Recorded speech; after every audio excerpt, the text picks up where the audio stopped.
Hello everybody, welcome back to Fire Emblem Awakening.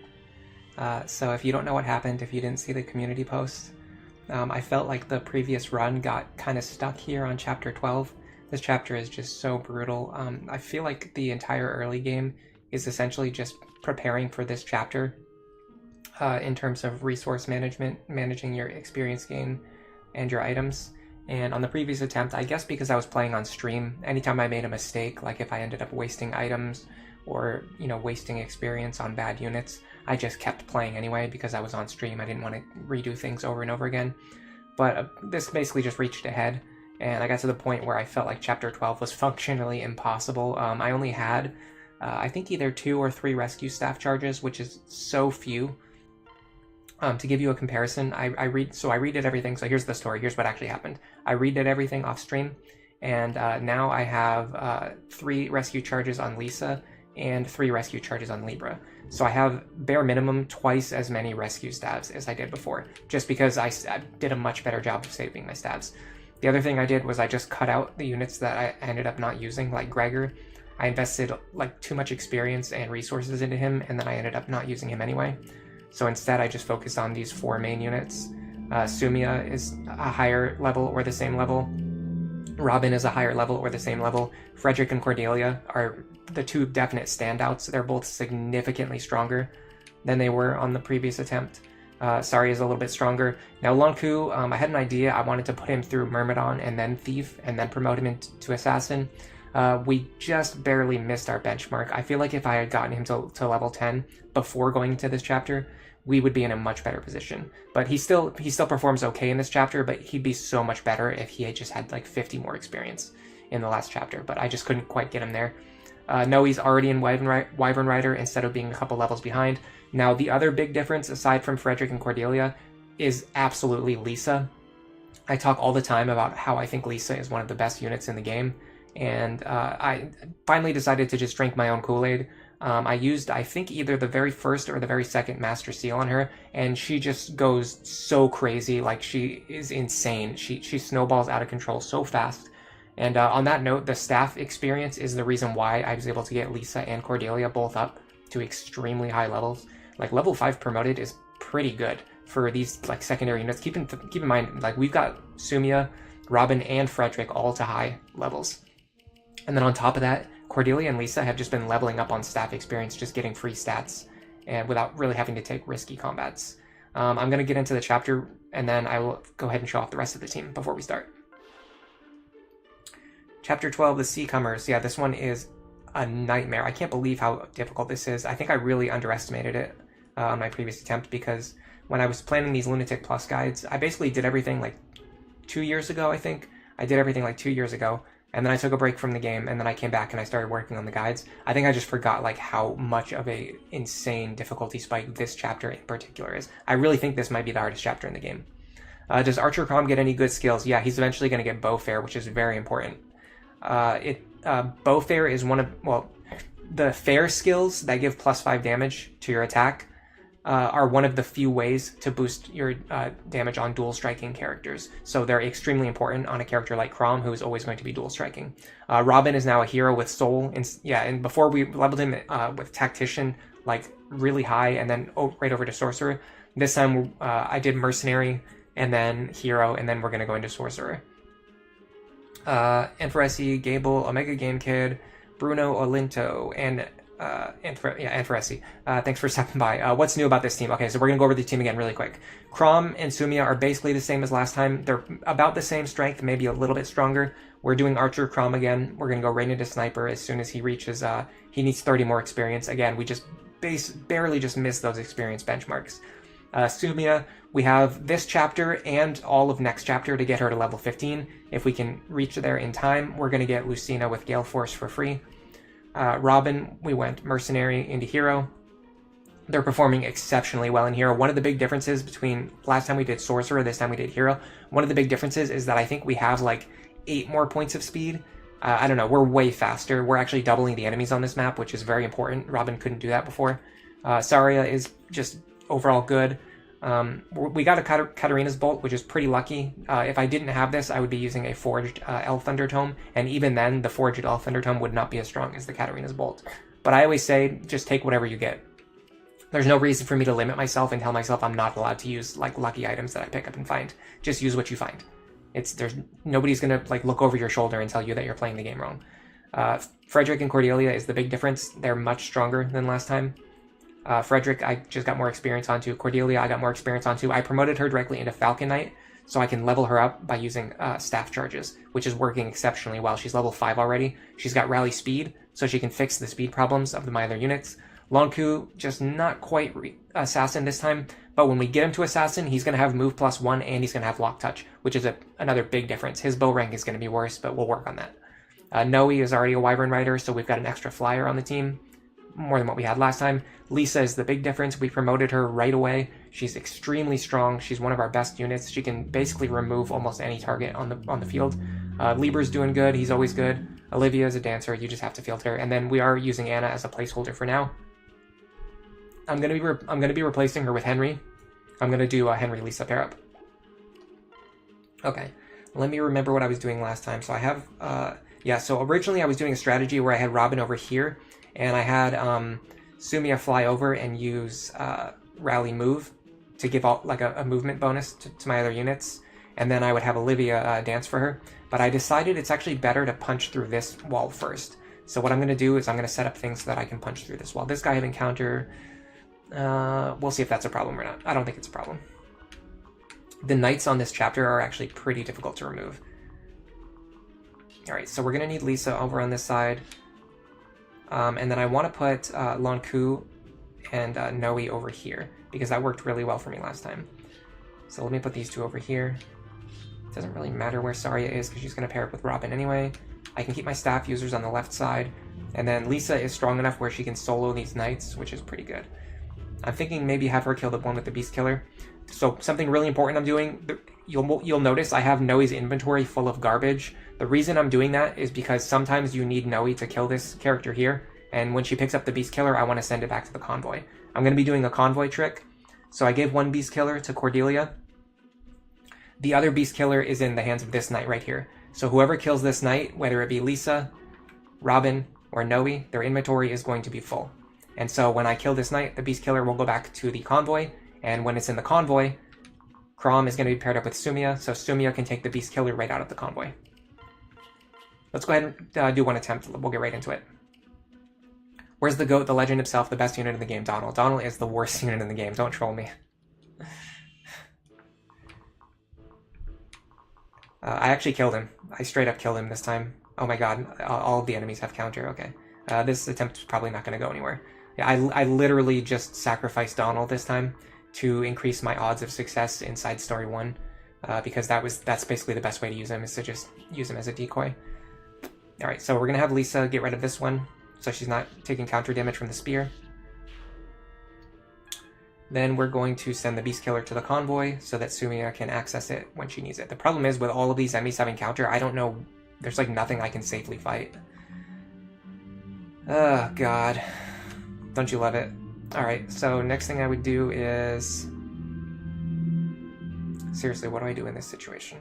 When every single one of them has counter? We can do... Hold on a second, is there a way for me to get... No, there's no way for me to get that much strength. Okay, so we're going to rely on a dual strike here. We're going to go here. We're going to do Orson's Hatchet.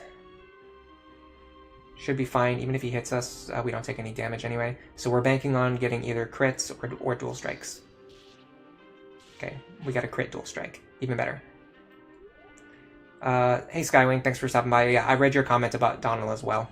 Why do I have to do him like that? I'm like Donald's most notorious hater. But the thing is, I genuinely believe I'm being objective. He's just not that good of a unit. When he joins, his combat is atrocious, which makes him very difficult to train. And then even if you do train him, his weapon rank resets. So then you have to train him again. Like you train him once, and then you have to, when he's already bad, and then you have to train him again. It's just like horrible, like build unit design. If he could switch to Cavalier or like a spear using class, he would be okay. The fact that he has to reset his weapon rank is just bad. I might do something where I try to showcase how to use him on Lunatic Plus, but if you see that video, like, it's just going to prove even more why he's just like an unusable unit. Okay. So with one thing I noticed with these enemies is that with Lonku's dual strike, I can double them. The problem is I have to, with Lonku's pair up, I can double them. The problem is I literally have to dual strike twice in order to defeat them. Whereas if I just have Lonku fight them, he just hits them twice with the Armor Slayer and kills them. So he's actually just stronger than Noe. The problem is with this guy having Luna, I'm wondering if Lonku can actually take a hit. So I'm going to check that now. So we're going to do 37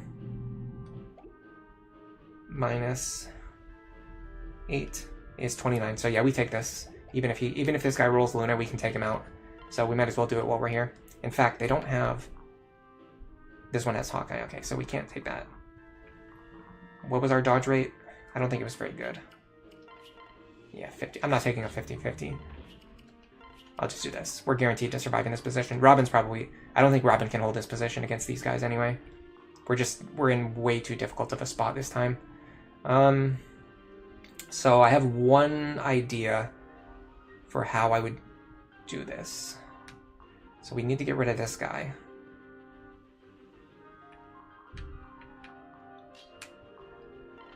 In fact, let's do this. Let's go all in.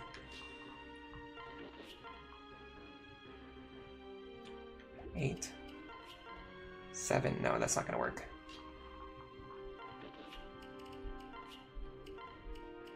We'll do Steel Bow. I have their strength set up so that if Chrom dual strikes here, he only needs to dual strike one time. We get this kill. Good. Okay, so what we're gonna have to do is we're gonna have to start pulling people back with rescue staves now. You generally use like 2 or 3 rescue staves on the very first turn of this chapter. It's literally that brutal, and then you need like 2 or 3 more to use later on for like emergency situations. The issue is, how am I going to rescue 3 times? I'm going to do it this way. I'm going to pull Lisa back first. No, this isn't going to work, is it?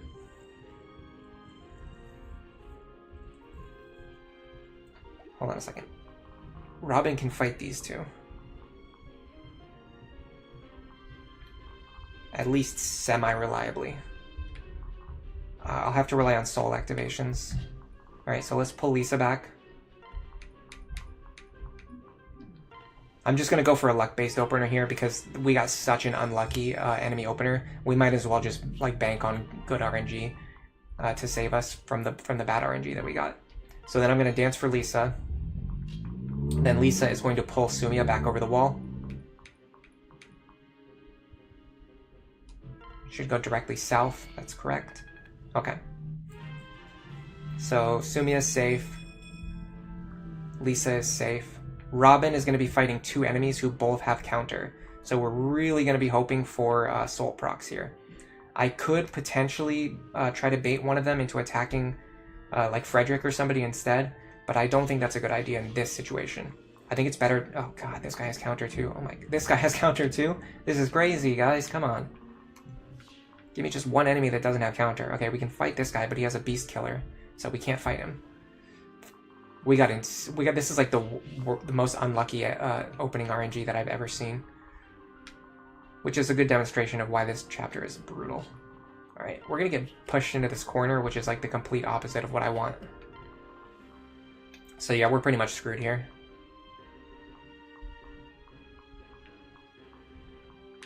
We're gonna go here.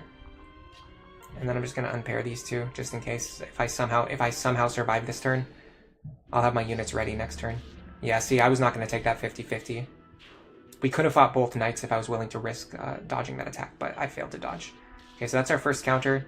So what we need now is we need Soul to activate before we hit this guy, which it did. Okay, perfect. But then we kill ourselves with a crit anyway. Perfect. Yeah. That's just not going to work. It's not when you get 7 out of 7 enemies at the opening who all have counter. There's just not really much you can do. Master Kuja is here as well. Thanks for stopping by. He's talking about front-loaded risk, which is something I also talk about in my guide videos.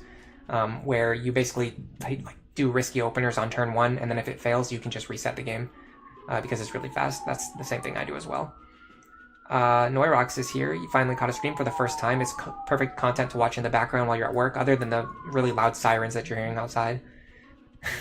You get a counter, you get a counter, you get a counter. 80% of the enemies spawn with counter in this map, says Tilde Hat. Cyril from 3 Houses, because he seems boring. And for SC, the Donald Curse. If only you kept him alive this chapter, the counter rate would drop now. Bruno says that's rough. It was rough, but it was, it was inevitable. See, now we got a much better opener. This guy does have counter, but like if it's just like one guy with counter, like we can handle that. If it's literally every single enemy has counter, like there's nothing you can do. Like there's nothing you can do if every single enemy has counter. All right, so this is a much better opener. I'm gonna go ahead and post my stream links right now. We actually got a lot of people here already. Surprising. Welcome to the new people who are here for the first time, and welcome to the lurkers as well. We're going to start very briefly. I'm just posting some stream links. And I'm actually going to do this. I'm going to mute my Discord so that if somebody sends me a message or pings me, you guys won't hear it. Alright, let's get right back into it. And sorry if I'm a little slow on reading chat, but this is a really difficult map. This is a really difficult chapter, so I really have to focus on gameplay here. And this stream is going to end up being, like, if I have to do this map multiple times, because this is one of those maps where, like, each attempt, you can play for, like, 30 to 40 minutes and then fail an attempt. So if we fail, like, 3 or 4 times, this is going to be, like, a 4-hour-long stream. So I can't, like, I can't be reading chat as much as I normally do, unfortunately. All right, we're going to do the same thing as last time. We're going to have Lisa get this guy with the Beast Killer. No dual strike this time. It's not mandatory, but it gives Sumia a little bit of free experience. Okay, we send the Beast Killer to the convoy. Now, I don't think... Oh god, I'm supposed to have Frederick over here. I just realized I'm supposed to have Frederick over here. Bad opener. Bad opener. That's fine. Okay, so next we have to punch a hole through here. I'm thinking of doing it this way. I have an idea. I didn't do this during my testing, but I think it's a really good idea. So I'm going to go like this. We're going to do the same as last time. We need crits or dual strikes here. Okay, we got a crit. Again, we got a crit dual strike. Awesome. Hex and Anathema. Well, actually not in this, just Anathema in this case. Are definitely paying off. Okay. This is really good now. These knights do not have very dangerous skills. We can have Lonku fight this guy for sure. I almost want to I almost want to player face him, but I think I want to slow down a little bit. There's no reason to rush.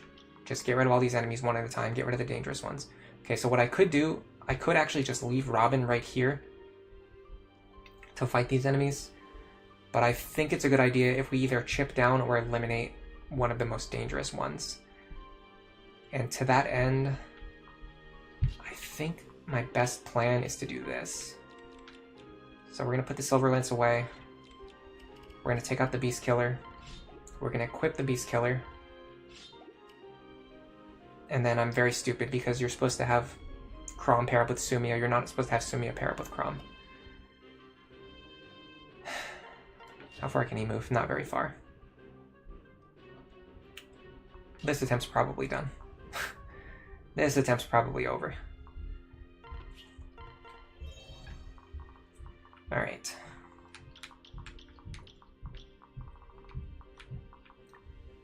Well, let's see. Is there any way to fix this? First, I'm just going to grab Olivia and get her out of there.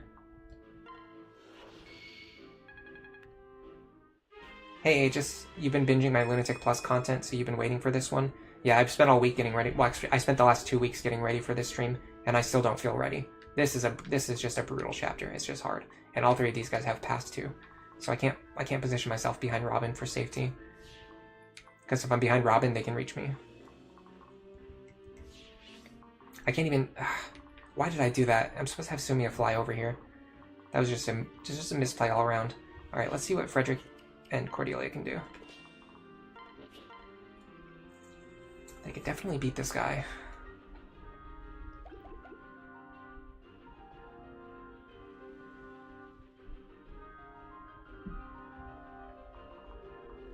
The big problem is this guy right here. This guy is a huge problem.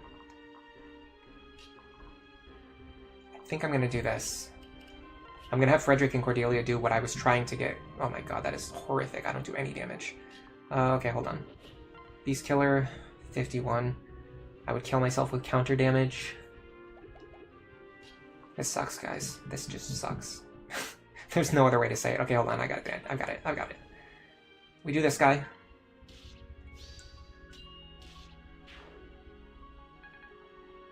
Then we pull her back over the wall.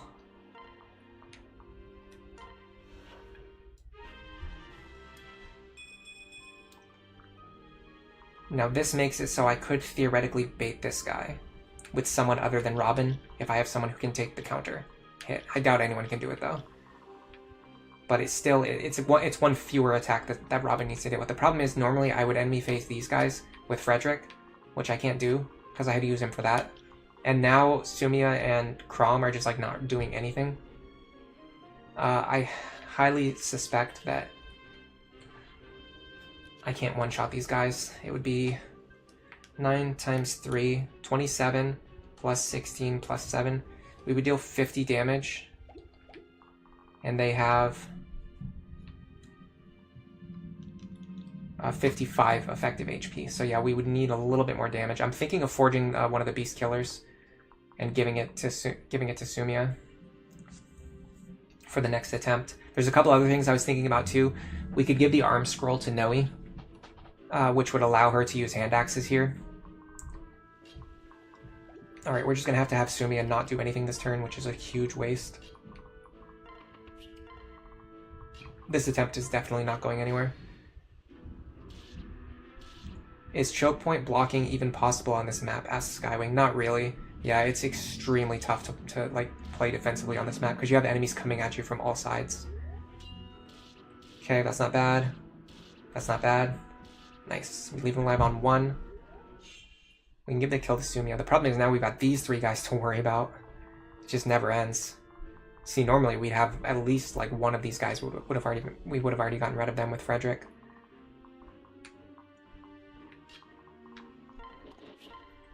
$38's not enough. 41, 44. We could forge this +2. If we forge +2 onto one of our Beast Killers, we can one-shot these guys, which is kind of important for getting rid of the ones that have counter. I honestly think it's worth considering doing that. Because this attempt's already bricked. Look at this. We're just completely swamped. We've completely been overwhelmed already on turn 1. Oh, we didn't kill this guy either. Why not? Oh, we missed one of our attacks. Right? 13 plus 27? I have no idea how we didn't kill this guy. 27 plus 27 would be 54. If we hit both of our attacks, we would have killed him. If we missed one attack, he would have more health than he has right now. Oh, we missed an attack, but we landed a dual strike. Probably that's what happened. We could kind of move into the bottom right corner here. That's like our best option under these conditions. Look at this guy. Oh my god, look at this. We're just getting destroyed here.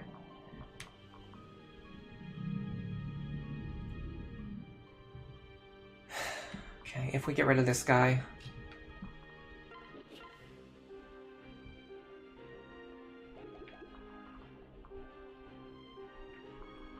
Problem is this one kills us with his Beast Killer before we can kill him. Okay, we're gonna go like this.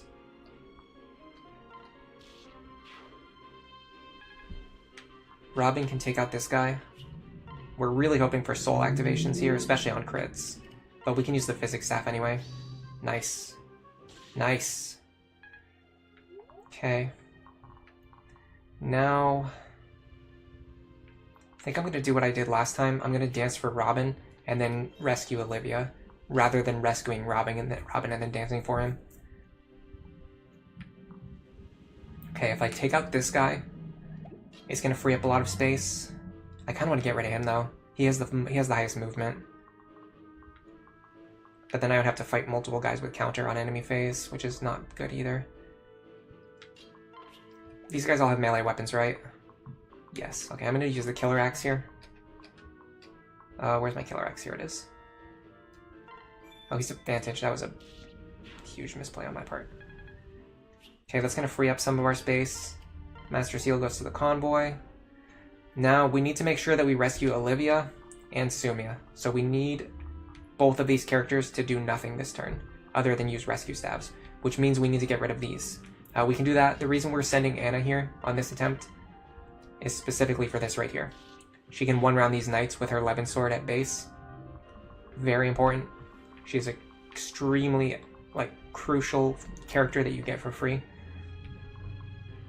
Can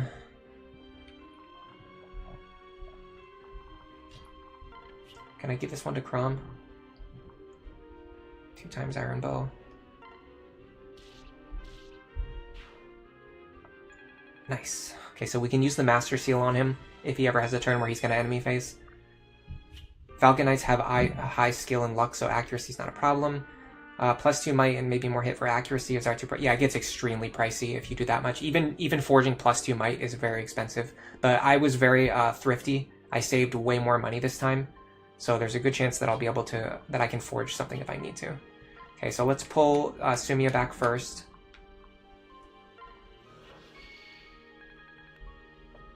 The hardest part here is that Robin is going to be fighting multiple enemies with counter on enemy phase. If we crit them with our killer axe, we won't take counter damage. If we activate Soul before we hit them, we will heal ourselves so that we don't kill ourselves with counter damage. So we have some play around options, but still it's not looking good. So I should be able to pull Olivia back now. I'm wondering if I should have either Frederick or Cordelia pull this one away from Robin so they have one fewer character to fight. So 17 plus 20 would kill me, but I'm pretty sure Frederick can fight them. 12. I need just a little bit more damage. I can do the Hector's Axe. I can do, yeah, because I can take 37. So if we don't crit here, we'll deal 37 damage to ourselves. Including the damage we take from him and the counter damage. But then on the second attack, or if Cordelia dual strikes, we'll kill this guy, so we'll get rid of him. So I think this is worth it. This is pulling one dangerous enemy away from Frederick, or sorry, away from Robin by using Frederick. I'm gonna switch to the Steel Lance here, and then go Hector's Axe. And then I have a concoction, right? I'm gonna grab this concoction and use it.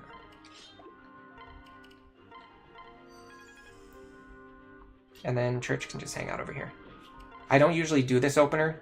Oh, I have no idea how that happened. I did not mean to leave Lonku in range of that guy. I guess it's a good thing I used the concoction. You know what? This actually works to our favor. We actually pulled 2 counter enemies off of Robin. Nice crit. That means we don't take counter damage. If we win this attempt, I'm just going to be completely floored. Because we got, like, the unluckiest opener I've ever seen. We're in actually a pretty good position right now. We're in a very good position right now. The fact that we made it through those 2 opening waves is astounding. I have no idea how we did that. I mean, just crit luck, basically. We got crits where we really needed to. Alright, what does this group look like? Oh, yes. That's a relief. Now this guy with counter could potentially kill us, but we can actually set this up so that we only fight the 2 guys who don't have counter. Silver Sword, Beast Killer. You are nothing to me. I'm going to use my Soothing Sword here. And I'm going to switch to the Flux Tome. I don't think I need Katarina's Bolt, except when I'm fighting Paladins. Let me get caught up on chat. And for SC, they can't help much with Awakening gameplay, but for the inevitable FE6 playthrough comes, just know that I got your back. Oh, actually, I was just thinking about doing another FE6 Iron Man sometime soon. Hey Garrett, thanks for stopping by. Let's see, anybody new? Azid, thank you for stopping here. Horses in open terrain is a recipe for disaster. Yeah, no kidding. Ignatz has actually made it today. You just play this map on your non-plus Lunatic run, and eventually you had to undeploy everyone but Robin, Crom, and Cherche's husband, and let Robin solo just to get through it. Yeah, I've seen people use that strategy. What you can do is you can actually have your flyers go up here and just hang out in the water, and none of the enemies can hit you. It's so degenerate, it's so cheesy, but you know what? It works. Odd Panda says luck is a skill. I mean, we played to our outs. That's the thing. We did get lucky, but we set up those lucky situations intentionally, other than I accidentally left Lonku in range of an enemy that I didn't mean to. If I was going to do that, I should have given him the killing edge. If I was going to do that intentionally. That happens sometimes, like if I have Frederick standing here and then I move Frederick last, I don't realize that the enemy can reach Lonku. In a perfect world, you would pay more attention and play better, but, you know, I don't always play perfectly. Alright, this guy's got nothing except a silver lance. We can take him. This guy's got a silver sword. We can take him. Is there any overlap between his range? Yes, with this guy here. This guy is counter, unfortunately. So we're not going to enemy phase him. These guys are not dangerous. I mean, they're dangerous, but they're not that dangerous. This guy is not too dangerous. This guy's not exceptionally dangerous. Okay, so we've got a lot of free territory over here on the right-hand side. We can have our other units start moving up here and clearing out this group, because none of these enemies are particularly dangerous. So let me think how many of these we can clear out.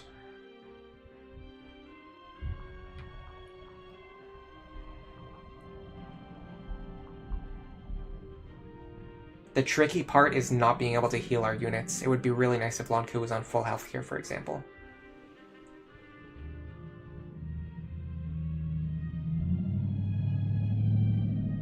I think Lisa's going to be essential here.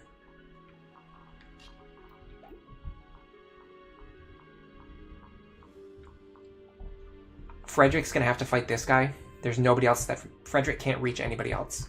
Frederick can only reach this guy, so we're going to have Frederick fight that guy. So we're going to have Lisa clear the path. Ooh, hold on a second. This guy has Aegis Plus. Lisa can't be the one to fight him. It has to be someone with a hammer who can double this guy and not get killed. Which is exactly you. So we can actually make use of Cherche, which is actually a good thing. I'm considering whether or not I want to add her to the team. She's a free flyer, which is good. It's good to have flyers. Alright, so now Frederick has to go here and fight this guy. I'm going to take the hammer right now. It's much better in Frederick's hands. We want to use the steel lance here. In fact, what we could do is we could equip the hammer here and go for dual strikes. I think this is the play. Did not get it. What's our play around option? That really sucks, guys. That really sucks.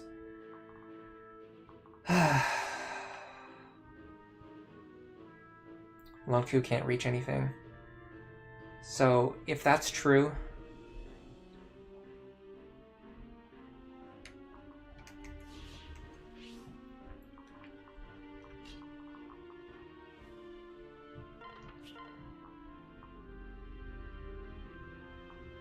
You can take out this one.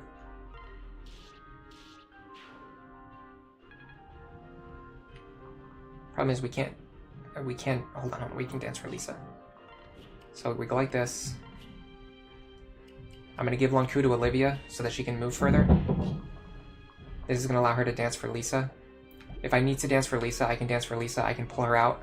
I can have her run back and then use rescue on one of these two characters. I might not need to do that, but it's an option now. 20 of them have pass. 2 of them have pass. Okay, so getting rid of these two characters right here is going to be the most important thing. The problem is they're kind of blocking our way.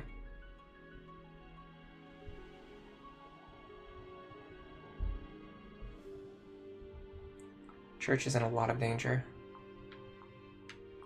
Yeah, I think we're kind of hecked here. I don't know, we might be okay.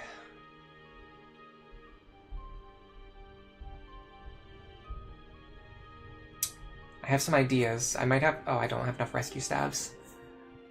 If I had 2 rescue staves in Libra's hand, I could actually do something here, but I can't do it now. God, we've used so many rescue staves already, guys. But keep in mind, we got an extremely unlucky opener.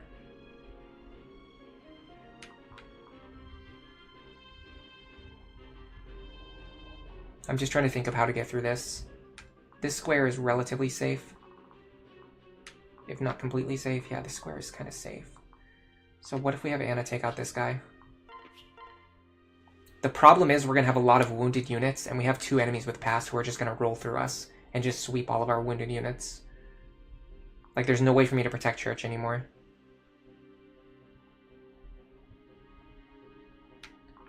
Let me just think about, what would be the optimal thing to do here. This. Hope for a dodge. Of course we don't get it.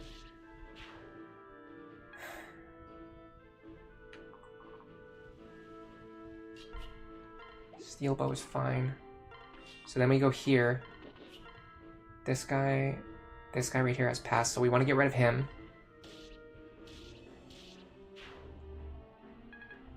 Then we would go here. This is not going to work.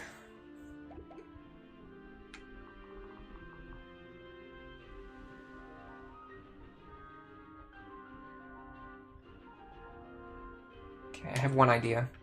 We would go here. Dance. We're going to equip the Beast Killer. Switch. Again, we're going to fish for dual strikes. We're not going to get them. We never get the dual strikes that we need. So keep that in mind. Okay, we got it. Now, this guy does not double her. I think Cherche might be safe. I think we might have done it. So we're going to trade her, gonna put the steel axe in her hands, and then we're going to heal her. I think we're okay. I think we did it. Let's see what happens. Yeah, he goes for Cherche. He cannot kill her with 1 hit, and he cannot double her. Robin takes out these 2 guys. This is why I said before I'm not going to be able to read chat today. Like, I really had to think for like 10 minutes about what to do that turn, while looking at the screen and not looking away from the screen the entire time. Like, I had to be 100% focused on the game. So I just can't keep up with chat today. It's just not going to work. Sorry, but I will catch up right now. Water is the safest for zombies, so you imagine the same is true realistically on a boat. Yeah, you use the G-Gen strat with the flyers on water. Let's see. A bit of a tangent, but if a zombie apocalypse happens, what is the most secure place to survive? It's got to be a military base. I'm not sure. It's definitely not my apartment. Azid says just in their house with a ton of plants. Let's see. Ava controlled by a zombie. I wonder how Lunatic is going to play out in that port mod, considering the vastly different pair-up systems. Port mod. I don't know what mod you're talking about. Have I heard of the Awakening? Oh, have I heard of the Awakening project of porting this game to the Fates engine? Oh, okay, I see. I missed that message somehow. I think I've heard of it, yeah. Not really a fan of it. Oh, I'm not a fan of the idea personally. I like each game for like what they are. They're kind of like 2 different things, and they're both really good at what they are. Like Awakening is very good at what it is, and Fates is very good at what it is. Like they don't really need to like be each other. But I mean, it's still like a fun idea. It's probably still worth like playing around with. Wish I could double this guy. I don't want to go for an 82% dual strike because I know I'm going to miss it if I only have 1 chance to hit it. By the way, I only have 1 rescue staff. No, I have 2 rescue staff charges left. That's how insane this chapter is. We had 6 at the start. We're down to just 2. And I still don't even feel good. I feel like we're going to lose this attempt. The good thing is you can use as many rescue staffs as you need on this chapter, because right after this, you're going to get the ability to buy more. Okay, I want Robin to sweep as many of these enemies as possible. That's what we need to do. First of all, we must fight this guy on any phase. And we need to set him up so that he'll use his silver bow and not his silver sword. This is one of the enemies who will use his silver sword if you stay in his range. Do not stay in his sword range. You must, like, let me do this. Yeah, so when you fight this guy, you have to be right here in these purple tiles at the edge of his range so that you have to force him to use his bow. Otherwise, he will run up to you, he'll hit you with his sword, and then you'll deal counter damage to yourself. We have just enough speed to double him. Fortunately, we can't actually get to the edge of his range. It would put us in range of this guy as well. And then we're going to deal counter damage to ourselves. So maybe the play is to find a way to get rid of this guy. But then I don't want to use rescue staff on that. I will if I have to, but I really don't want to. So many of them have counter in like the worst possible positions. That's the problem with this map. Is like there are good methods to play around counter, but like none of them really work on this map because of the way it's set up, where you have enemies surrounding you and all of the enemies have like 9 effective attack range. It's just like crazy. Hey Cartina, thanks for stopping by. You remember this chapter? It was insane the first time you played it on Lunatic Plus. Yeah, I'm very much discovering after taking a break for a year before working on my guide videos. I really think I just forgot how brutal this chapter was, because in my opinion, this has got to be the hardest chapter in the game. It's got to be. Unless you're going to use like super degenerate strategies. What does our hammer do against this guy anyway? 36, that's like not even close to enough. 36 plus 9. Actually, 36 plus 18 would be 54. So we can take this guy out, but it's not in a way that like benefits us really.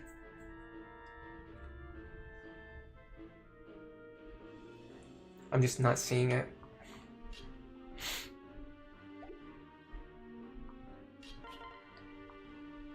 The crazy thing is even like our tomes are not really doing that much damage. I think we need to get a D rank tome into her hands. I don't know why she's still holding a wind tome. There's not even any wind like weak enemies on this chapter. Yes. Okay, I've got a plan. Go here. Beast Killer.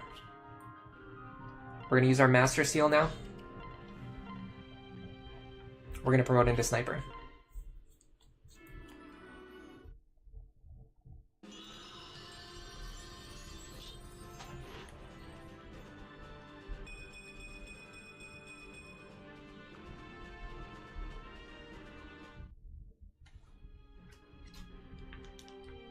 We have 25 effective speed.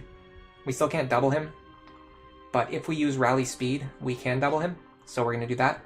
How far does Rally Speed reach? It's 3 tiles, isn't it? Yeah. So we can actually Rally Speed here. This is going to allow Chrom to double this guy. It's going to give me 2 chances to get Beast Killer dual strikes. This guy, I believe Lon Ku can fight him.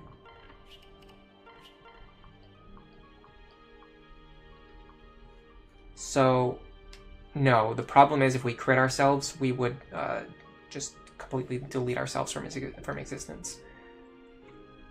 Oh, hold on, this guy's actually a big problem. I almost didn't even notice that he was still here.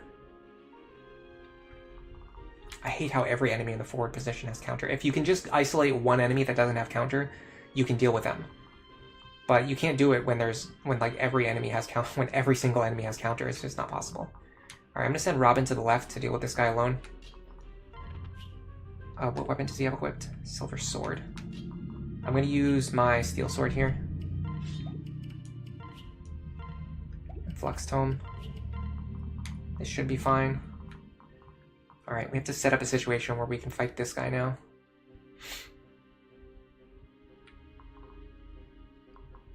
I can actually just do this.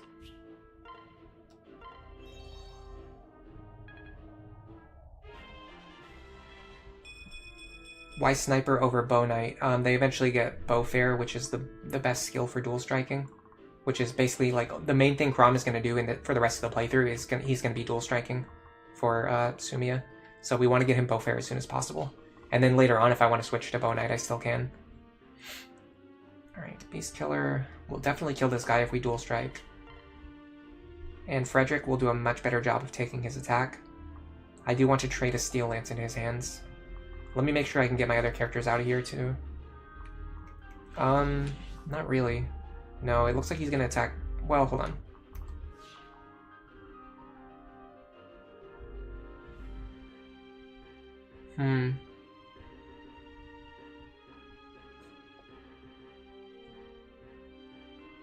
Yeah, okay, we can get out of here.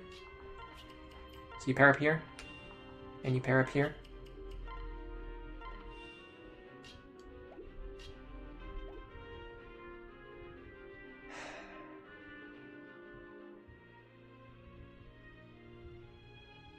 Yeah, this works. Beast Killer equipped. We're going to take the Steel Lance. And we're going to equip it. Now Frederick is body blocking this square specifically.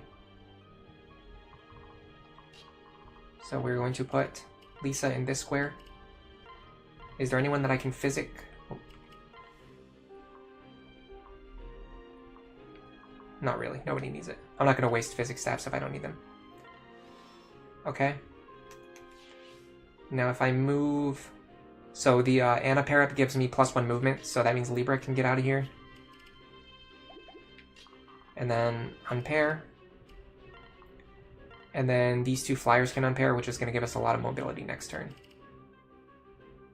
Okay. I still don't think this attempt is going to go anywhere, but in my opinion, it's worth it to play out attempts that...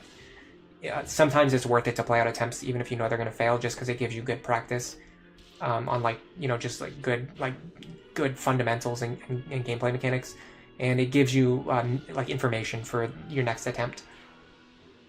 Okay, so we did get our dual strike.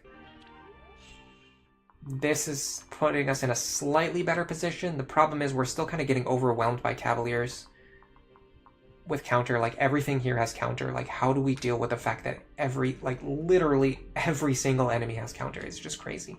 Not every single one, but these three have counter. This one has counter, and these two have counter. We got 5 out of 8 enemies have counter. That is just statistically very unlikely to happen. Not to mention the fact that we just defeated 2 more enemies with counter, so it's actually 7 out of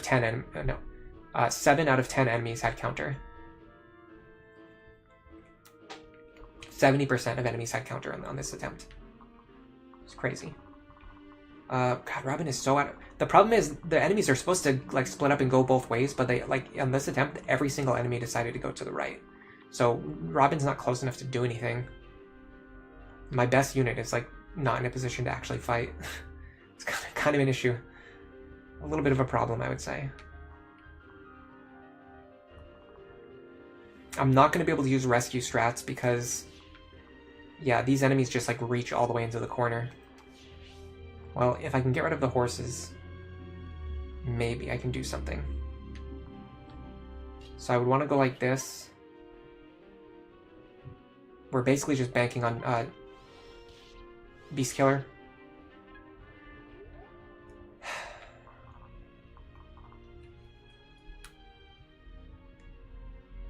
So, out of the last 6 attacks that Frederick has made, Cordelia has done dual strike 1 time. That's 16%. Her dual strike rate is supposed to be 60%. 60%. 60 minus 16 is 44. We're dual striking 44% less often than we're supposed to be dual striking. Yeah, longbow axis is also really good. Hey Riley Field, thanks for stopping by. Hit plus 20 is also really good. Let's see, Poochivert just stopped by. Hello, Poochivert. Can I kill the 4 on the left on player phase and then be far enough from the others? We'd still be in range of this guy, but he's not particularly dangerous. The issue is we don't really have the firepower to kill all 4 of these guys. We can try, but we just don't have it. So I definitely start with this. It's just like Anna's main contribution is the fact that she can do that at base. The next thing I would want to do is... This really sucks. How did we not get a single duel? How are we getting 1 out of 6 dual strikes on a 60% chance? It's really frustrating. It's really frustrating me. You have to kill this guy. You can't let this guy live. But we don't really have the firepower to get rid of him either.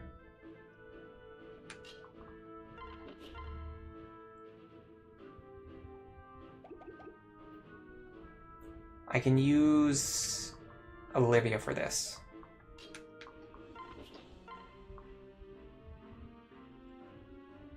Steel bow should be fine here.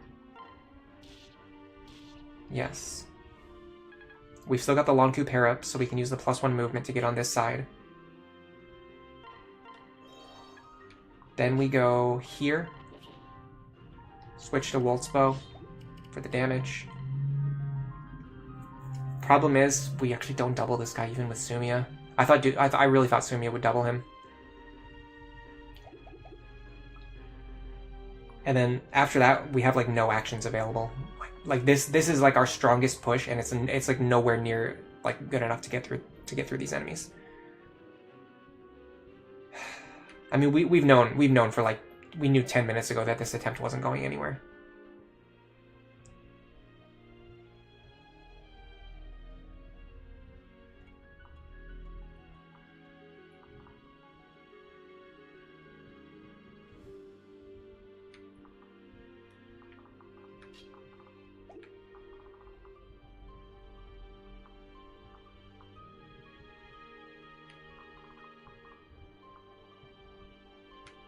Okay, I've got an idea.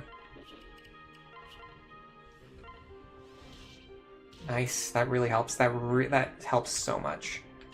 You have no idea how much that helps. I mean, we're still screwed, but we have just a small glimmer of hope here. Something that resembles a chance. Problem is this guy right here. Whoever he attacks is going to die. And then Frederick is also getting attacked by multiple enemies with counter. Like, there's just no way around this.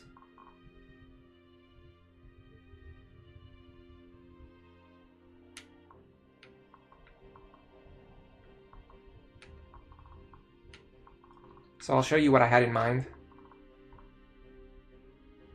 He does have pass as well, yeah. So we can't even body block him, he has pass. So this is what I had in mind. I would go like this, fly up here, go here, and then remove this guy. Well, we'll use Thunder for accuracy. The problem is we don't have the firepower. We don't have anything to get rid of this guy right here. That's the issue. So then I could do this and pull Frederick back to safety. Then Lisa would enemy phase this guy right here. Lisa can enemy phase this guy. The issue is this guy right here. We have no answer for him. We have nothing for him. Nope, there's nothing we can do. He's just gonna run up to somebody, he's just gonna pick whoever he wants to get rid of, and he's just gonna get rid of them. I guess I'll do this. On the off chance maybe he runs it long too.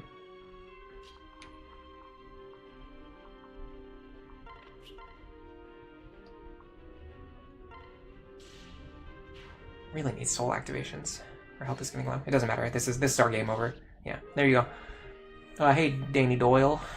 Seacomers, your second most hated main story map. I actually both love and hate this map. I hate how difficult it is and how like unfair it feels, but I also love that it provides a level of difficulty that you won't find almost anywhere else. Like, if I want this level of challenge, like this is basically the only way for me to get this level of challenge.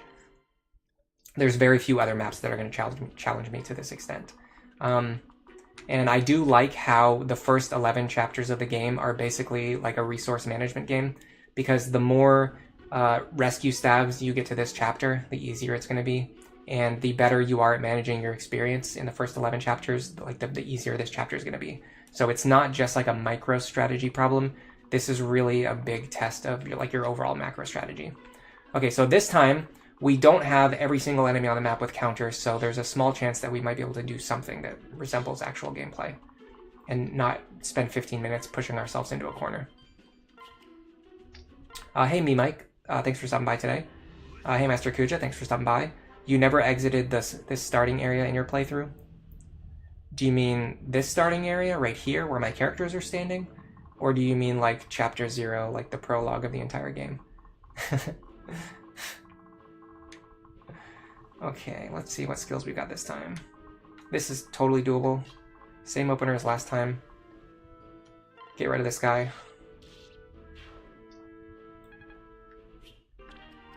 Beast Killer goes to the convoy, so assuming I can grab it later. Okay, awesome. Wonderful. Lovely opener.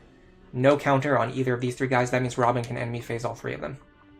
We have a real attempt going. This is going to be our first like real actual attempt that has something that resembles a chance of succeeding. I'm going to go in here with the Katarina's Bolt, and I think I'm going to go Orson's Hatchet, just because it really benefits me to land critical hits. Okay. I feel really, really good about this attempt. I feel really good about this attempt. We need to stay out of this guy's range. We can't not handle the Beast Killer. But there's a spot. If you clear these two knights, there's a spot here that only this guy can reach. You see that? This spot can only be reached by this guy. And then this guy right here is the only one who can reach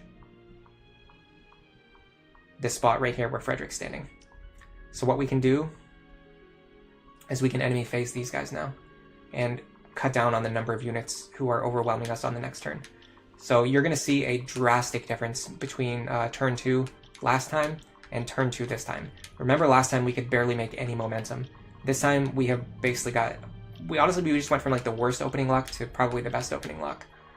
What about the right side? Yes, Long Q can fight these guys as well. So we're going to do that. I get my Armor Slayer. Actually, I'm going to do it this way.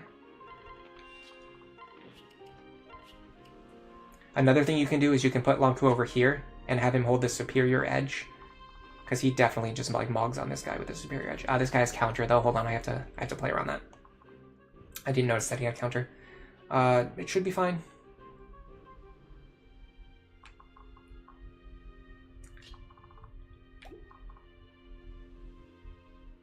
Will it be fine?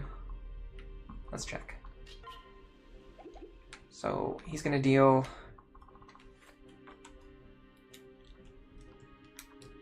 15 damage to us, and then we're going to deal... it's not going to be 30, but it's going to be 19 damage to him. It's 38. No, it's not. It's actually not fine. We cannot fight this guy. Sumia might be able to, though. So we'll do it this way.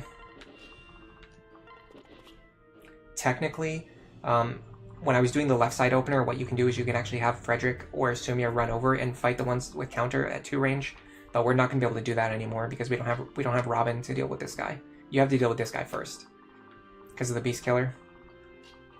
All right, so let's see what our matchup against this guy looks like. Yeah, we need a Strength Tonic on Frederick.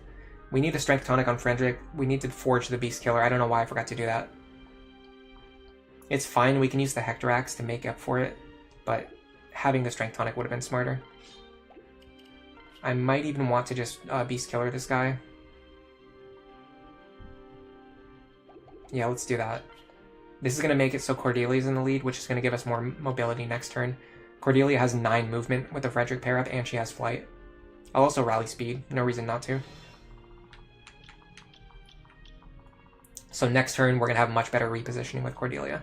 So now what we need to do is find out if there's anyone who can fight this guy. I could also get rid of him with a rescue staff. Did I not just go over here and select all these guys already? I thought I did it already. Am I going crazy, or did I not already do that? Okay. Yeah, I'm wondering if we should get rid of him with a rescue staff. The problem is Cordelia, Sumia is actually in a really difficult position. She's blocking Lisa, who I want to dance for. So I have to think out. I think I have to think out all of my moves ahead of time before I make them. Do any of these guys have pass? The one that I actually don't want to have pass, yeah.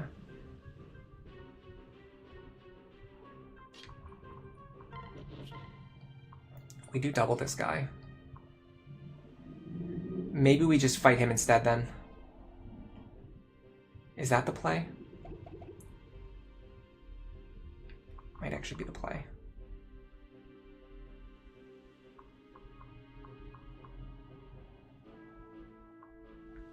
I have to be careful though, because I can't deal with this guy.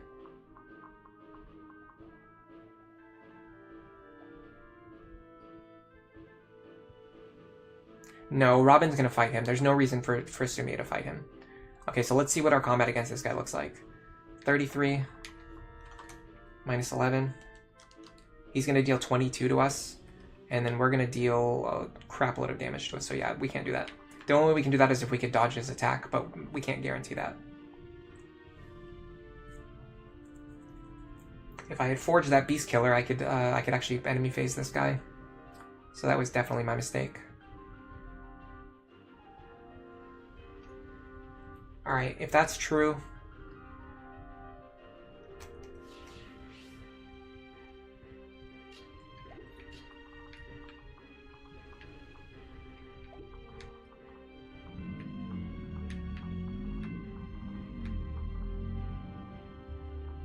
I want to do this. I'm going to test something out.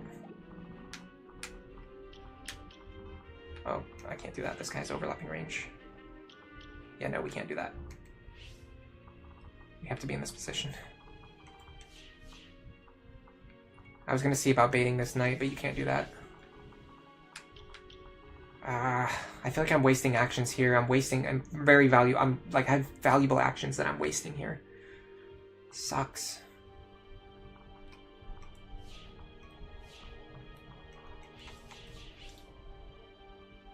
Honestly, okay, I'm just gonna enemy face the paladin with the beast killer and do it the correct way this time. So we're gonna go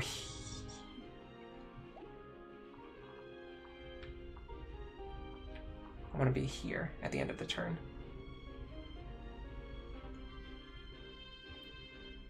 But I can't be there because this guy's here already. I'm going to put him here. Now it should be just the paladin who reaches across. Yes. Can he actually get into that square? He can. Okay. This is going to allow me to stand next to Robin, which is going to give better combat to both Robin and Sumia. So we're going to trade this for the Silver Lance. We're going to equip this. We've got our Wolf's Bow. Okay. Interesting. These squares are not actually going to be safe. They just look safe right now, but they're not actually safe.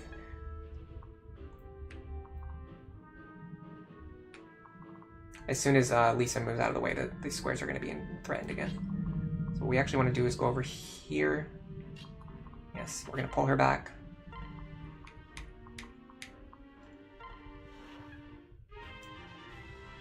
Alpha C says good luck. Thank you, Alpha C. Thanks for stopping by today as well. Don't forget to forge. I already forgot. I saw your message like 10 minutes later. I won't forget next time, though. I promise I won't forget next time. Let me know if you guys want me to use an arm scroll on Noe so that she can use a hand axe. I'm kind of interested in doing that because it gives her a little bit more utility on future attempts if we decide to do that. This guy actually reaches. Annoying. Why do I just not check their ranges before moving? I mean, it's probably fine, but it's also probably not. Especially because this guy has guaranteed... this guy's guaranteed accuracy. He's just going to kill Sumia. Cool. We just wasted 10 minutes setting up an attempt that's going to go nowhere. Alright, let's move you first.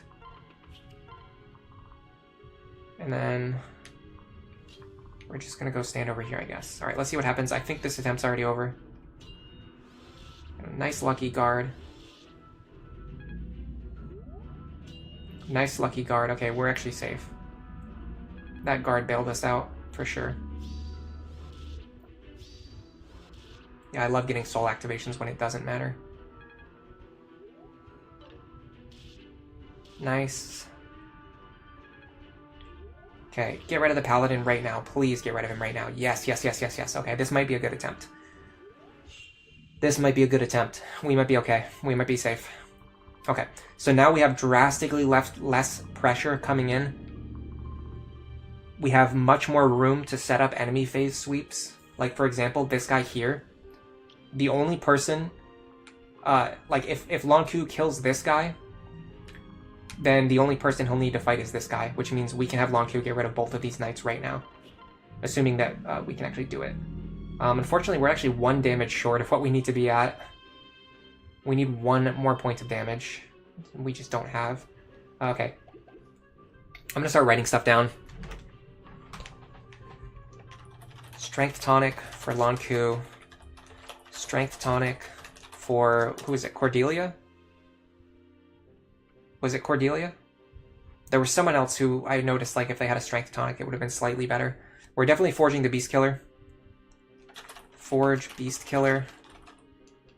Arm scroll for Noe, question mark. You've been stuck on this chapter for over 4 months. That's crazy. And hey Richard. And also hey Riley. And hey Theo. This chapter alone makes you want to highly invest in Kellum. Rally defense seems so good to have here, especially with no magic users. Yeah, I actually, Kellum and Rickon are like the unsung heroes of this run. Both of them I was deploying up until chapter 10 or 11. They've been actually serving really well as like parrot bots. And Rickon even got enough experience to promote. I just didn't use a Master Seal on him because I wanted to save my seals on the units that I know I'm going to use. Do one of them have a hand axe? No, why would I give one of them a hand axe? That would make too much sense.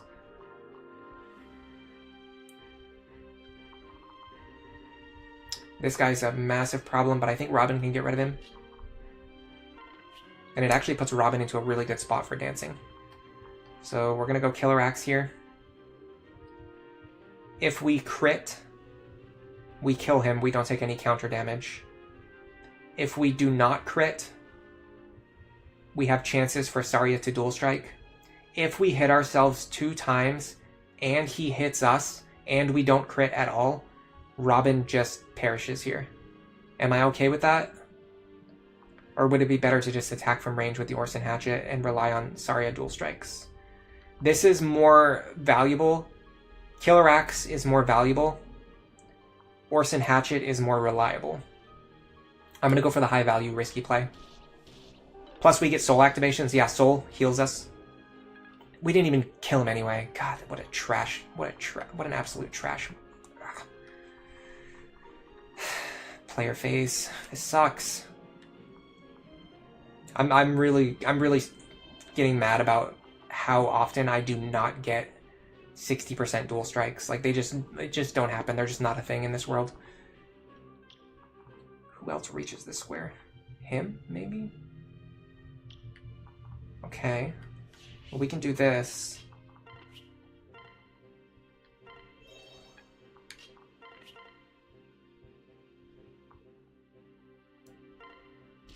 Soul, dual strikes, nothing. No, you don't like dual striking.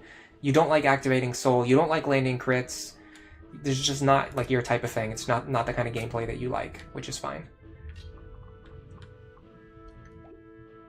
So that just kind of like ruined everything. The fact that we didn't get any crits or dual strikes in 4 attacks.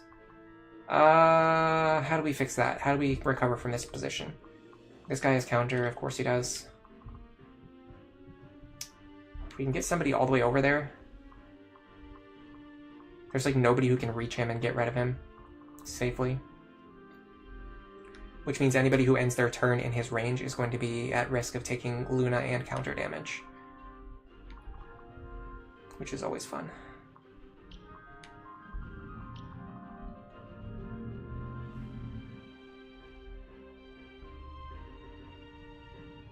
Basically every single thing that could possibly go wrong just went wrong with this attempt.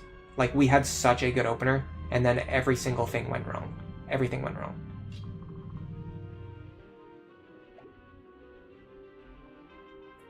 We don't even have a unit who can, like, reliably get rid of him.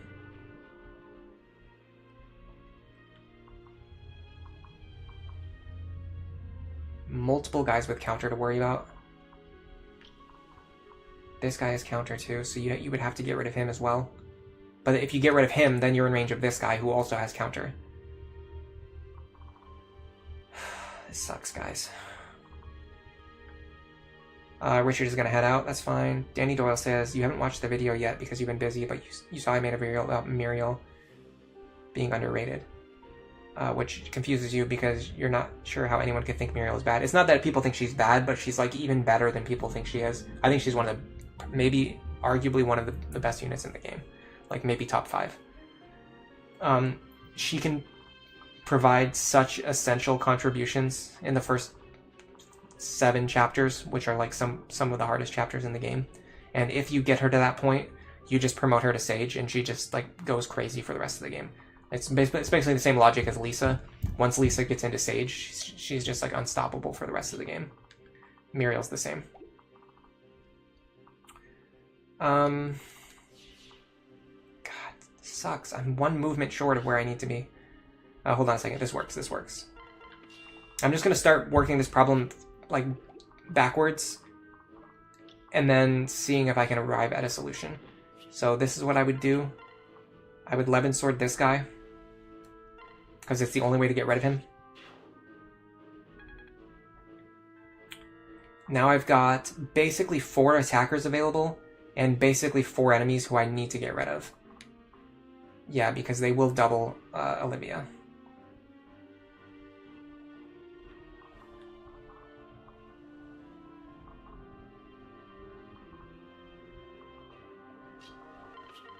We can't get rid of him with one of our low impact characters. We have to use a high, even though he's wounded, we have to use a high impact character to get rid of him. We have hand axes, so we can do this. Oh, that is a atrocious hit rate. This might still be our best chance, 70%. I mean, you're not going to expect anything to go right on this turn, so what's the next solution then? I mean, we could rely on the fact that this guy, whoever he attacks, is going to kill him on the counter, but that's not even true, because Olivia can't even damage him. He just doubles and kills Olivia. And no matter what we do, this guy just doubles and kills Olivia. We can't build a wall because this guy's... Well, hold on. If we get rid of this guy, we can maybe build a wall.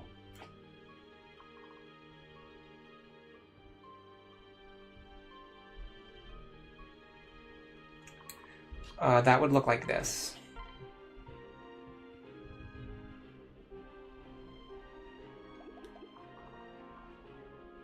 But then we'd have to leave this guy alive.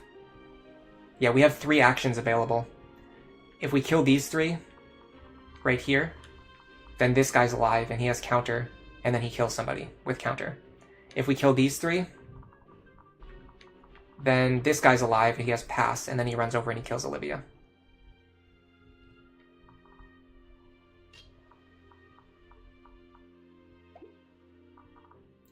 So I'm not really seeing a solution here.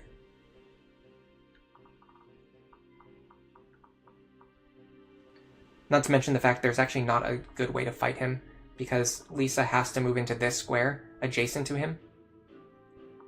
Well, hold on. Can she kill this guy? Okay, she could... No, she can't even kill this guy.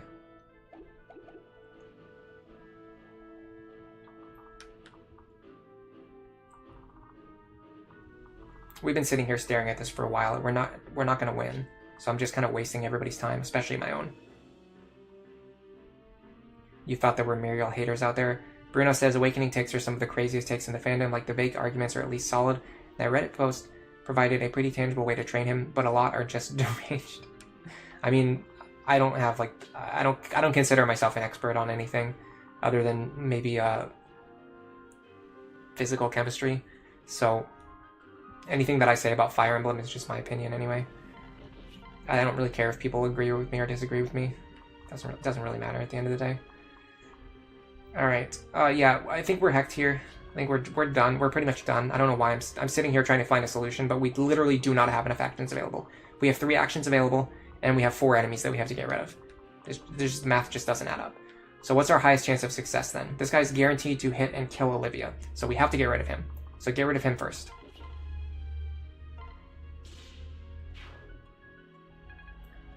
This guy... I mean, you have to get rid of him. So you get rid of him.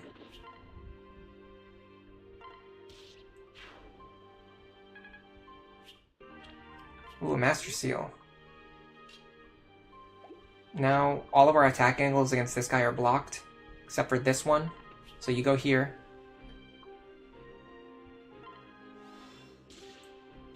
Now, this guy can attack the following. Cordelia, Sumia. He might kill Sumia. The problem is he has counter. So whoever he attacks, they're basically gonna hit themselves with counter damage and take themselves out.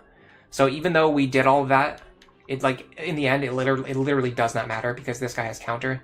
So he's just gonna kill one of our units anyway. So on the right side, I would do this, where unfortunately we have 1 less damage than we need. So maybe we...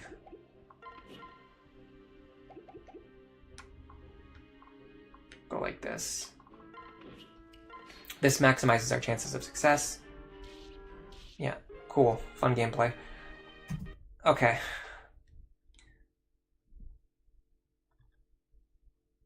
Danny Doyle says, most of the Awakening takes are basically just people saying that Nose to Tank solo is the only strategy, but they also haven't played the game because it sucks. Yeah, that's exactly why I started making these guides, because that's what everybody says.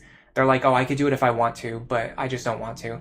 It's like, you can't say that. Like, if you can do it, then do it, like, or shut up. You know what I mean? Like, seriously. And I'm kind of, yeah. So that's kind of the point of what I'm doing here, is I'm showing that not only are there's definitely other ways to play the game, but if you're gonna skip half of the game and then try to tell me how to play it, like, I don't think your opinion is really that valid. Not you, but the people who say that.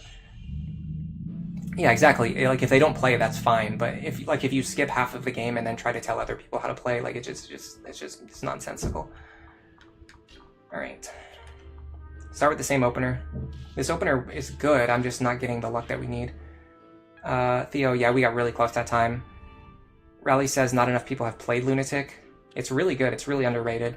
I think Lunatic Plus in particular is something, they don't have to do it like, they don't have to make it this hard, but I think this idea is really good. Like, the idea of giving enemies randomized skills and making it like a randomizer mode for Fire Emblem is like extremely like good. It's very fun.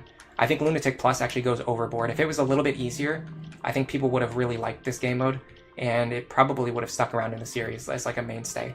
Oh crap, what did I just do? Why did I do that? Sorry. I just misclicked. Like, the idea of having like a randomizer like baked into the cart of the game is just like so good. But they just overtuned the difficulty, and so everybody hated it, and then they got rid of it permanently. As a result, this idea could have been so good. Skywing says, is there anyone else who values the despoil skill like you do? Or do most pass on getting it in this game?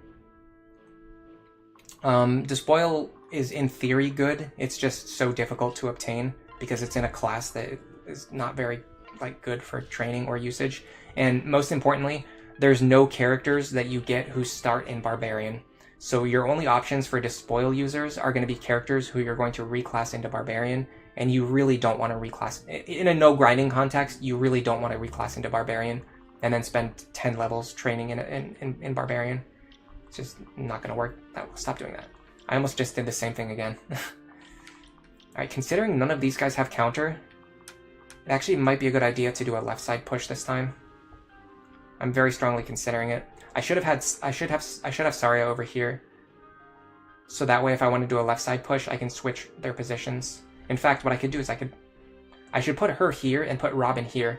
That way Robin can run to the left and attack this guy. But you know what? We're fine. We'll live with it. Okay, so what would we do to get rid of this guy? If we're not going to do right side. In fact, we're definitely not going to do right side because 2 enemies have counter.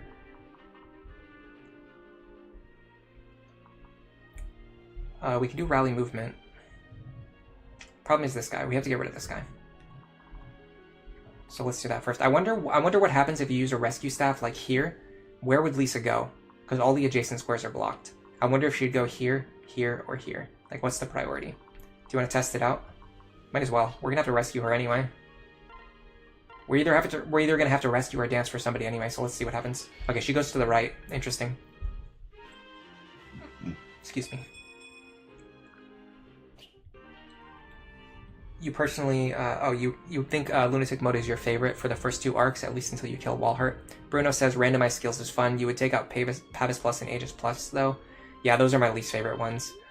Yeah, exactly. Puchivert is saying, like, Hard Plus would have been a really good idea. Like, just hard mode stats, but having, like, randomized Lunatic Plus style skills.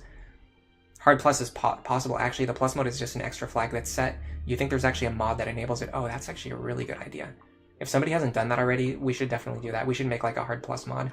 That way people who want to do like the randomized skill stuff, because playing around the randomized skills is not like based on levels and stats. It's based on gameplay. It's entirely based around your strategy. Like the smarter you are, the better you are at the game, the better chance you have of playing around stuff like counter, Pavis Plus, Aegis Plus, Luna Plus, all that. Like it's not based on stats.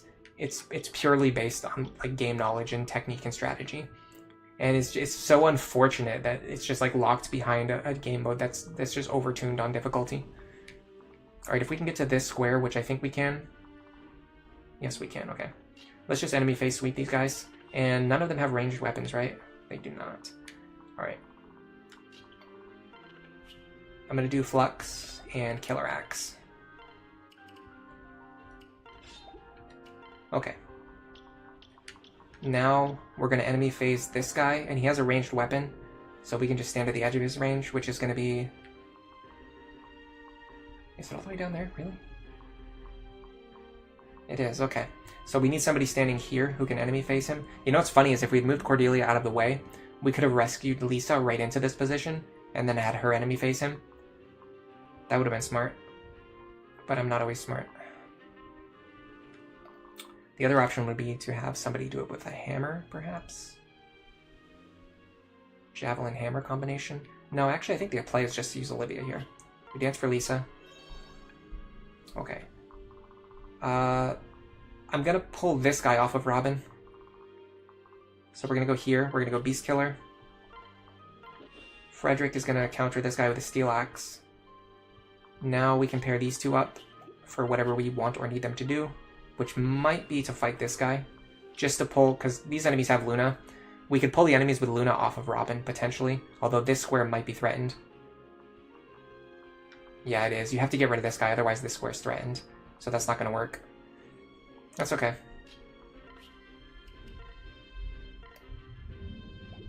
Sure, why not? Okay. So where do we want you to stand in that case? You can't really do anything this turn. That's the frustrating part. There's like nothing that you can actually do that's useful. I want to make use of Sumia, but there's nothing that she can do this turn. Is there any square that just this guy hits? Of course not, that would be silly.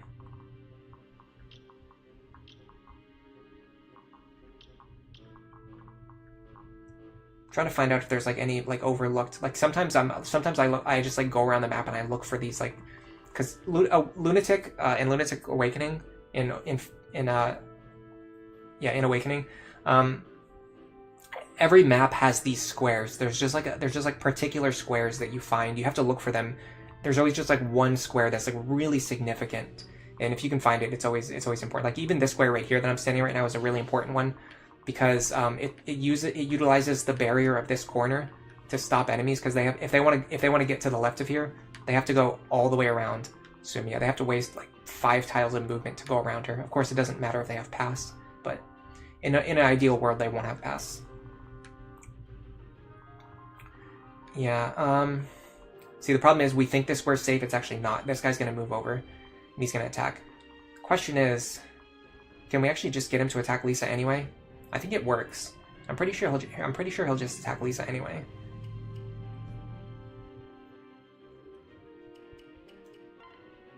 Let's try. Let's see what happens. Let's see what he does.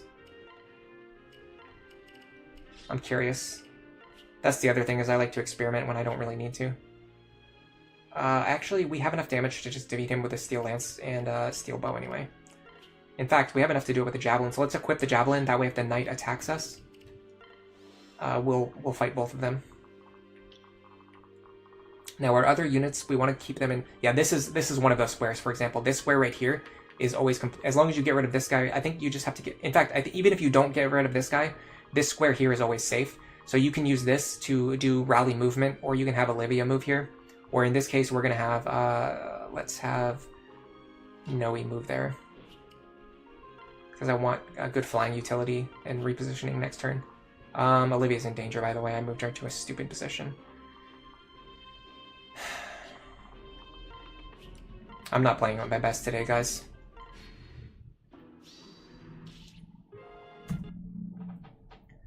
Hey, Hierophant Bean.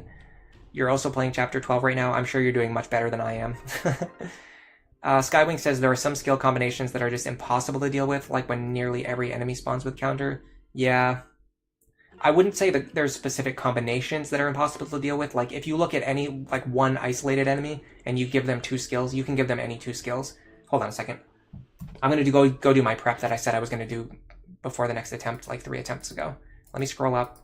Let me find my message. And we're also going to change the positioning of Saria and Robin, because I put them in the wrong positions. But yeah, if you look at any specific enemy, you give them any 2 skills, there's always some way to play around it.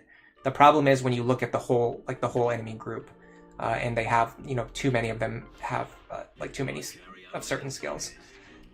Okay. So we're going to forge this Beast Killer.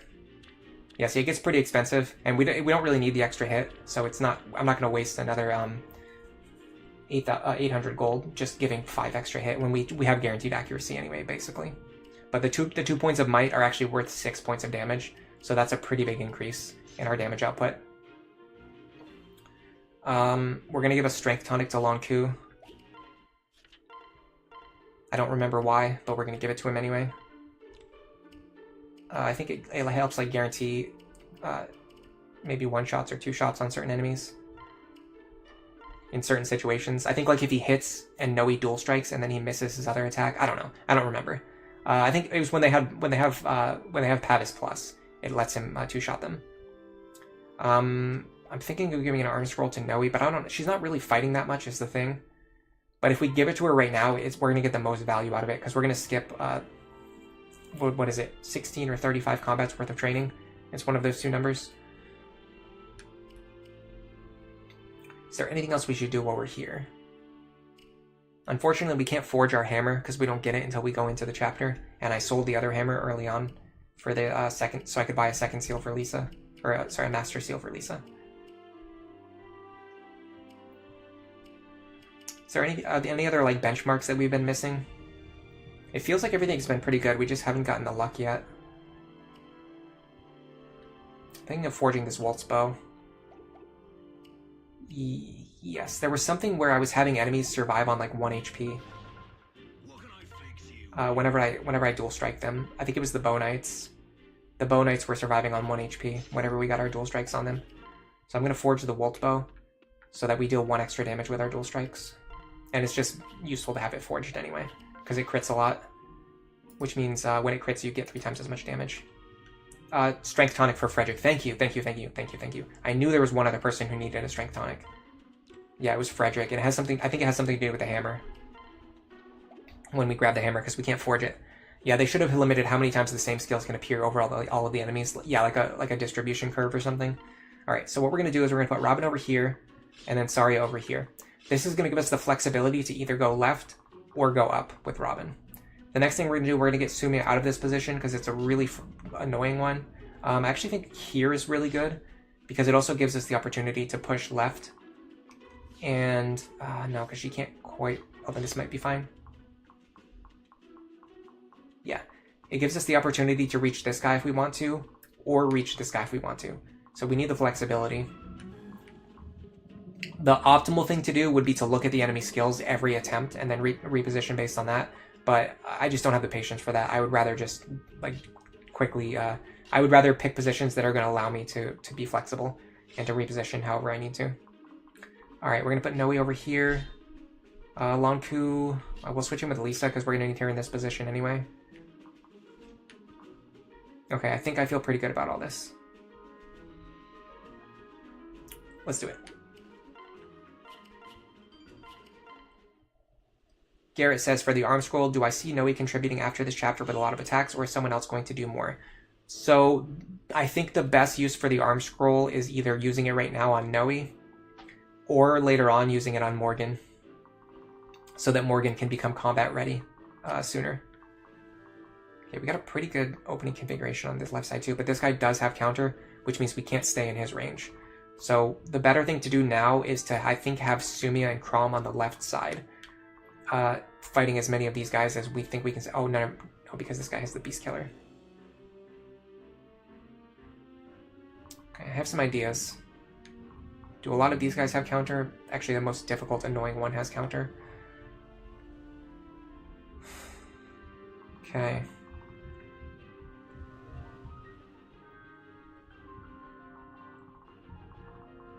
This guy having Beast Killer is actually a problem.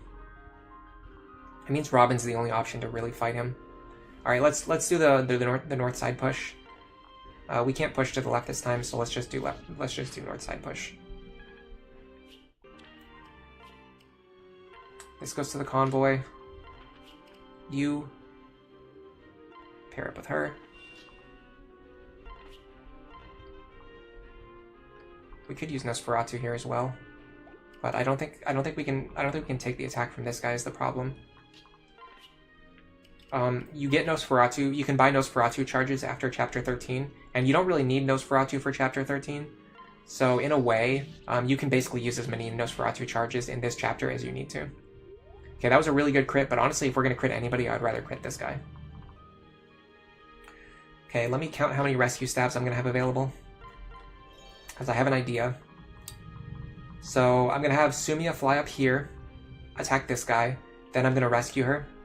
Then I need somebody to rescue Olivia, and that's totally fine. I have enough stabs for that. So let's do that.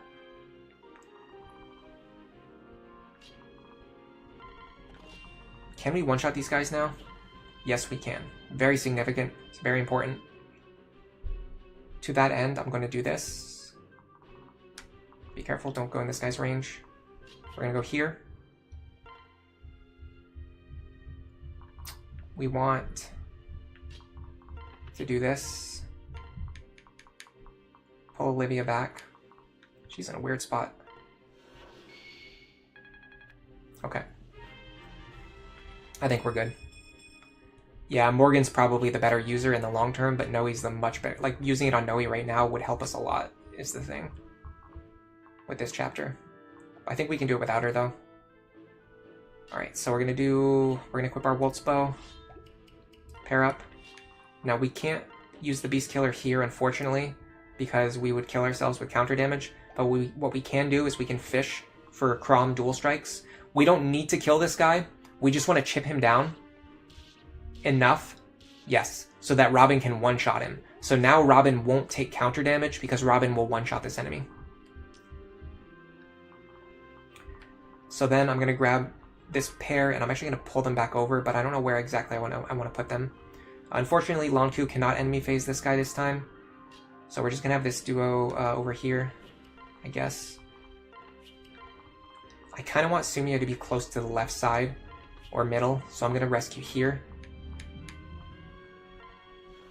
Okay, we're doing good. Renewal is a level 15 Warmonk, yeah, it's really good. Renewal is awesome in this game. 30% is a lot of free healing. Okay, everybody else is just going to move into the center. And I think Robin's guaranteed to survive here. Let's see what happens. Nice. The big thing is going to be seeing how much damage we do to this paladin. It's actually not going to be that much. Nice one-shot. Those one-shots are going to make it so that... Yeah, okay, yeah. If we didn't crit there... we would have done 22 plus 22, which actually I think we could have killed ourselves with counter damage there. But, you have to take the luck where you get it. Alright, we're in a really good position now because right now we're only surrounded by Armor Knights, which we can either enemy phase or just chip down at range. Anna can take care of these two if I need her to. I don't particularly want that to happen though. I'd really rather have Lonku fight them, but Lonku can't fight them. He still doesn't two-shot them even with the... Why does he sometimes two... Oh, it's the Noe pair-up, of course. He needs the strength from the Noe pair-up to two-shot them. We could, in theory, fight this guy, but we'd have to move into a spot that's probably in range of these ones up here. So yeah, that's not going to work. All right, let's see what we have to do on the left side first. This guy not having counter is a much better already. We're already in a much better position than last time. Now we can do what I was kind of trying to do last time, which is slowly chip away at this group. This guy, I'm not gonna screw around this time. I'm just gonna hit him with the Beast Killer and take him out. Problem is, he has Pavis Plus, which is gonna make him really hard to get rid of. Can Crom double him? Of course not.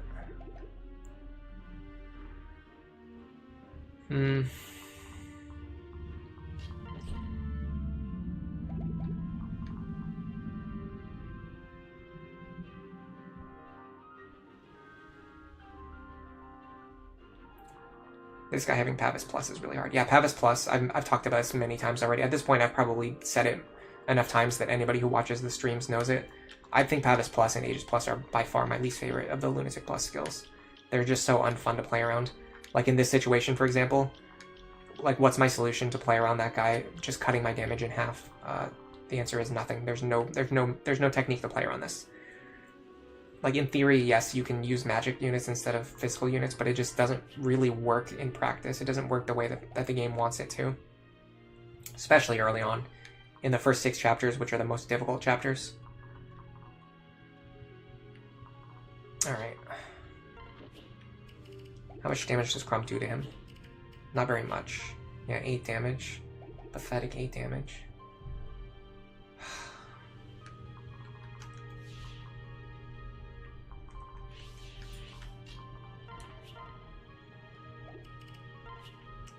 Okay, I'm going to go for Katarina's Bolt crits here. It's a completely Hail Mary strategy, and it actually worked. This is why you go for Hail Mary strategies. If that didn't work, if that didn't happen, I was going to have Sumia fly over and finish him off anyway with the Beast Killer.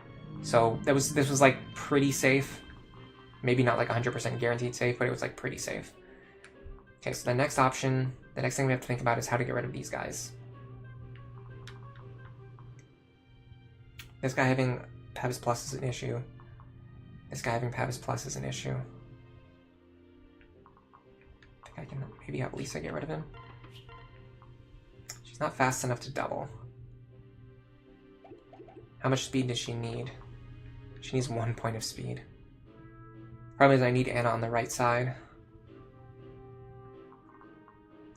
Does he give speed? Watch out, don't do that. He does give 1 point of speed. 21, 16, 21.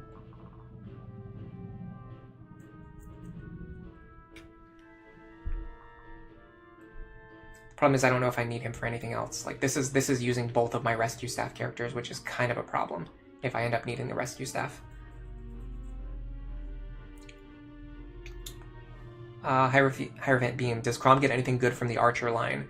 So Bowfair is extremely good, especially if you're going to be dual striking, which is what Chrom's going to be doing for the rest of the game.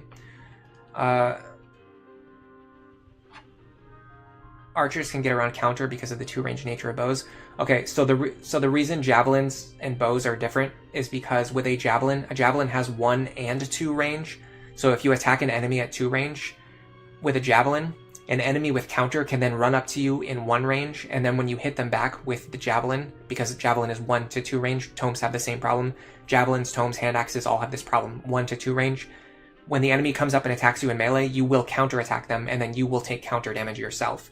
Whereas bows are locked exclusively to 2 range. So if you need to eliminate an enemy with a 2 range attack, and then an enemy runs up and attacks Chrom, the archer, in 1 range, Chrom will not hit them back, so he never deals counter. Archer Chrom will never deal counter damage to himself. That's the value of bows in this system.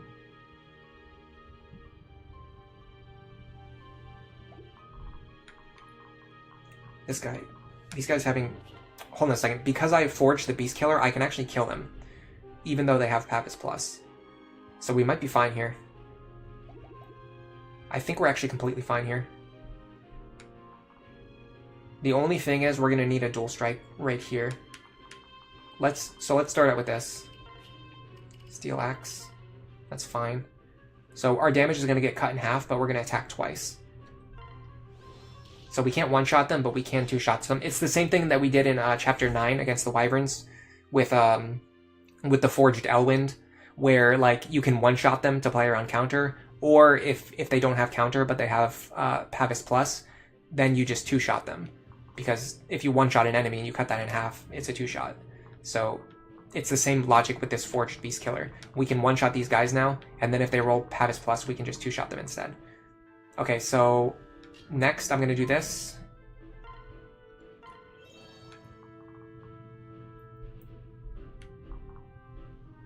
And we're going to go like this to play around counter. We got 2 chances to dual strike here. Got it. Now what I'd like to do is trade the hammer into Frederick's hands, but first I have to make sure I can get rid of this guy, which is not exactly guaranteed, but it's pretty likely. I can even hit him with Wind Tomes for a little bit more damage. I don't know if it's really worth that, though. We're mostly going to be relying on dual strikes to kill him. So 17. It's actually not going to be enough. 9 plus 9 plus 17 is 35. Plus 17 is 52. Two dual strikes would do it. One's not going to do it. 11 plus 11 plus 17 is 39. That's still not enough. So yeah, we're going to be relying on 2 dual strikes either way. So let's just go for it, see what happens. Crits also, yeah. You're very likely to crit when you're fighting. When you're fighting together with your S rank support partner, you're very likely to land critical hits. So that was pretty likely to happen. Not guaranteed, but pretty likely. Okay, so we're going to give the hammer to Frederick now.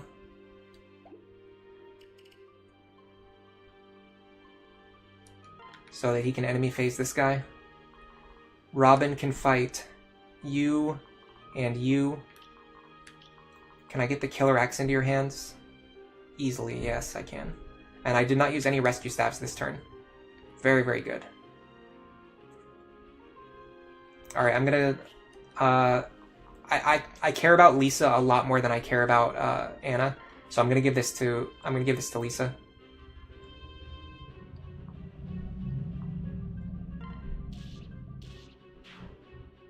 That gets rid of the one with counter. And then Lonku can fight the one that doesn't have counter. With the Armor Slayer. Nice. And we got a little bit of axe experience for Noe. If this attempt fails, I think I will level up Noe's axe rank. Alright, we'll heal you back up. We're in a really good position. I think we can win this attempt if we're a little bit lucky. If we're a little bit lucky, we can win this attempt. Okay, we're gonna go. Let's actually go Soothing Sword for healing. And I don't know, Rally Luck just because. Better crit chance. Nice dog. Nice guard. Luna didn't matter there at all. Hammer's always gonna take out that guy. Ooh, that was a hard hit. I would have rather get soul on the first hit, but getting soul at all is good. Nice. Now the Soothing Sword is gonna heal us back to full. Awesome use of a Soothing Sword. That was like the best Soothing Sword I've ever had. Epic Soothing Sword gaming. Alright, how much leeway do we have for dealing with these guys? So unfortunately, the ones in the back have counter. That's a problem. When the ones in the back have counter, it makes it hard, because after you defeat the ones in the front, then the ones with the back are going to come forward and they're going to hit you with counter. I want to see what the left side looks like. Left side looks atrocious. The one in the lead has counter. This guy having counter is also a massive issue. We can enemy phase this guy. I want to enemy phase more units, though. I want to take out more of them, but I don't think I can.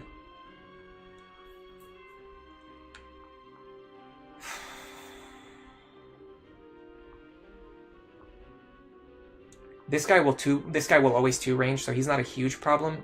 This guy's the issue. Because whoever gets rid of him needs to be able to fight these two. Or needs to get rescued back out. I can't wait till we get Gale Force. Gale Force puts in so much work. Instead of using like 8 rescue staves, I can just use Gale Force and then only use like 6 rescue staves. It's like just like night and day difference. Alright. What if we rely on our best units?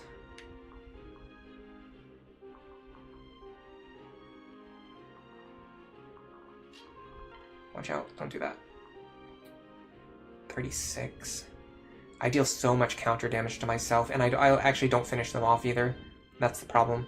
I need to use a weapon that's going to 2-shot them. Killer Axe always works, but once again, you're just kind of praying for crits, which isn't the best. Is there any way I can take out all 4 of them? What does that leave me in range of? Problem is it leaving me in range of like all of these guys. Yeah, I can't do that either. Okay, so we're going to have to do something that's going to involve using rescue staves. So I think starting with this guy, removing this guy, is the smartest play. Something like this. Problem is we don't really have a great way to get rid of him. Yeah, we're going to deal 12 damage. we're going to deal 36 damage or 48. So we have just enough if we dual strike twice or if we get crits. But if we only dual strike once and we don't get any crits, then this guy will be alive on low health. But actually, if he's alive on low health, that's okay, because then we won't kill ourselves with counter damage because we'll one-shot him. So I like this. I'm not 100% committed to it yet. We might be able to get Frederick up there. No, not with the hammer anyway. I kind of like this. I kind of like this. It seems a little bit crazy. It seems like we're relying on luck, which we are to an extent. But the thing is, if we get the good luck, then we just get the good luck. And we can just play it out. If we get the bad luck, then we'll just do what we were going to do anyway. Okay, nice. So we got the good luck. So now we have one less super annoying enemy to worry about. Now, if we can clear these 4, we can actually end our turn outside of the range of these enemies. And honestly, best case scenario, we can even end our turn with Robin standing here to enemy phase this guy. How would we accomplish that? Probably we would give this kill to Robin at the end. I don't know how viable that is, but it's an idea.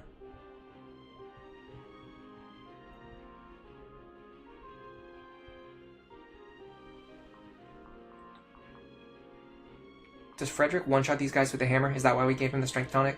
No, he doesn't even. It must have had something to do with Pavis Plus.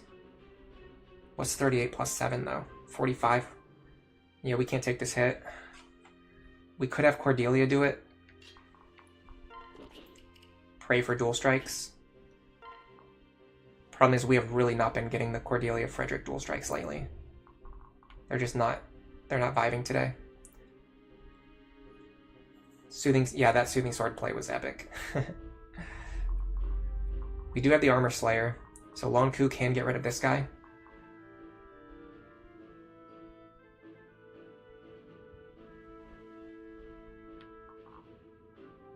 Okay, I see the line. I see the line. Let me just make sure that I'm doing it correctly.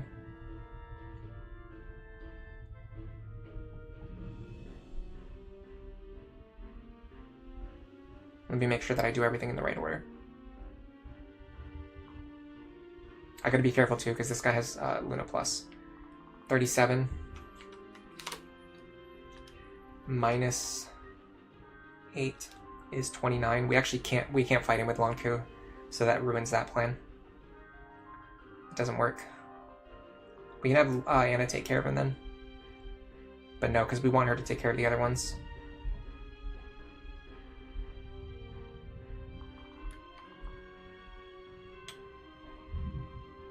Okay, okay. Since Long Ku can't do it, we'll just have Robin do it. I'm going to use the Killer Axe for this, and I'll just use Flux Tomes.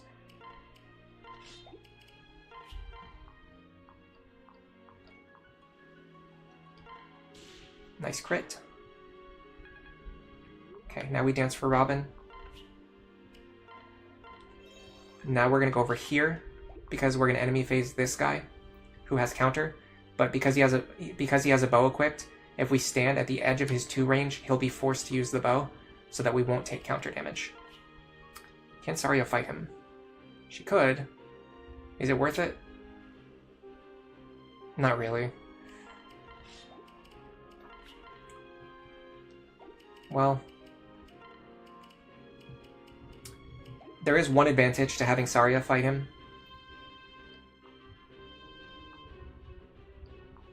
Is that Robin will be able to hit the enemy with the Killer Axe. But I don't think that's worth it. By the way, I love the fact that the Katarina's Bolt has a 50% crit chance. I can't use the Orson Hatchet anymore because it only has 1 charge left. So I have to start using hand axes now. Okay, this is fine. We still have Long Ku available and Noe available for this. So we're going to go here. He does have Vantage, but that's okay. We can take 1 hit. And we also have the Superior Edge, which drops his hit rate to 1%. By the way, check that out. This is why this is a preview of what we're going to be doing later when we get the breaker skills. When you get breaker skills, you can drop enemy hit rates to like 1%, 0%. And people think it's not good on Lunatic Plus because of Hawkeye. But the thing is, like, enemies are not always going to have Hawkeye. So it's still extremely good for the enemies that don't have Hawkeye, basically, is what I'm saying. Okay, next I'm going to go here. I'm going to Levin Sword this one. Is that correct? Yes, because this one has Aegis Plus, so if Lisa attacked him, her damage would be cut in half.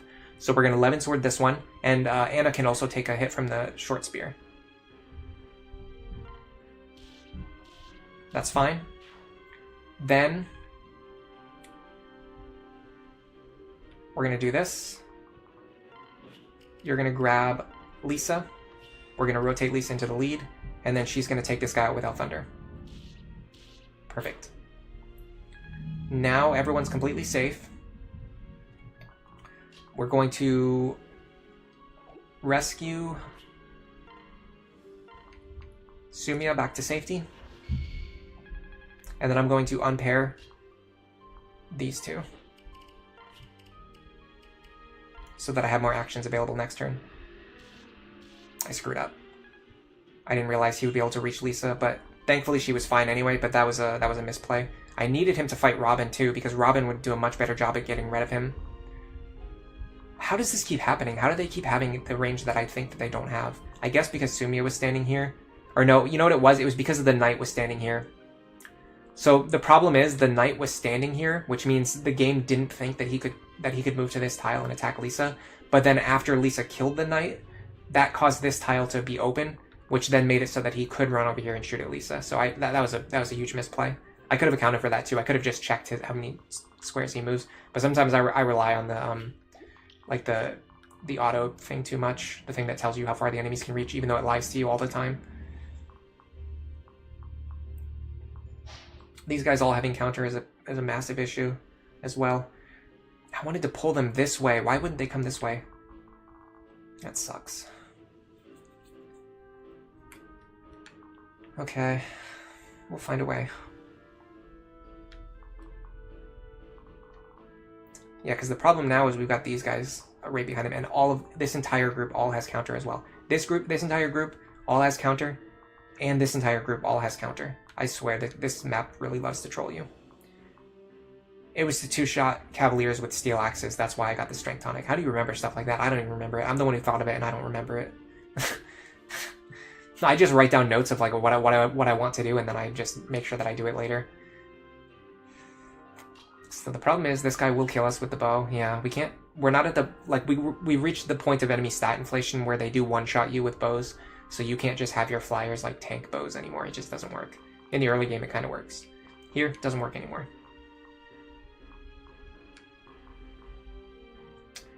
One thing I do notice, which is interesting, is that this square... The problem is, he won't fight me with the bow. He'll move in and he'll attack me with the sword. So whoever stands here needs to be capable of like one-shotting this guy, which none of my units can do. And then this tile, if I stand here, I'm going to be in range of multiple characters who are going to have counter.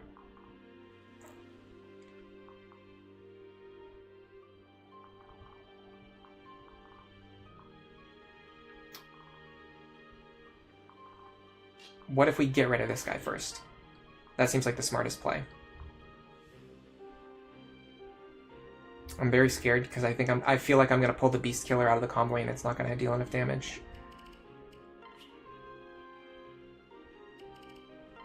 Well, let's find out. Be very careful, by the way. If you open the convoy and then you end up not using it, it still wastes your turn. Okay, yeah, we got him with the Beast Killer. This is huge because he's covering a lot of territory. So getting rid of him right now gives us way more like safe positions to stand in down here on the south. Because that guy had a 10 effective attack range.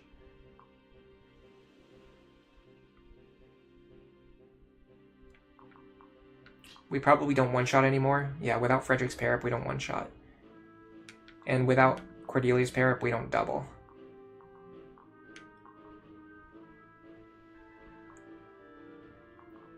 So we need someone else to deal with this enemy.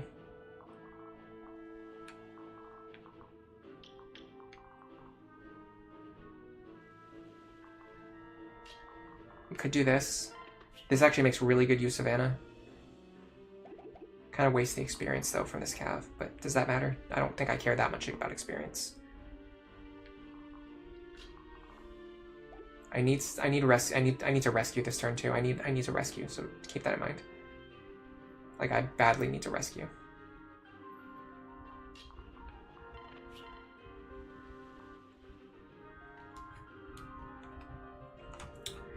If I stay in range of this guy, I'll take 33 damage. Can I stay out of his range? Yes, if I stand right here. I can do this. Now, as long as Robin is above 33 health, which they are, they can enemy face this guy, even though he has counter. Now, I want to put somebody over here who can enemy face this one, if possible. That might be tough, though, because he has Luna and counter, which is a pretty deadly combination. Pretty deadly combination. Alright, let's do this first. We need to rescue this duo. So might as well do it earlier on in the turn.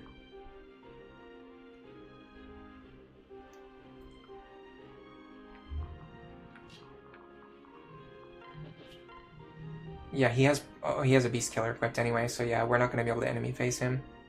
If anybody was going to do it, it would have to be Robin. Alright, so instead what I'm going to do is I'm going to move over here and try to bait him into going left. I can also rally speed. It doesn't really matter this turn, but it's better than not rallying speed, I suppose. Heal Lisa back up. Dance. Yeah, moving to the left is going to bait the enemies to go left, which might help. It might help split them up. Danny Doyle is going to go take a shower. Good luck. Thank you. Thanks for stopping by as well. Yeah, probably by the time you get back, I'm still gonna be working on this map. Although I don't know, I think this attempt we have a pretty good chance of succeeding. My only concern is that I only have let's see, I only have 2 rescue staff charges left, and you generally need like 2 or 3 to deal with the last group. So we're gonna be cutting it pretty close on our rescue staffs. All right, so the next thing we're gonna do is we're gonna move Cordelia over here. Yes, we're gonna rally speed. No, we don't need to rally speed. There's no reason to do it. It's actually better to just make sure I heal. Okay, let me make sure all my other characters can get out of enemy range now. Anna's in a dubious position, but she's actually fine. It would be great if she could actually, she can access the convoy, so let's do that. Might matter. I can heal her over the next couple turns, and then also we can promote Lonku to assassin this turn because he doesn't have anything else to do. I'm gonna trade with Noe. Yes, I'm gonna get my bow.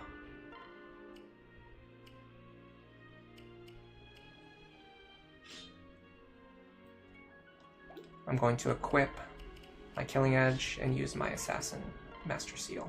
The reason we're going with Assassin is for a couple reasons. For one, I'm going to show you right now, it gets awesome promotion bonuses. Kendrin asks, how often do I use warriors in my team building composition? Very often. They're one of my favorite classes in this game. Axes and bows are the 2 best weapons in the game. So having access to bows and axes is crazy. Okay, so number 1, Assassin has amazing stats, stat gain promotions. We get 5 HP, 5 strength, 7 skill is just insane, 4 speed, and they even get defense and resistance. On top of that, they have bow access, which means we can use him as, like we described earlier, being able to lock yourself into 2 range so you can't take counter damage is really good, and effective damage against flyers is really good. On top of all that, he can also learn lethality at level 5. Lethality is actually really good in Lunatic Plus. Like, no, you can't, like, rely on the fact that it will always trigger, but you can set up situations where if it does trigger, it helps a lot. Nice. That dodge and crit was awesome. That helped. It kept Robin's HP full, which matters a little bit. It's not game breaking. It's not going to like fundamentally change how the rest of the map plays out, but it means that we don't have to worry about healing Robin this turn. And we're a little bit safer on dealing with counter enemies, which is a concern this turn because we have a crap load of enemies with counter coming at us now. Like an unreasonable number of counter enemies rushing towards us this turn. So let's see how far they reach first, because I'm pretty sure this guy's going to reach across the entire map.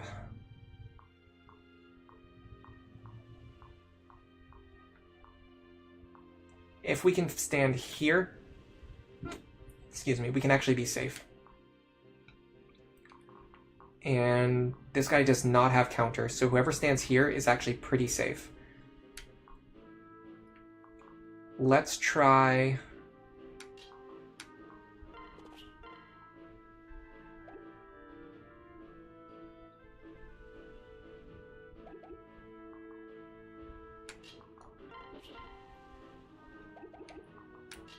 I really want to do Cordelia with Frederick if I can. Steel Axe, 22.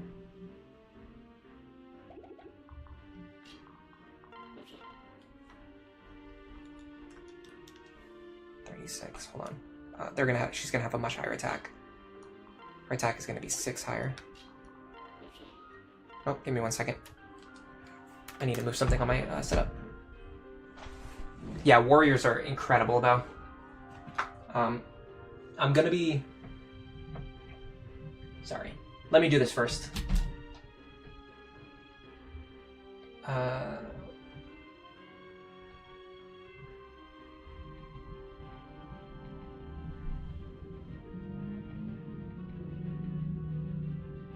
Okay. Excuse me. Excuse me.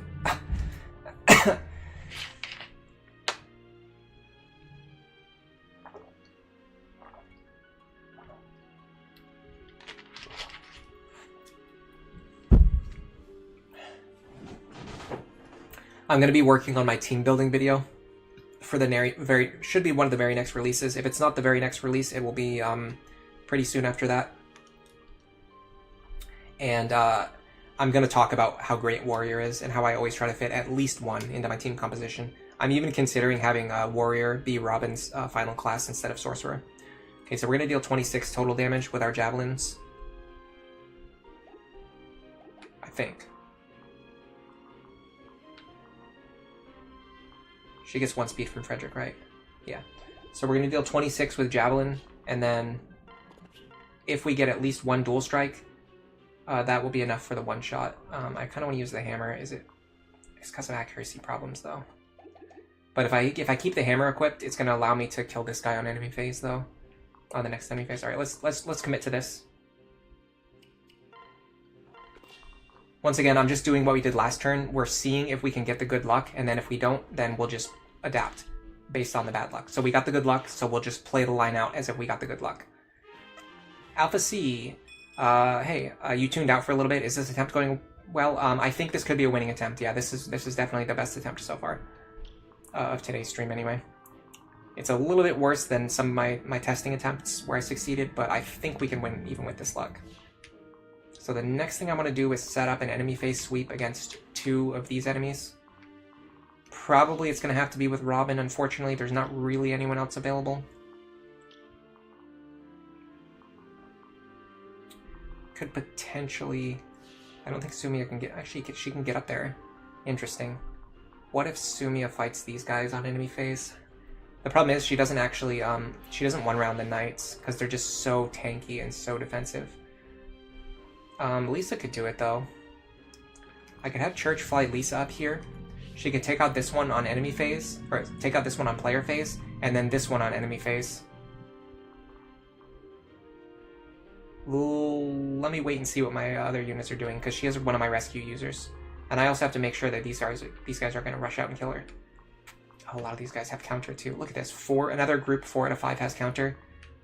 This group, only 1 out of 5 has counter. And then the boss does not have counter. This is really good. I've been wanting to show this off since the very first stream. So in Lunatic Plus, enemies can do this. Dalton naturally has Aegis, and as his Lunatic Plus skill, he rolled Aegis Plus. So essentially, he just kind of got like a dead skill that doesn't really do much for him other than, I mean, it guarantees that he gets Aegis instead of like a chance to get Aegis, but even still, it's really cool that sometimes they can roll skills that don't do anything for them. It makes bosses a little bit less of a threat on Lunatic Plus. You're gonna head out? Alright, no worries, thanks for stopping by. Most units need a second seal and a master seal to become a warrior. True, yeah. But the thing is, typically warrior is not a class you go into immediately. It's a class you go into like later on eventually. Like after you train through hero, you can reclass into warrior. So you have soul and axe breaker, and then you're basically just like a hero but with access to bows instead of swords. But bows are much better than swords in this game. So it's just like a direct upgrade. Should I use Lisa for this? I'm kind of liking this idea. It's actually kind of good. I still haven't decided if I want to use Cherche on the team, by the way. Alright, so we take out this guy on player phase. And then the other knight on enemy phase is either going to attack Cordelia or attack Lisa. And either way, he should be gone. That should be the end of his career. I could enemy phase this guy. I want to see if I can... I don't think there's any way for me to guarantee enemy phasing him and one other enemy. Because unfortunately, if I step forward... So if I stand here, in order to be in reach of this guy, first of all, you can't separate these two, so that alone is a problem. Second of all, this guy will run into melee range and attack me with his sword, which will make me susceptible to counter. So I think I just have to enemy face him at 2 range by standing here. I'm going to do... Hand axe should work, right? I can double him? Yeah. Okay. I'm going to do hand axe and Katarina's Bolt, because I want to crit him and kill him if possible. Okay, the only thing I'm worried about now is... Did Crumb ever reach level 10? No. Alright, let me just start splitting up my other units. I have to be careful though, because Olivia, once I move her out of the way, this guy's going to be able to reach much further. So let me just, I don't know, put her here. Yeah. See. Don't be foolish. Be very careful. I'm a little scared though because now I'm going to move him and then Anna's going to get attacked probably. No, okay. That could have been really bad. Alright, so I want to split up these two so that I have 2 actions available next turn. And then same for this group, I'm going to split them up. So I have more actions available next turn. I'll also give the Soothing Sword to Lon Ku so he can heal.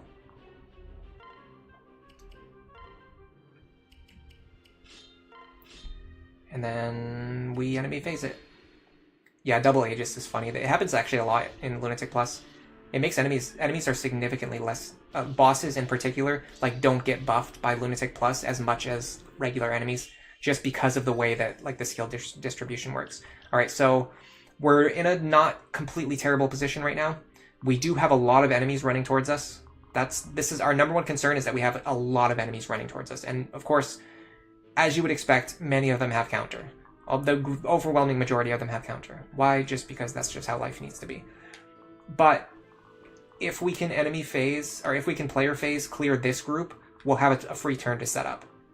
We could even potentially set up something where we have somebody standing here to deal with this guy on enemy phase. Problem is, with him having counter, that's going to be tricky. But not impossible. Tricky, but not impossible. We can make much better use of Olivia this turn as well, because no matter what we do with her, she's going to be kept out of enemy range. With move +1 and assassin, we can just have Lon Ku run over here and get rid of this guy. Seems like a good use of his talents. But I want to make sure he's not going to be needed to get rid of one of these guys first.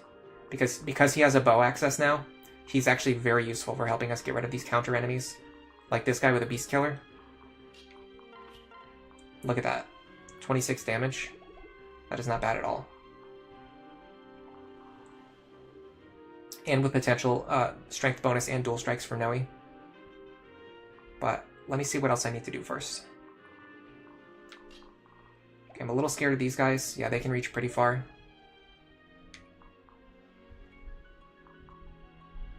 It's actually annoying that this guy has overlapping range with the Paladin.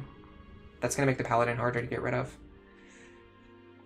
Alright, I think we need to rescue here anyway. We're gonna need to rescue somebody no matter what. But it's actually Lisa. We're gonna have to rescue Lisa no matter what happens. So let's use her for this then.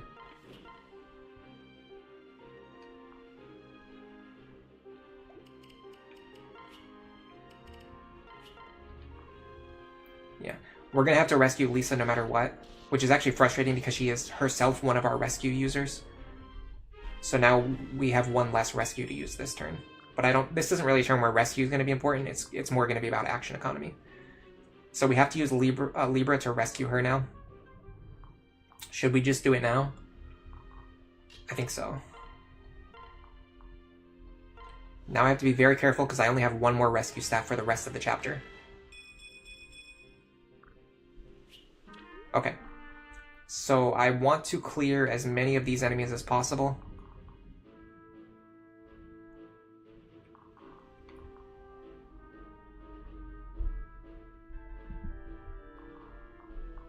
Ideally, I need to clear all of these enemies. So that would require 5 actions. I have basically 1, 2, 3, 4 good fighters, and then Olivia to refresh somebody. Actually, in fact, including Anna, I basically have 6 good fighters.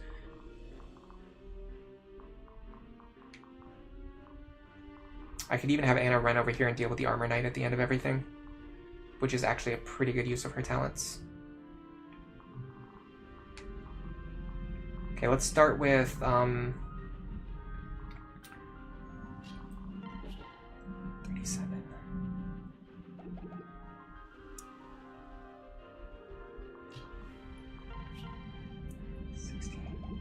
Okay, I got it. We're gonna start with this.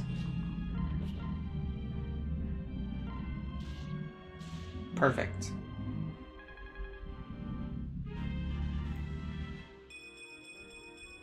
This is going to allow us to promote Crom into Sniper at some point. Maybe not this turn, but at some point we'll be able to.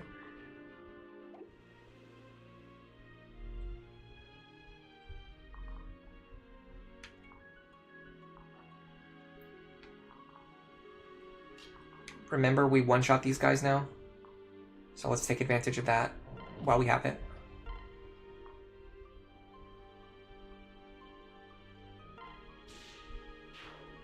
That's why we forged the Beast Killer, so that we wouldn't take counter damage when we fight these guys, because we can one-shot them.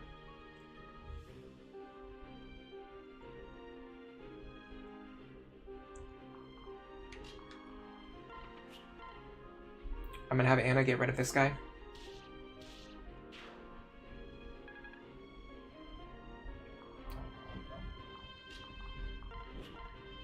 Damage. Okay, if we dual strike here or if we crit here, we get rid of this guy. Nice. Now we dance for this pair. Now I would like to promote Crom this turn, but unfortunately it's more important to get rid of this guy. So let's get rid of this guy. We are also ending this turn with Cordelia and Sumia both in the lead, which is going to give us a much better flying utility. We can also conserve a Beast Killer charge. Okay, now let's see what Robin's combat looks like against the group coming from the north. How many of these enemies can we fight? Is it 1? Is it 0? Is it 2? Let's find out.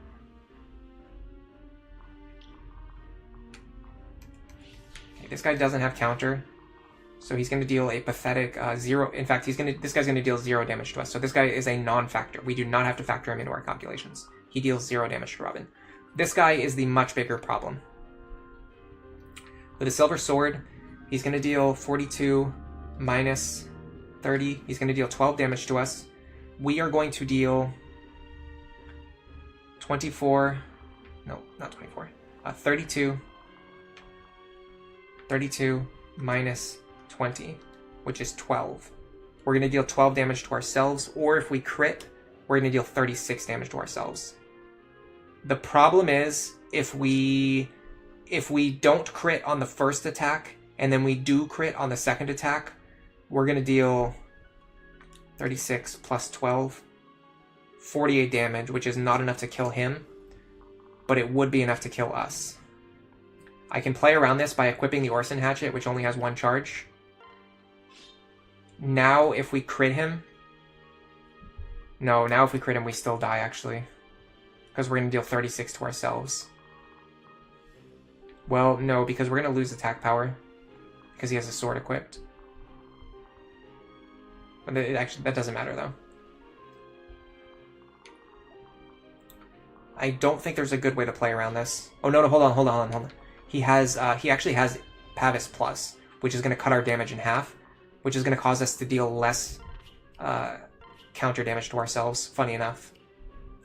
I think we're safe here. I'm not 100% sure. Yeah, he has Pavis, as Gable just pointed out. I think we're 100% safe here. We could, if we want to risk it, we could equip the Hand Axe. 18 plus 18. If we equip the Hand Axe and we crit twice, then and we don't get any dual strikes or crits from Saria, then we will kill ourselves here. Also, we have chances to activate Soul. If we activate Soul, then we save so if we activate Soul, we save ourselves. If Saria dual strikes, we save ourselves. If we don't crit twice, we save ourselves. Okay, so we're already safe. That miss really sucked. That could have been that hit could have been crucial. That could have been like game winning. Now we're actually kind of in a lot of trouble because of this guy still being alive. He's not a very easy opponent to get rid of.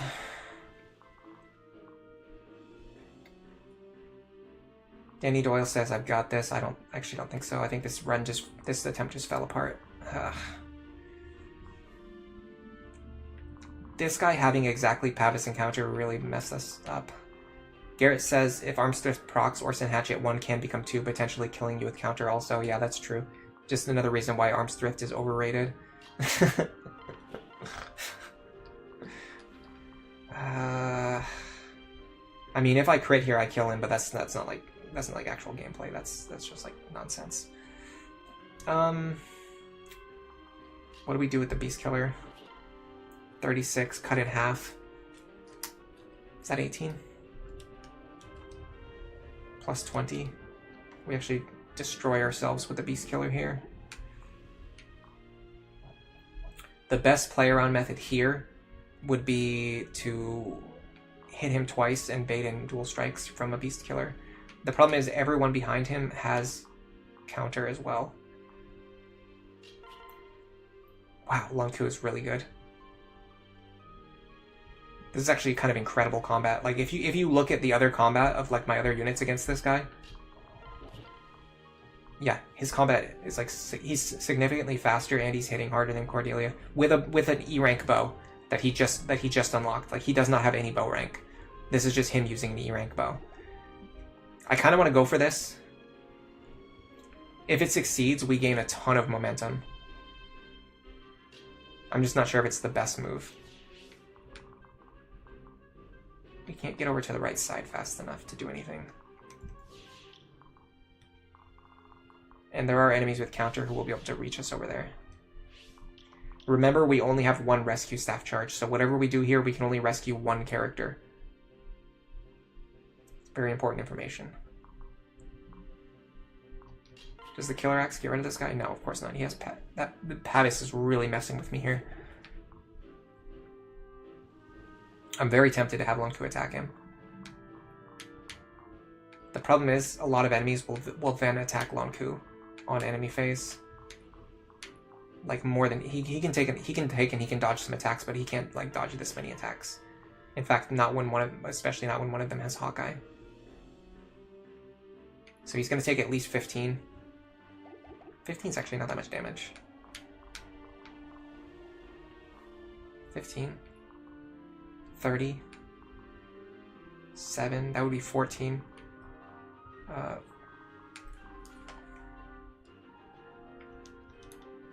He would take 44 if he doesn't dodge any attacks.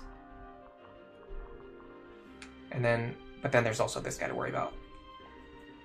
We have no answer for this guy.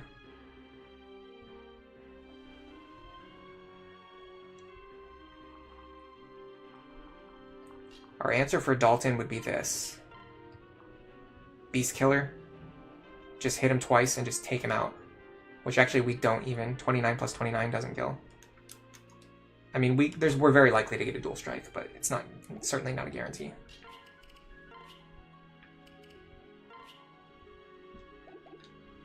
I feel motivated to go with this. No, we can get rid of him at any. But if we don't get rid of him now, he's going to pose a threat to my other characters, though. So let's try this.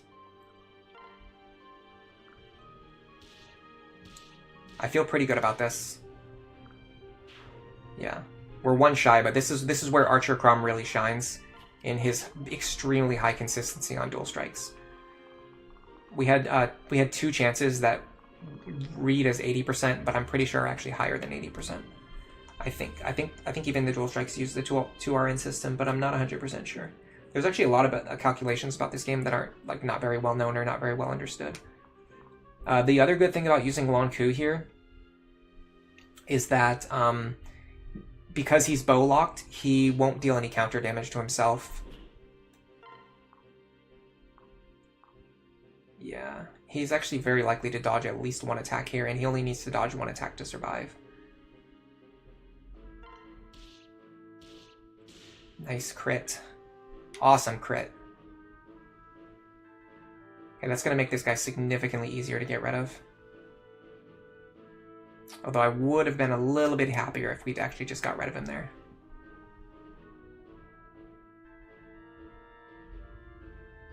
Who has the rescue staff?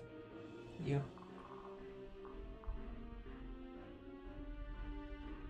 I have a plan. I have an idea. By the way, I mentioned Sniper Crom earlier. Do you generally prefer that over Bow Knight, or is that just what you're using this run? I typically prefer Sniper Crom because it's the fastest path to Bowfair. And then if you want to reclass to Bow Knight after you get Bowfair, then you can do that. The weird thing is people are really obsessed with the Falchion, but the Falchion is actually really weak. It's like as strong as a Steel Sword, and it's effective against Wyverns, but bows are also effective against Wyverns. So the Falchion is just like having access to the Falchion just doesn't matter. The reason Bow Knight's actually good is because it gives +1 movement to his para partner. But getting hard-hitting, consistent dual strikes first is more important. And then you can reclass to Bow Knight later. Once you have that extra 5 damage stack. Yeah, it's all about the Falchion. People think that the Falchion is important, but it's really not important at all. Okay. I have an idea. I go here. I'm gonna Killer Axe this guy. I really want Soul to proc here. I don't need Katarina's Bolt anymore, so I'm gonna switch to Flux. Hold on, I really need to sneeze. It's not coming out. For some reason, whenever I stream and I need to sneeze, it just doesn't come out and it just hurts really bad. Hand Axe. 23 plus 23. We'll just use Hand Axe here. Darn, we did not get Soul procs. We really wanted Soul procs there, but we didn't get them. But it's fine. Do any of these guys have Pass? One of them has Pass. So whoever gets rid of this guy needs to be able to deal with this short spear wielder, which is actually not that difficult at all. The bigger problem is actually this guy. Yes, they're actually going to be in range of this guy as well. No. If I stand here, I'm only in range of the spear wielder. Javelin is not enough damage.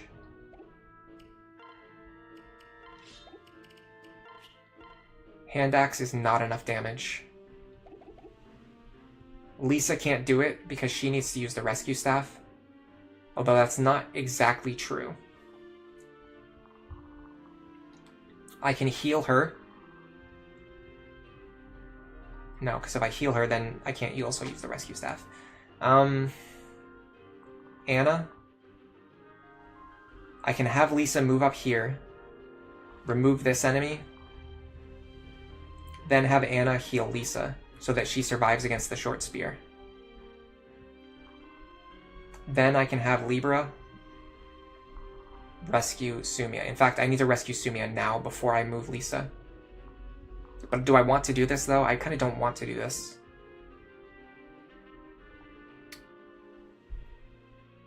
No. No. That's not the play. I think I know what the play is. I need to know what his attack range is, though.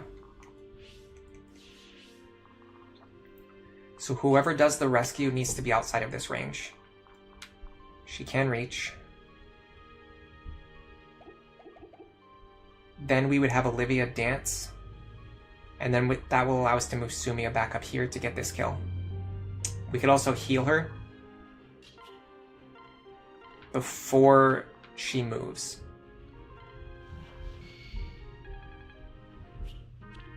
That is my last rescue staff charge. We have no more rescues. So we dance. Let me get Anna out of here. We heal.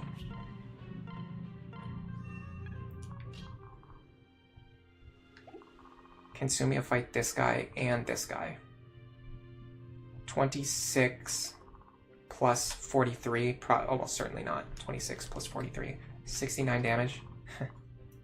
Minus 16 defense twice is 37. She actually takes both of these hits.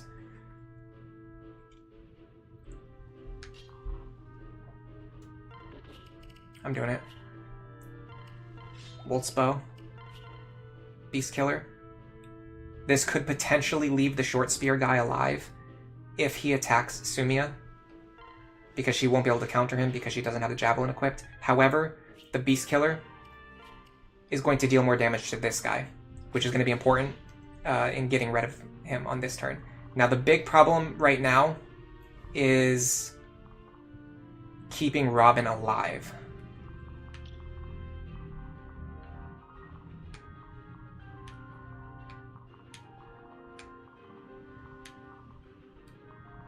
I think I can see it. I think I see the method to do that. Falcon Knight can use staves.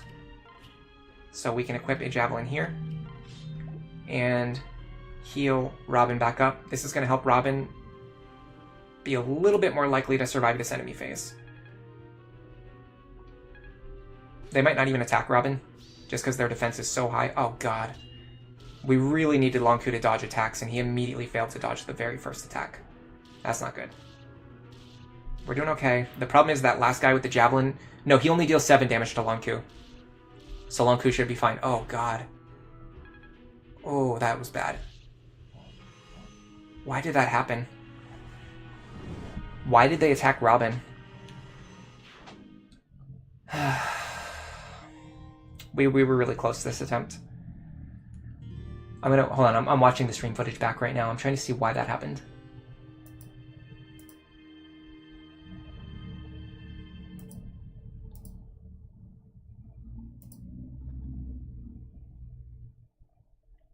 There weren't even very many enemies who had counter. So, like, the one guy who had counter ran up to Robin and attacked them. Why did he do that? He had multiple valid targets. Oh, no, the space in front of Long Ku was blocked. That's why. The space in front of Long Ku got blocked, and that caused the guy with counter to attack Robin instead. We got really unlucky with just, like, the order that the enemies moved is what caused us to game over there. If the enemies moved in the opposite order, and the other guy hit Long Ku first, instead of hitting Robin, like instead of the... I'm trying to explain what I'm saying here. If the enemies moved in a different order and the guy attacked Long Ku, where he couldn't counterattack, and then went after... And then the other guy who didn't have counter would be the only one who would be able to attack Robin. I don't know, I'm rambling. Hopefully I'm making sense. I think what I said just made like a small amount of sense. Too many counter enemies. I'm resetting on this one. That really sucked. What weapon did he one range with counter? I had a hand axe equipped. Also, yeah, it's going a little bit better this time, Tricky. I know it's possible. I finished on my my attempts that I was doing offline during the week, so I know it's possible. I'm just not getting very lucky right now. I'm getting pretty unlucky, unfortunately. Especially, I've mentioned before, but one of the really difficult things about this map in particular is how the resets are not fast. They take a long time. You take like 30 or 40 minutes per attempt, and then you die to like something like that at the very end of the map, which is very demoralizing. The stream continues, yeah. He-Ho is stuck on this map. Their only promoted unit is Crom, Sumi, and Longku. You can get up to the last group of enemies, but then you get overwhelmed by them. Do you think I should reset this playthrough? Honestly, if you only have 3 good combat units, you should probably reset, yeah. I have 4 good combat units. I have Cordelia, Robin, Sumia, and Frederick. Frederick, not her. Frederick. And on top of that, like, Longku is actually really good. I just have to get him 50 more experience and promote him to Assassin, and he's able to contribute immediately on this map. And then Lisa is actually a good combat unit now too. So I have like 6 good combat units as opposed to 3. You can try a few more attempts. Resets are so painful on this map. They take so long. Okay. Seems okay.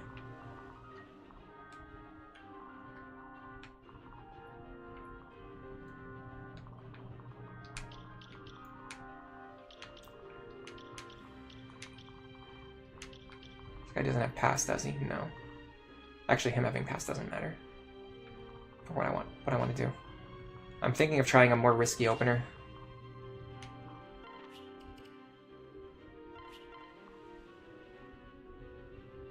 Or since Hatchet really hurts me here, actually. I have to use the same opener I used last time just because this guy has just because this guy has Pavis. If he didn't have Pavis, there was something I wanted to try. I think I could have used Nosferatu there. I'm wondering if I had used Nosferatu there, I wonder if we could have won that attempt. I have to stop being stingy with my Nosferatu charges. I don't need them in chapter 13, and then I can buy more after chapter 13. So there is no reason to be hoarding them. It doesn't accomplish anything.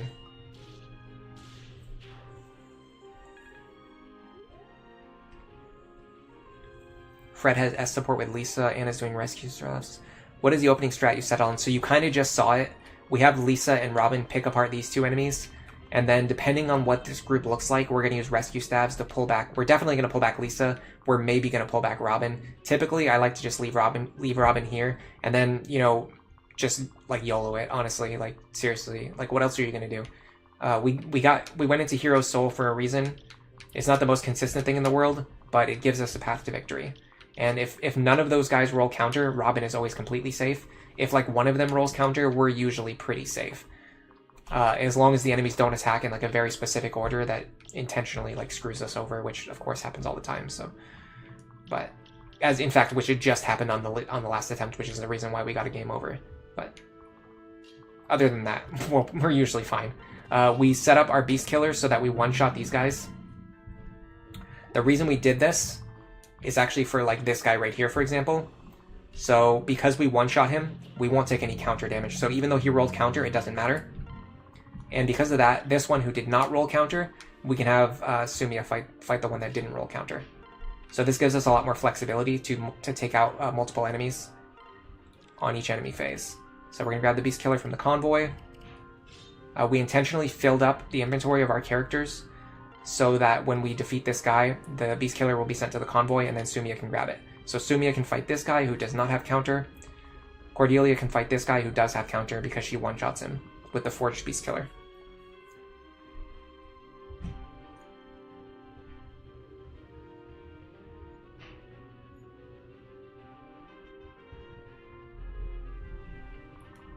On the right-hand side, if this guy doesn't roll counter, you can have Longku fight him on enemy phase. Unfortunately, the last couple attempts, he's gotten counter every single time. So our right side progress has been really slow with Longku, unfortunately. Sometimes there's a way to pull just one of these enemies off of Robin. Like in this example, because this guy has passed, we could hit just him off of Robin. But we don't have anyone who's suitable to fight him anyway, so it doesn't really matter. Maybe Longku, I don't know. 24 speed, 22 speed. He deals 42 damage, but if we use the Superior Edge, actually, he won't be able to hit us. I'm kind of interested to try this out. We haven't really done this yet. If I do this, it should move Lisa above me, which is actually what I want. No, it moved her to the right. Okay, sure, why not? What level is Libra? I think he just reached level 5, yeah. He reaches level 5 like on his first action on this map. Convoy warping is really cool.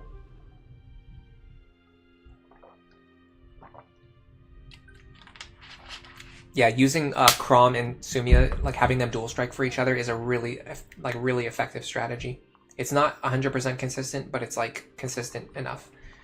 Alright, so in theory, this guy should see lethal against Long Ku and should try to attack him, but because I have the superior edge equipped, there's a very high chance that I will dodge his attack. The problem is, if my evasion gets low enough, he'll just ignore me and go after Robin anyway, but it's, I mean, we can test it out, basically. This is our chance to test it out.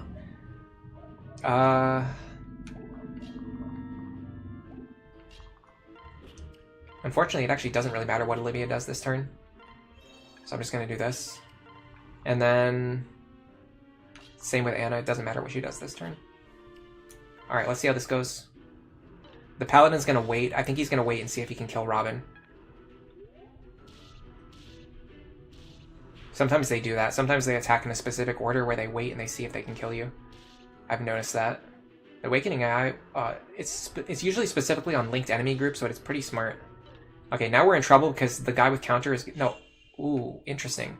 The guy with counter moved last, but because he was body blocked, it actually stopped him from attacking us. That doesn't really help us as much as you'd imagine, because now we have a ton of enemies still alive.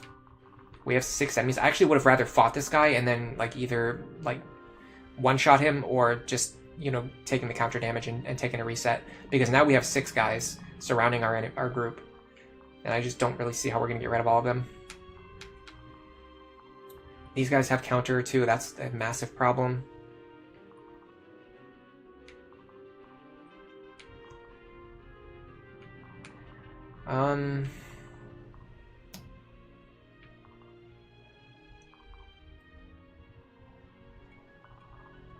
Might be a way to deal with it. This one right here is actually the big problem. Because we really needed to get rid of him. Whether it was relying on luck or whatever you want to call it, we really needed to get rid of him. I'm going to Orson Hatchet here to guarantee this kill. Nice, soul activation. Okay, so we would have activated soul, which would have kept us alive anyway, so it's good to know. Now I'm going to have Olivia dance for Robin. Then I'm going to have Robin take out the Paladin, if possible, if at all possible. Because he is by far the most dangerous enemy. Okay, so what we would want to do is use our Killer Axe. Katarina's Bolt has a almost 50% chance to crit. Killer Axe has a almost 50% chance to crit. We're going to get 4 chances to crit here. Didn't get it. If we got that crit soul, like, first instead of second, we would basically be at full health right now. This is the reason why I like Nosferatu more than soul. I talked about this in the Chapter 4 video. With soul, it just triggers, like, when you don't need it. And when you do need it, it just will not trigger. It just, like, refuses to... it can be very frustrating.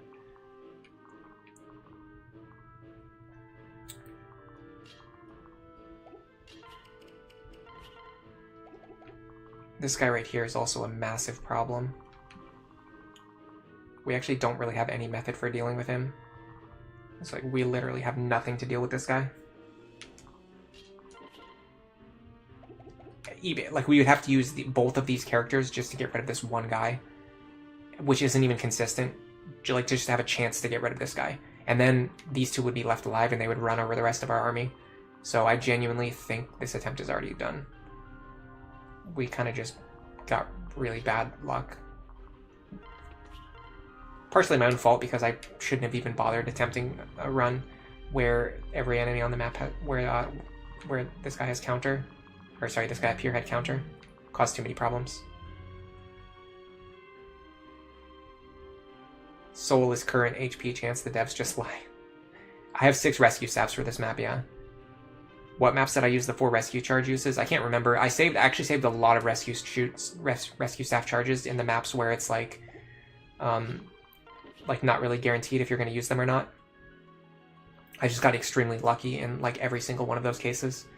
But then like later on I just ended up using them for other stuff. I'm just not seeing it. I'm really not seeing it. 35. Like, this is the much better use of this character. Okay, hold on. Can she even double this guy? 22? No. I'm just going to reset. We just lost too much momentum. It's just not worth sitting here for 10 minutes trying to figure out this. I talked about this in my chapter, when we stream chapter 5. If you get into a situation where you feel like you're just going to waste 10 minutes trying to figure out how to solve a turn and then you're just going to get a game over anyway, it's better to just reset and get it over with. Just like, don't waste your time. Like, don't waste your time. You'll beat the map faster if you're willing to like do quick resets. Okay, so we can do the same thing on the left side. We're just going to switch the positions of Sumi and Cordelia.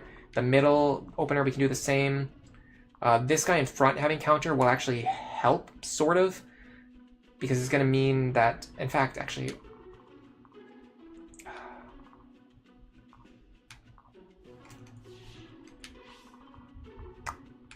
can't really get into a good position. I'm wondering if there's a way to stand, like, if this guy didn't have counter, we could stand, like, here and take out this guy,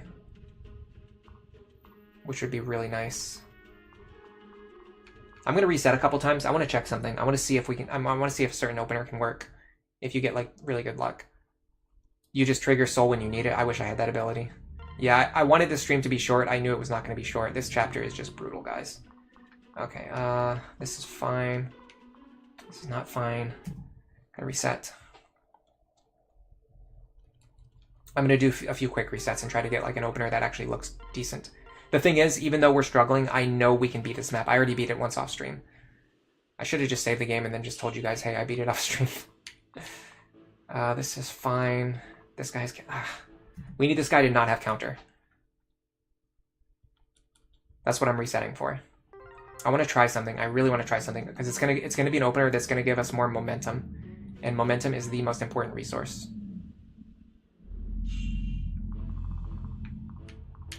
Okay, that looks good.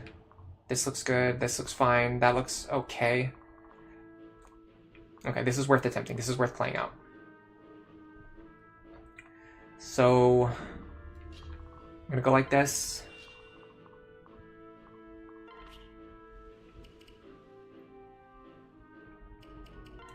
I'm actually going to... Yes. Because I'm doing it this way, it's actually going to be more consistent to open up with Saria. Perfect.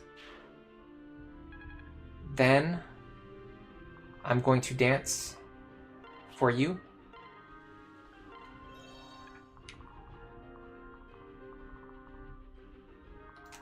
Which one of these guys had counter? It was none of these three. Okay, so we can stay in range of these three. These guys actually deal like 0 damage to us if they don't have counter, which is insane. So we can just sweep all three of these guys on enemy phase. Stop doing that. One of these times, actually I did it once already this stream. I'm gonna accidentally click end turn. Okay, so we can enemy phase all of these guys. Is that true? Do they actually deal 0 damage to me? No, I'm a liar. They were dealing 0 damage earlier for some reason. Maybe it was after I leveled up or something. Okay, so now we can switch Robin back into the lead with the Katarina's Bolt.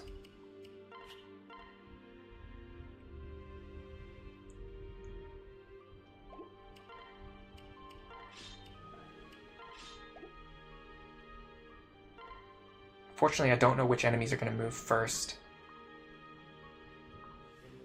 I'm a little bit tempted to take out... No, because I'm going to have to dual strike. Okay, let's take out this guy. I'll do the more consistent version of this opener.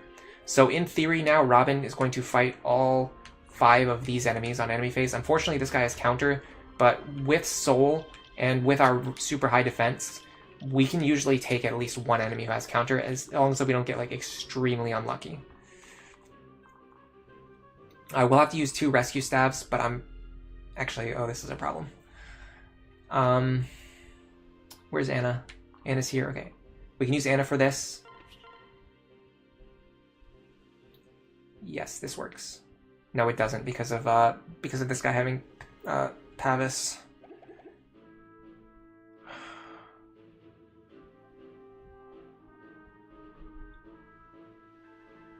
I can still do it. I gotta grab the rescue staff from her and then pair up here. Now we go like this.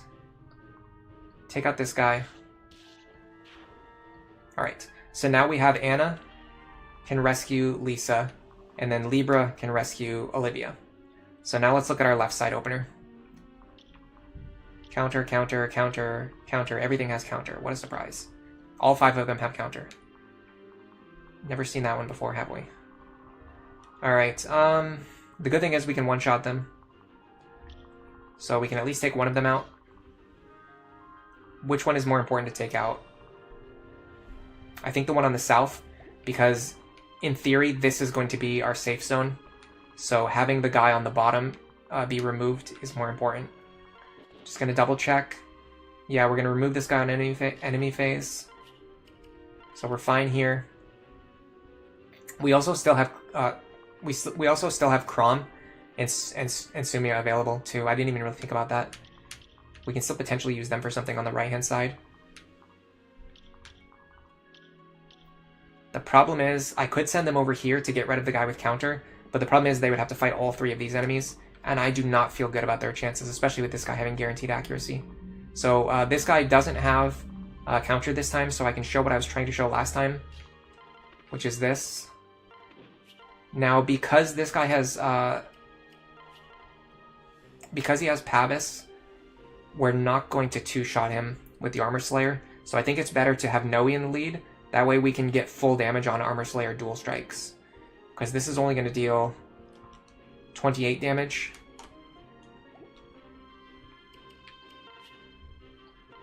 Plus 6 would be 34.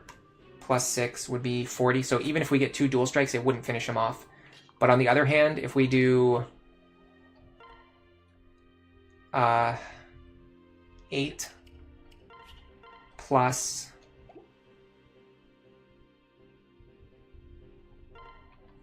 23. 23 plus 8 is 31. Plus another 23 would be 54. So if we get 2 dual strikes with Noe in the lead, then we will one-round this guy with the Armor Slayer dual strikes, because dual strikes don't get their damage cut in half. Okay.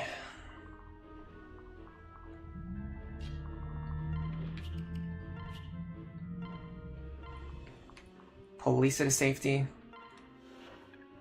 Now, after all of that, we're still going to have to rely on the fact that Robin needs to not get killed by this guy, which is very, very tricky.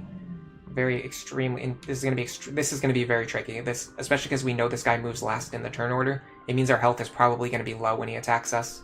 So we're going to have to trigger Soul, like, right before we hit him. Or we're going to have to get a crit to one-shot him. And by that point, our Orson Hatchet is probably going to be broken too. The good thing is, because he moves into one range with us, we're going to get the benefits of Hex and Anathema. So we're very likely to crit. I did a little off-screen grinding and I beat the entire game. No, I didn't do any grinding. I just redid the run from Chapter 1. And put it, like, I got the experience onto better characters and I saved my rescue staves. Yeah, all 5 of them have counter. Robin's going to soul tank here. Hey, Andy Delan Hernandez Vasquez. Vasquez? Is it Vasquez or Vasquez? Vasquez, yeah. Andy Delan Hernandez Vasquez. Thanks for stopping by. Welcome to the stream. By the way, we're really close to hitting 2,000 subs, which was my goal for this month. Who do I think is the worst dancer in the series? I'm not sure, but I'm pretty sure... Hold on a second. Let me check. I'm about to say something, but I want to make sure I'm going to say the right thing so I don't sound like a buffoon. Worst dancer in Fire Emblem.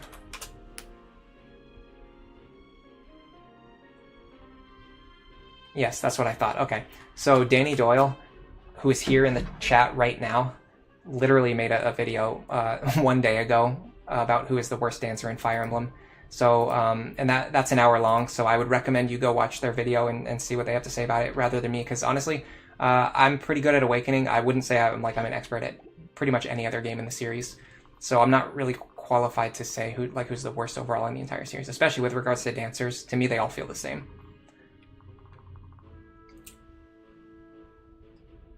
Do I have a Discord or email for contact? You wanted to ask me about something YouTube related, but you don't like discussing big business in public chat. Yeah, I understand that. I do have a Discord. Let me find out how to get in touch. It's probably much easier for me to get in touch with you than it would be for you to get in touch with me. So if I remember to do it, I might not do it today because I'm going to be very busy for the rest of the day after the stream ends. But I'll try to remember in the next couple days to find your Discord information, and I will reach out to you. Most people think it's Olivia, but they're wrong. You do think it is Olivia? I don't know. I think Olivia is extremely valuable because she doubles... she lets you use an extra rescue staff every turn. It's not important in this chapter because our rescue staffs are so limited, but in the upcoming chapters, we're really going to showcase how good Olivia is because she's going to give us an additional extra rescue every turn, which is going to be very important when we're genuinely, I'm not even kidding, we're going to be bringing 15 rescue charges into every map for the rest of the game. And we're not always going to use all 15 of them, but we're going to use a lot of them. Like, after this point in the game, like, the meta completely changes. It's all about using rescue staffs every single turn. So this is why I constantly say that the staff users are the best in this game. Probably than they've ever been, like in any other Fire Emblem game. It's so important to be able to rescue every turn, multiple times per turn. So you need at least 2 or 3 good rescue users. Alright, what do we want Sumia to do this turn? I could potentially have her bait this guy, so that Robin has 1 less person to deal with. I actually like that idea. And I know I double him, and so I can also equip the Beast Killer. How far does he reach? Here? You know what? I actually like this. So I'm going to go into the convoy. I'm going to grab the Beast Killer that... where's the Beast Killer? Oh god, where's the Beast Killer?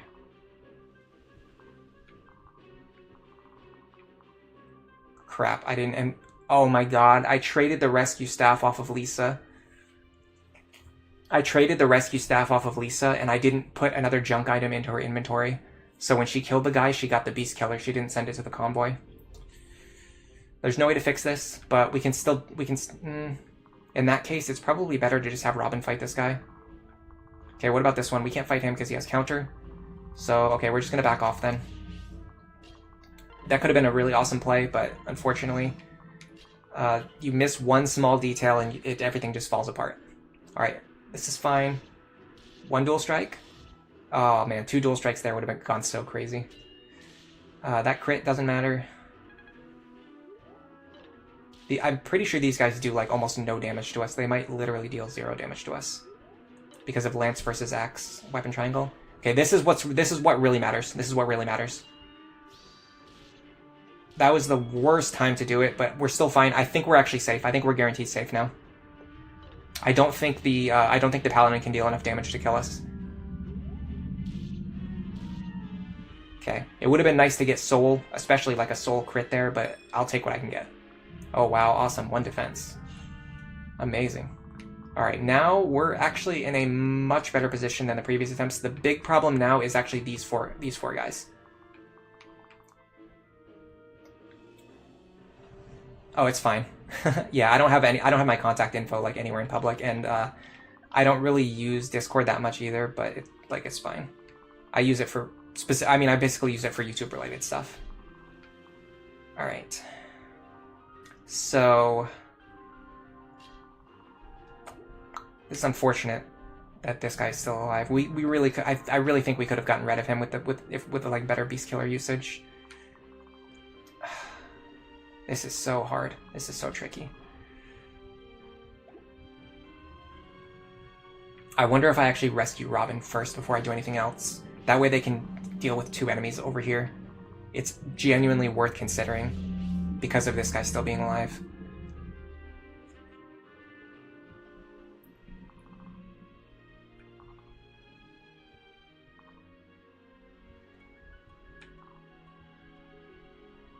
If I rescue Robin right now, he's going to go all the way over here, which is not where I want him to be.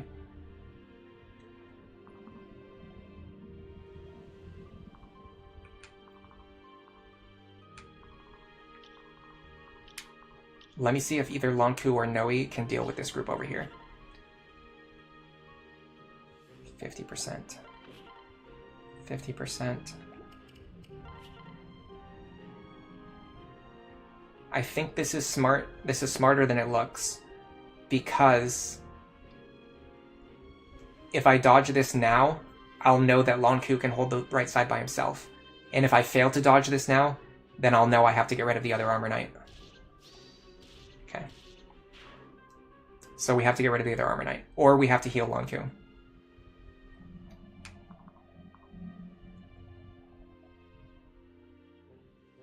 We're probably going to need multiple rescue staff uses. Which means we probably need to use Lisa, who is not holding... This sucks, because I can't get the Beast Killer over to the left-hand side anymore. This is horrible. That Beast Killer play really messed me up. Alright. This should be fine.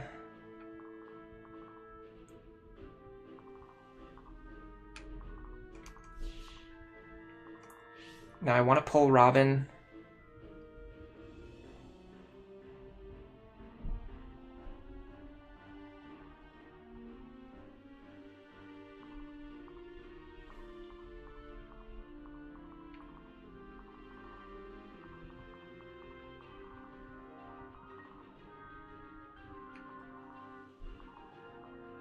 This spot should work.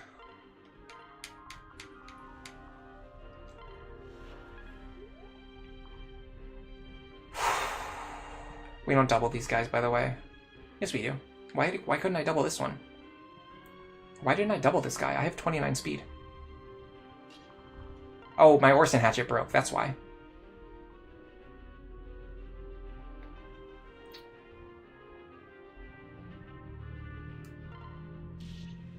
Nice. That was absolutely crucial. Okay, now we can do... Hold on, my phone's doing something. How do you know what tile rescue moves a unit to? It feels random. I know for sure that it always moves south if it can. However, if there's like a forest, a mountain, or a fort here, it will not move south. Even though like you can stand on a forest, it just won't move them there for some reason. It just moves them somewhere else instead. If it can't move them south, I get really confused. I think it goes up, right, and then left. But weirdly enough, if you're on the bottom of the screen, it seems to go left first before it goes up or right. But only when you're standing on the bottom of the screen. It's very, very, very strange. Very strange. So if I'm standing here, I'll rescue here first, then here, then here, then here. But if I was standing here and I couldn't rescue south, for some reason it puts them immediately to the left, which is usually last in the order. But then sometimes it doesn't do that, so I don't know. I honestly get confused. I'm not 100% sure how it works, to be totally, like, transparent. Silver Sword I can take. I'm pretty sure. He's not the only guy who reaches that tile, though. But what about this guy? We can take that attack, too. Okay. This kind of encounter is a massive problem, though. Is it? Is it that big of a problem? The big problem is actually going to be how much damage we're going to take. 42 minus 30. That's only... Well, I say only 12, but 12 is actually enough to kill us. And we have no healing available. Because we have to use a rescue staff. So we have no more healing. Other than... Well, we have Cordelia. But Cordelia is not going to work because she needs to attack as well.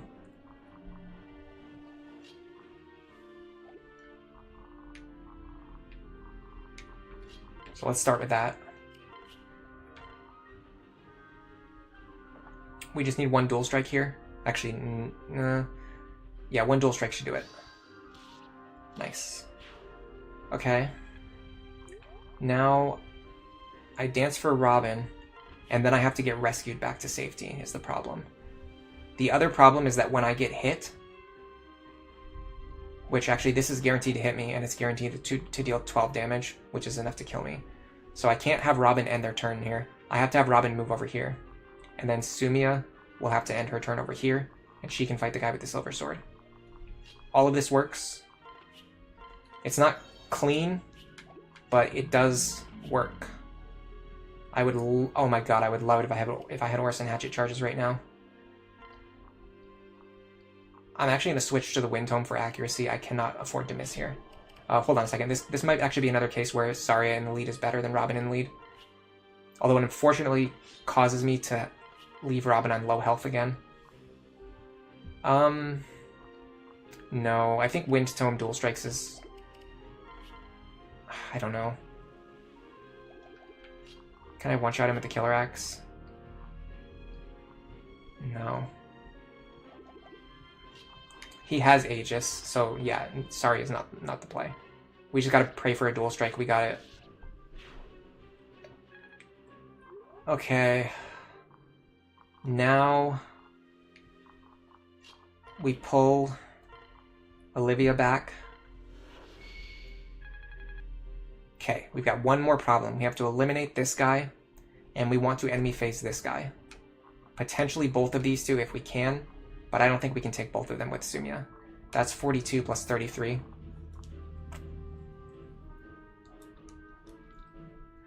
$75. Minus 32 is 40. We just barely don't take it. We could give her a defense tonic if we haven't given her one already for the next attempt. I'm going to keep that in mind. Defense tonic for the next attempt. Okay, so let's stay out of this guy's range, but stay in range of the paladin. Now the problem is, I think we're going to need, we're going to need 2 more dual strikes, or we're going to need 1 more dual strike. But I set up the strength and attack power of Chrom and Sumia so that if we just get 1 dual strike here, we always kill these Cavaliers. So we're not banking on like super lucky like double dual strike crits or anything. We just need 1 dual strike. Just 1 solid dual strike. Nice, that helped. Okay. This attempt is still looking extremely ugly, by the way. We've used up like almost all of our rescue stabs already. Yeah, we're down to just 2 more rescue stabs. And we still don't have the Beast Killer in Sumia's hands, which she absolutely needs it, like more than anything else. More than I need a life. We're probably not going to be able to dance for anybody super important.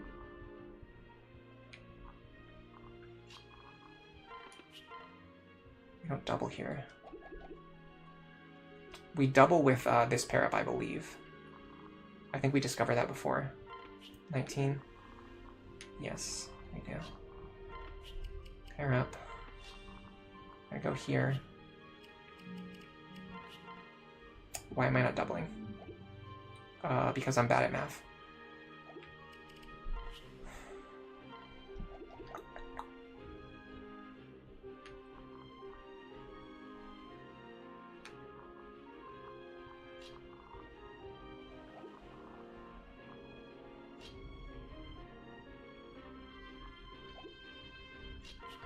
I see chat moving. I can't stop and read chat right now. I'm too focused on the game. I'm too into the game. Okay, what among these guys have counter? Just this guy.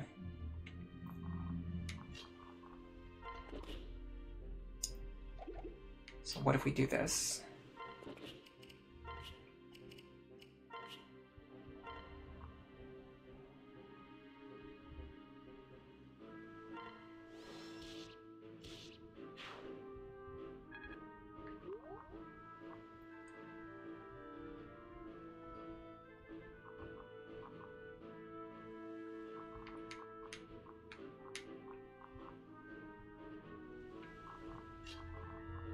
I'm going to put the Hector Axe into his hands.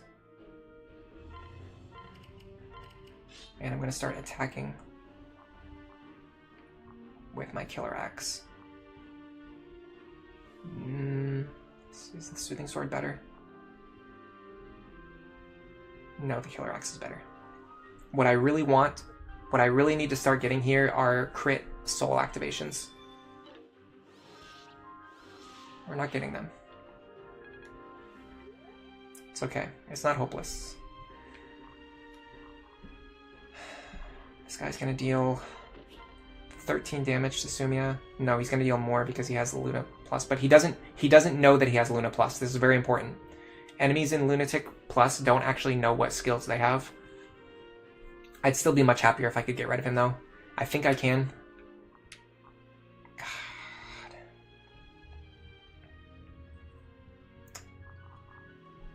Maybe I can get rid of him. It's gonna be weird. Actually, I don't think I can anymore because I paired up Libra and Lisa when I didn't need to. I mean, I can do this. Problem is that just sticks Lisa in this position where she'll have to fight this guy. Lonku can't reach. Anna can reach. Is Anna the play? I think so. I don't like relying on her because I know I'm not going to use her in the long term, but she really shines in this chapter. And honestly, like in the future, you often find yourself just deploying Anna whenever you have a free slot because she's just such a good like character that you just get for free. Okay. We can't really dance for anyone who matters. So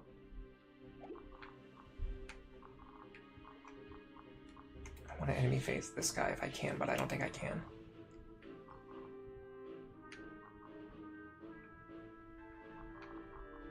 Could Lisa do it? 24 speed.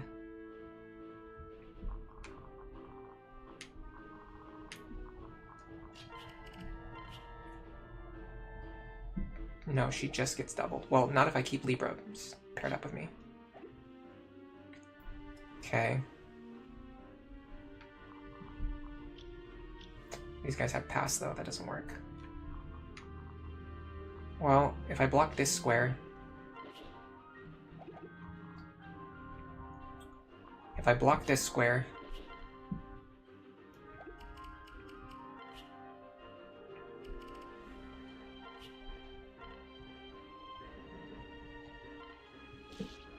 The guy with pass can't reach this tile anymore. Then I can go like this. I can give the Beast Killer to Sumia that I've been wanting to give to her. Now, who's more important to heal, Sumia or Robin? I think Robin is...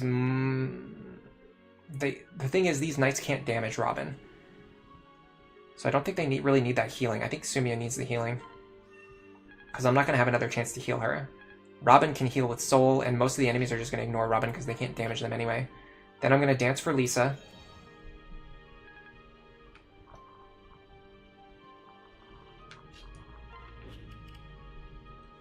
They can't damage me, right? 37. Minus 30. I mean, they can deal 7 damage to me, which is not enough to kill me. Then the other one has to go for Frederick, who has the Hector Axe equipped. Hector's probably going to sweep this guy, and then Anna's probably going to sweep the other one. I don't think they're going to go after Robin. But even if they do, they'll still be alive on full health, and it's actually just a chance for them to heal to full with Soul anyway. Okay. So if Lisa stands here, she can enemy phase this guy. She has 20 speed versus 24 speed. She will not get doubled. She will get hit guaranteed for less than 34 damage. So she will be fine. I can do Titania's Axe with Elthunder, just maximize my chances of just having any good luck go my way. Now what do I do with this pair? Didn't get enough experience for the Master Seal yet. I'm just gonna go into the convoy. Or sorry, I'm just gonna trade with Noe. Get the concoction that she's holding. And use it. Nice.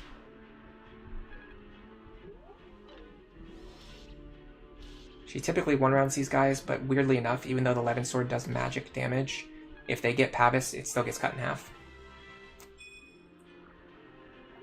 Why am I using Wyvern Rider Noe? It's just a good use of her. Gives me another flying utility character. And I wanted to pair her up with Lonku anyway. And with Noe, because her growths are really good, by the time you've trained her 10 levels, when you respec her into Wyvern, she's already like a good combat-capable Wyvern. And then as she continues to gain more levels, she's just going to snowball into an even stronger unit. She's definitely not like a top-tier unit. She's just one that I personally enjoy using. Okay, we can definitely get rid of this guy right now. So that's one good thing. Cordelia should be able to get rid of this one. What reaches that tile? It's an archer, unfortunately.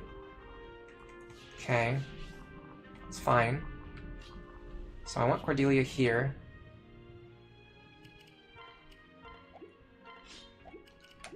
Okay. Hold on a second. Let me make sure I can one-shot this guy. Beast Killer does the job.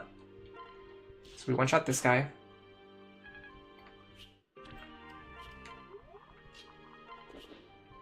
We one-shot this guy.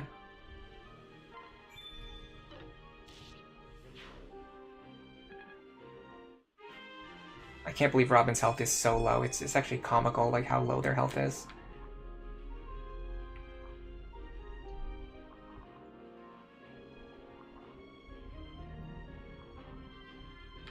Go here. Problem is actually this guy right here. He can actually reach kind of far. I mean, he's not that dangerous though, is he? Not really. He does have pass, but I can actually use. I can just body block him. I need a Saria dual strike here though. That's a slight issue. 20 damage. 20 plus 10 plus 10. That's actually not enough. So I need to switch. In fact, what's my speed?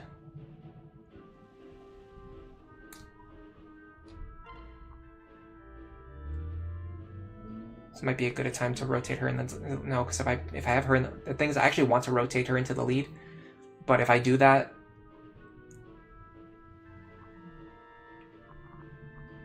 I can't heal Robin, and I really need to heal Robin like this turn. Robin badly needs to be healed. All right, so we're gonna be ranking on dual strikes, but we're gonna use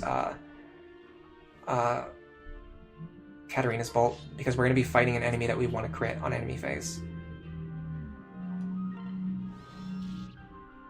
Soul. Nice. Okay. Lonku doesn't quite reach, unfortunately. I can set him up to fight this guy with the Armor Slayer. This guy will most likely attack him. Alright, let me get caught back up on chat. Sorry.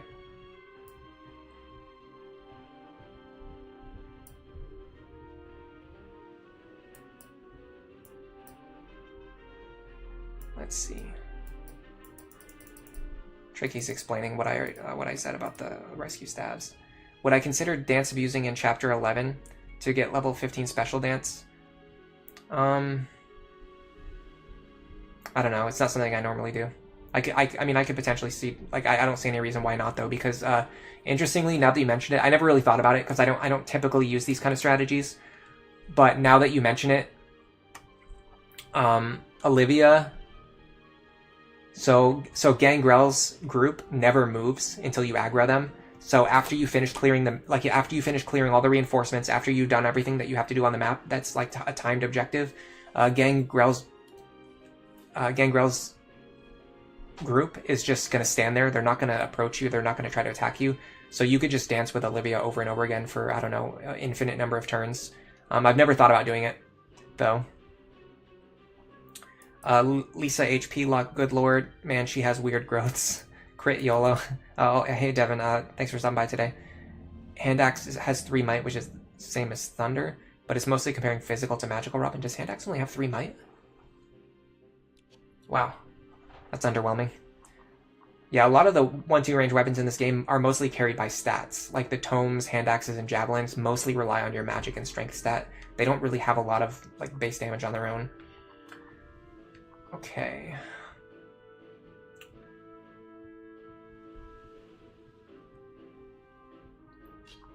I'm going to use Anna for the healing.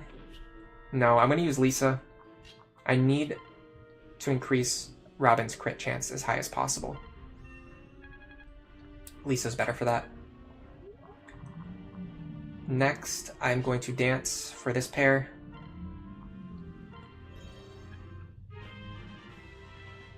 Yeah, level 15 to get special dance would be good.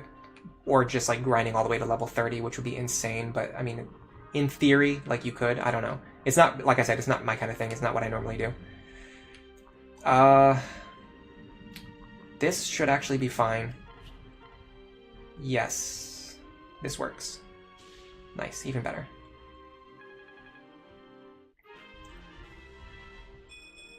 Okay. Interesting. I don't think that's an issue, but I can put Lonku in the way anyway, because I'd rather have Lonku fight him. So I'm going to put Lonku here. Armor Slayer. He doesn't kill me. Now I'm going to go over here and I'm going to unpair. I just need to start unpairing units. I just don't have any actions available. Nice. Okay, we can promote Lonku and Crom at some point once we have a free turn. Now Robin should enemy phase the Bow Knight. Darn. Would have been nice if I could have gotten rid of him, but that's okay. We've got a pretty small number of enemies to take care of, and we have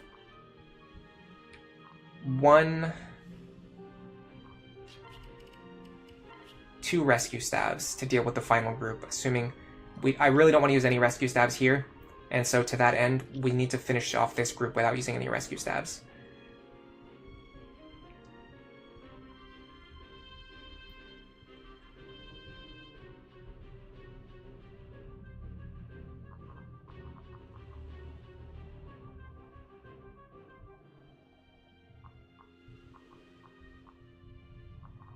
Yeah, I understand the value of doing it. It's just not the way that I normally play the game.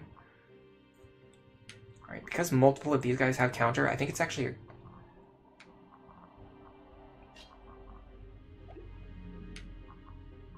this actually might be Cordelia's time to shine.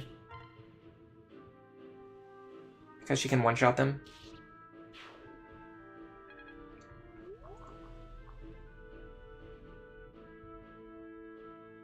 What about pass?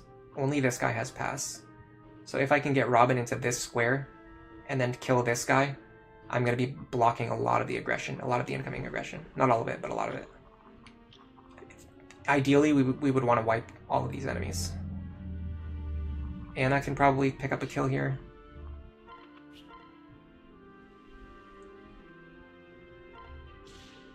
Just move that guy out of my way.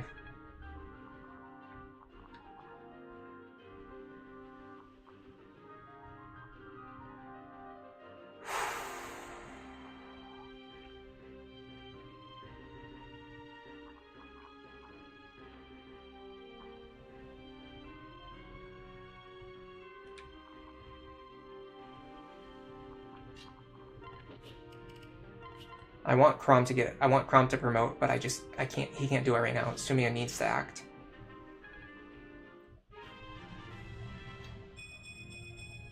By the way, we haven't all of level 13 to get as much experience as we need onto Sumia to get Gale Force. So we're totally fine on Gale Force. There's easily 5 levels worth of experience for her in that chapter. That chapter is so much easier than this one. It's just like, it's a night and day difference. I mean, it can be hard if you don't know what you're doing. Keeping track of the reinforcements is tedious, but it's nowhere near the pressure of having waves of enemies approach, like enemies with 10 range, mounted enemies with effective weaponry, rolling over your group. There's nothing worse than that.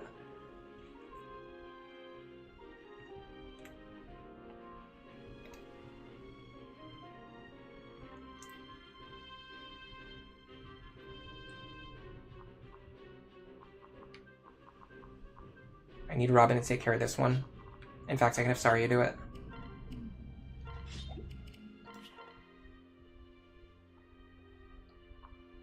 Can the Flux Tome do it? Yes. Flux Tome value. Nice. And a dual strike. I mean, chapter 13 is still rough, but it's so much easier than this, that's for sure. This is like nightmare difficulty right here. This is true nightmare difficulty. Okay, Lisa can take out this one now.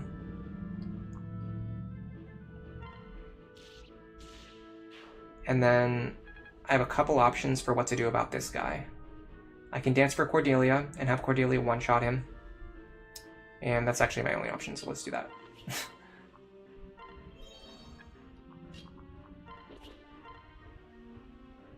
He does have... Oh god, he has Vantage, Beast Killer. How did I not see that? How did I miss that? That's so significant. We can still play around it, it's just... Okay, so we're gonna go like this. We got 2 chances to dual strike here. Didn't get it.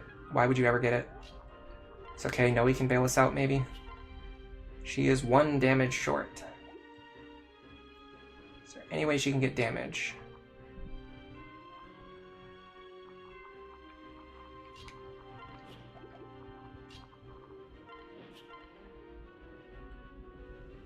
Okay, we're giving it to Cherche then.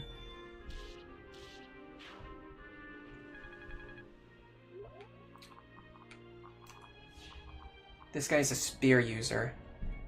He's guaranteed to hit. That's really unfortunate. If he wasn't guaranteed to hit, I could promote into an assassin and then enemy face him with a bow. But I can't do it because he'll kill me instantly. Alright, let's just promote. Grab my bow while I'm here.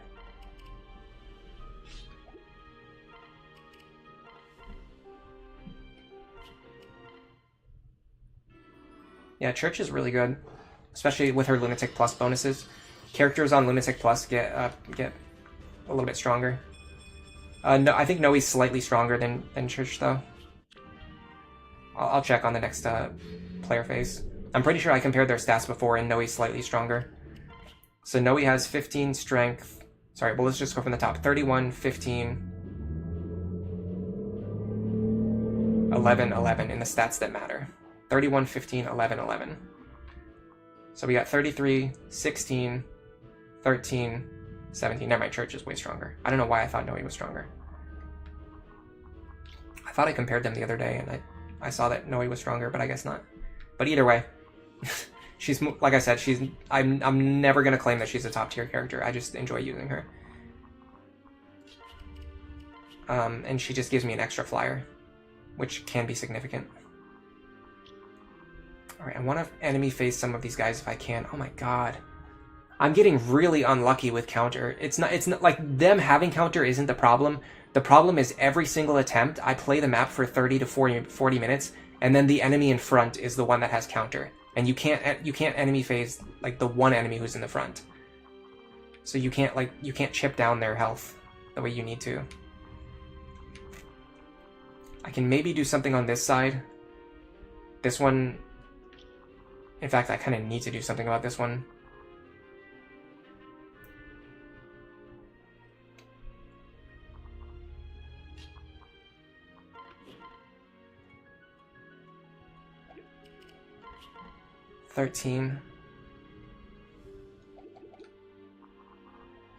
Okay, I'm gonna set up a situation where Robin can fight this one. I think if I have my killer axe equipped, it might work. So that's 40 minus 20.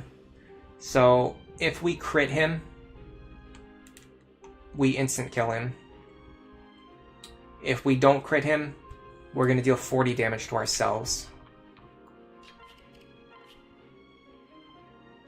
He's going to deal...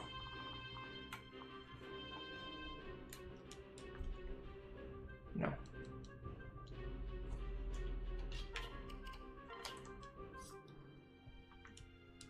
He's going to deal 13 damage to us, which we can't take. He doesn't have... Okay, so here's the thing. He doesn't have guaranteed accuracy. We're going to have a weapon triangle advantage. We're going to have 2 opportunities to crit. We're going to have 2 opportunities to dual strike. And we're going to have a chance to dodge. That's 7 things that could potentially go in our favor. I'm moderately okay with that, with taking that risk. The other option would be to have Saria fight him. She can use Nosferatu. Although I don't know if that guarantees her survival. Because he's going to hit us for 43 minus 20, which is 23. Then we're going to hit him for 29 minus 14. We're going to hit him for 15. We're going to heal for 7. I'm too tired to do math right now. I'm just going to YOLO it. So the problem is I have to make sure that I trade the killer axe back into Robin's hands. And we kind of need to dual strike here as well. Yeah, terrain would be really nice on this map. You know what? That's one of the things that's really missing on this map. There's no terrain. That's a really good observation. That extra, like, 10% evade, honestly, would be huge here. Alright, here's the thing. I really, really need to dual strike here. And then I also need to trade the killer axe back into Robin's hands.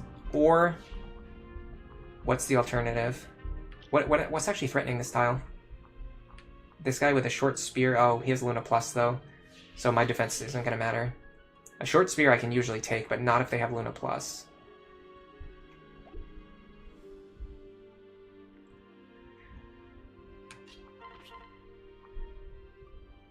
I'm almost tempted to do the Nosferatu calc again and just write everything down.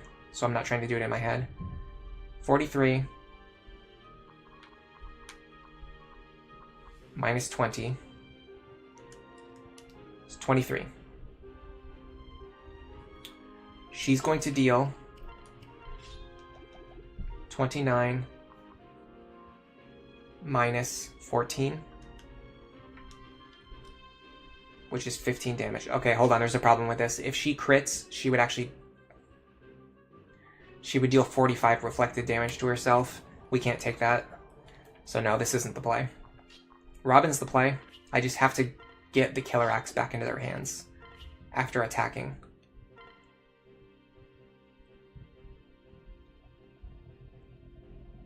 And I really, really, really, really, really need to crit or dual strike here. Okay.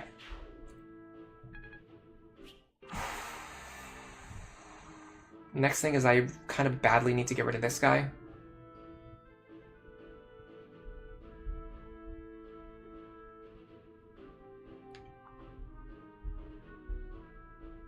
Without using Olivia. Because I want Sumia to fly this turn. Do I? Actually? I mean, do I need to dance for her? No, I actually don't need to dance for her. I can just reach the tile that I want to reach. Because I want to reach this tile right here. She can reach that without dancing.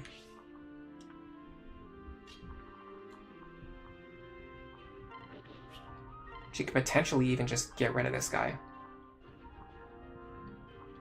Steel Lance. We need the Waltz Bow equipped.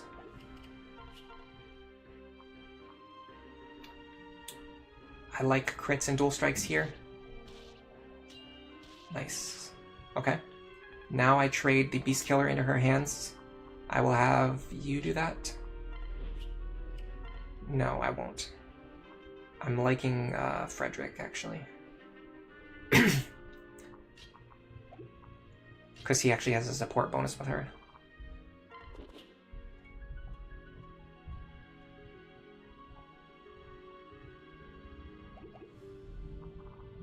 Hold on a second.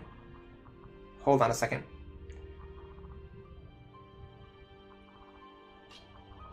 I just realized something very important.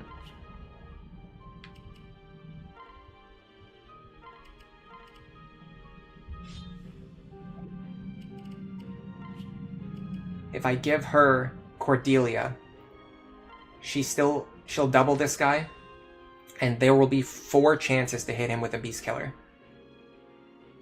This also allows me to rotate Crom into the lead and use the Master Seal to promote him into the Sniper right now. Gable says, I technically don't have 2 dual strike chances if I die by counter. I wouldn't die by counter until after the second attack, though. I only die by counter if I fail to crit and I fail to dual strike on both attacks.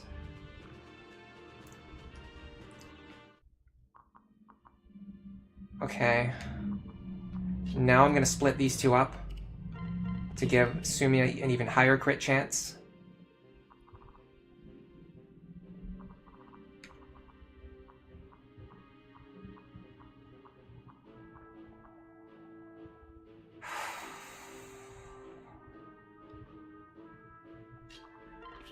I'm going to trade the Killer Axe into your hands. I'm going to wait. Am I going to wait? No, I'm going to separate. Anna can mend or heal her back up. Mend her back up. Now she's increasing Robin's crit chance. Lisa is. Then I dance for Libra. I'm going to unpair these 2. And then Libra should heal Lonku, because Lonku is the most important combatant on the field right now. Out of the people who need to be healed. Okay. Crit. Got it. Just like a gamer. See, if we didn't crit there, we would only deal 20 damage to ourselves, so then we'd have a second chance to dual strike. Silverlance goes to the convoy. Wow. Wow. Okay. Sure. It's fine. We still dealt damage. Could have been better, but we dealt damage.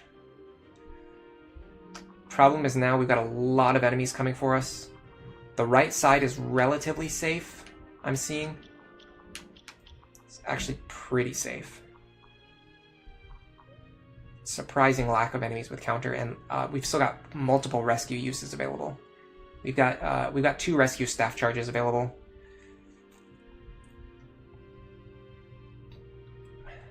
We can definitely win from this position. This is extremely winnable, but I have to play right. If I make any mistakes, I'm gonna screw myself over. But if I play correctly, I can definitely win from this position, without a doubt. We got a really good configuration on the boss. If we can isolate the boss, we can one-round him, guaranteed.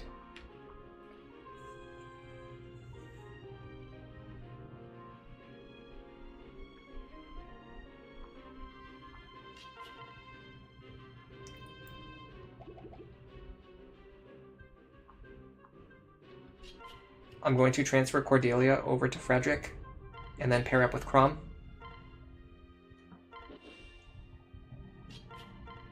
Then I'm going to move back into this position and take this guy out with the Beast Killer.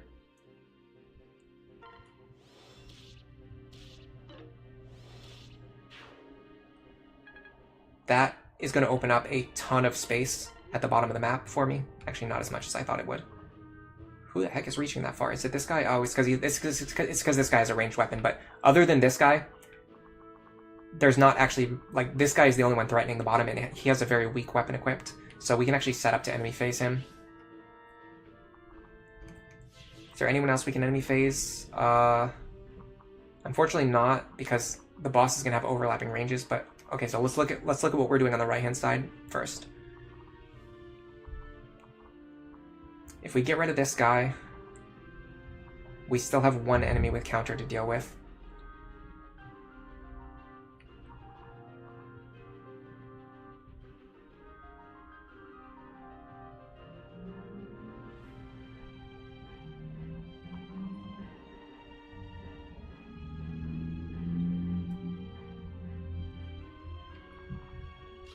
What does our combat against him look like? 21 times 2. We would deal 42 damage to ourselves. We would survive. He deals nothing to us. The problem is these 2 guys are actually going to hit us pretty hard. They're going to deal 16. They're going to deal 10 damage to us each. These short spear fighters. So this is 20 damage here, plus the 40 damage that we're going to deal to ourselves. No, we're not going to deal 40 damage to ourselves. Yes, we are. If we can increase our attack power by 3 points, which actually doesn't seem that difficult to do. We can use Frederick, possibly even Noe for that.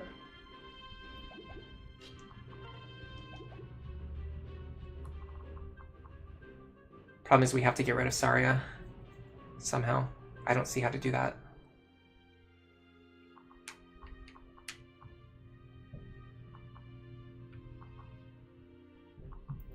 I feel like we're very likely to survive, but yeah, in fact, they actually only have a 30% chance to hit me. But I'd have to dodge too. And then this guy is guaranteed to hit me too, so that's tricky. I need a good pair up, but I already have a pair up partner.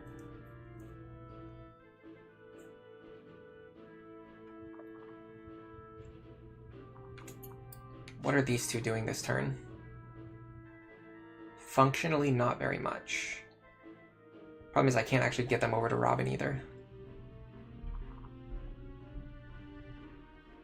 They are going to fight this guy.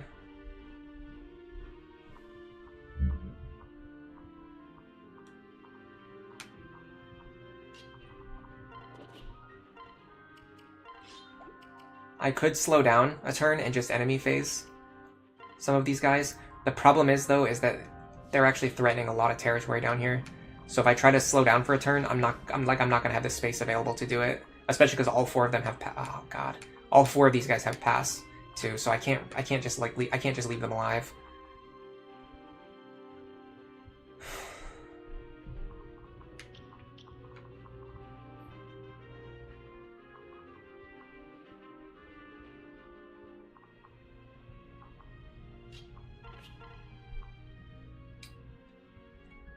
Sucks that my damage is just short of where it needs to be. Okay, what about Long Ku?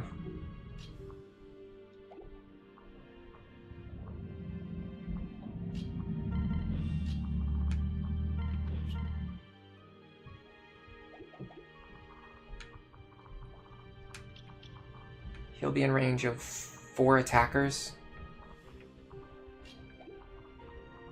which I don't love.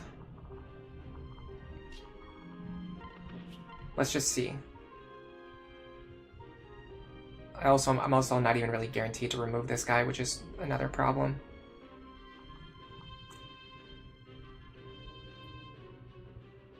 Yeah, I'm really close to getting Axebreaker. And once I do that, I'm either going to switch to Warrior or Sorcerer. I haven't decided yet. My strength is a lot higher than my magic, though, so I'm pretty inclined to go with Warrior. And I'm gonna have max axe rank pretty soon too. So I'm gonna have maximum axe rank. I'm gonna have access to bows and axes. I'll have Axebreaker. I'll have extremely high stats across the board, and I'll have a good mixed defensive pair up. The argument for going Sorcerer over Axebreaker, over Warrior, is that Nosferatu is the most consistent enemy face healing, and also it makes better use of the +6 magic that I'm getting from Zarya. So yeah, I should probably go Sorcerer.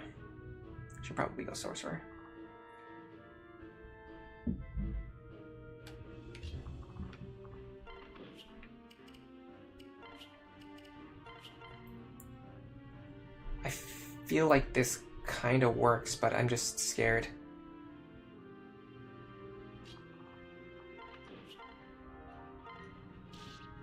Nice. The Crit King is out here today.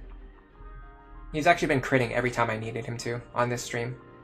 That's why I love Long Ku. It's just so fun. It's so much more. It's just such a much more fun way to play the game. Okay, here's the next problem. Oh god, I didn't even notice this guy.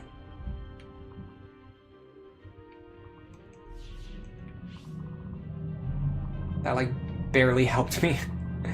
Because of this guy, that like barely helped me. I can go up here. I don't think that really helps, does it?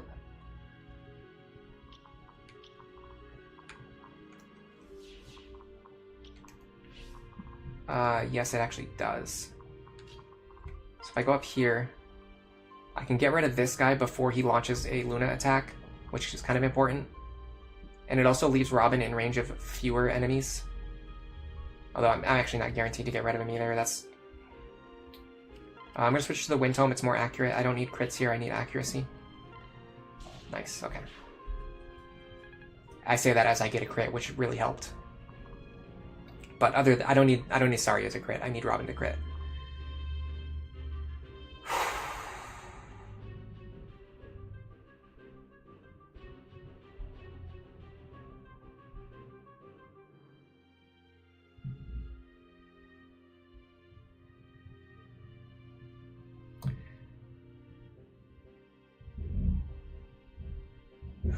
Who absolutely needs to be rescued? I'm pretty sure Long Ku needs to be rescued, or he's going to get swarmed by these guys who have guaranteed accuracy against him.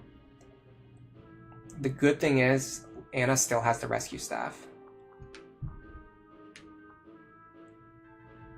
If she moves into this square, she can pull Long Ku over, and then enemy phase this guy, pulling him off of Robin. That's one fewer enemy for Robin to fight. Although it's also one fewer enemy for Robin to get soul procs on. So I don't know if that's actually good or bad, if I think about it. Libra has the other rescue staff.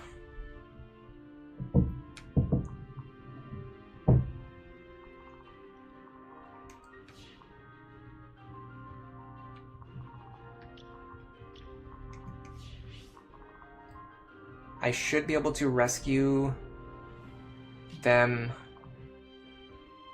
let's say here. I don't know exactly where it's going to put them, but it's going to put them in range of Olivia, which is important. Yes, this is good. Okay. That is every rescue staff I have. So we have no more rescues for this chapter. Now I can put them in range of these two to potentially pull them off of Robin. Let me make sure that Sumia can survive both attacks, though. Because this one's guaranteed to hit, and this one's going to deal very high damage. 26 plus 34.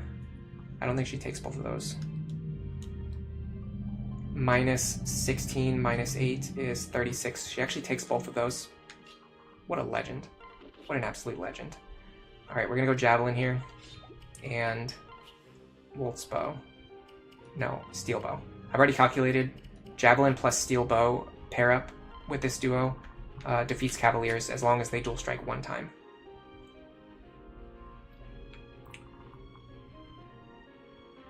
I'm very scared of one thing. Robin is very far out of position. I don't think I'm going to be able to get them back across the map to help defeat the boss. But I'm going to have to cross that bridge when I get there. Lisa's fine. I'm going to heal Lanku. Because I might need him to fight something next turn. Alright, let's see what happens. This is good. Oh, we love to see that. That's exactly what we needed. We're in a very good position now. Very good position. Anna, we're letting Anna get more experience than I would like, but it's not a huge deal. She is a unit that we're going to probably be fielding in many chapters from now until basically for the rest of the game. Really, worst possible RNG on Robin. And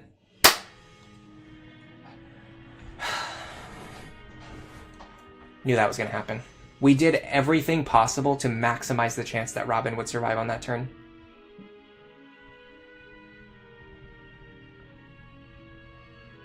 We didn't get a crit, a dual strike, or a soul proc on any of the attacks that we needed.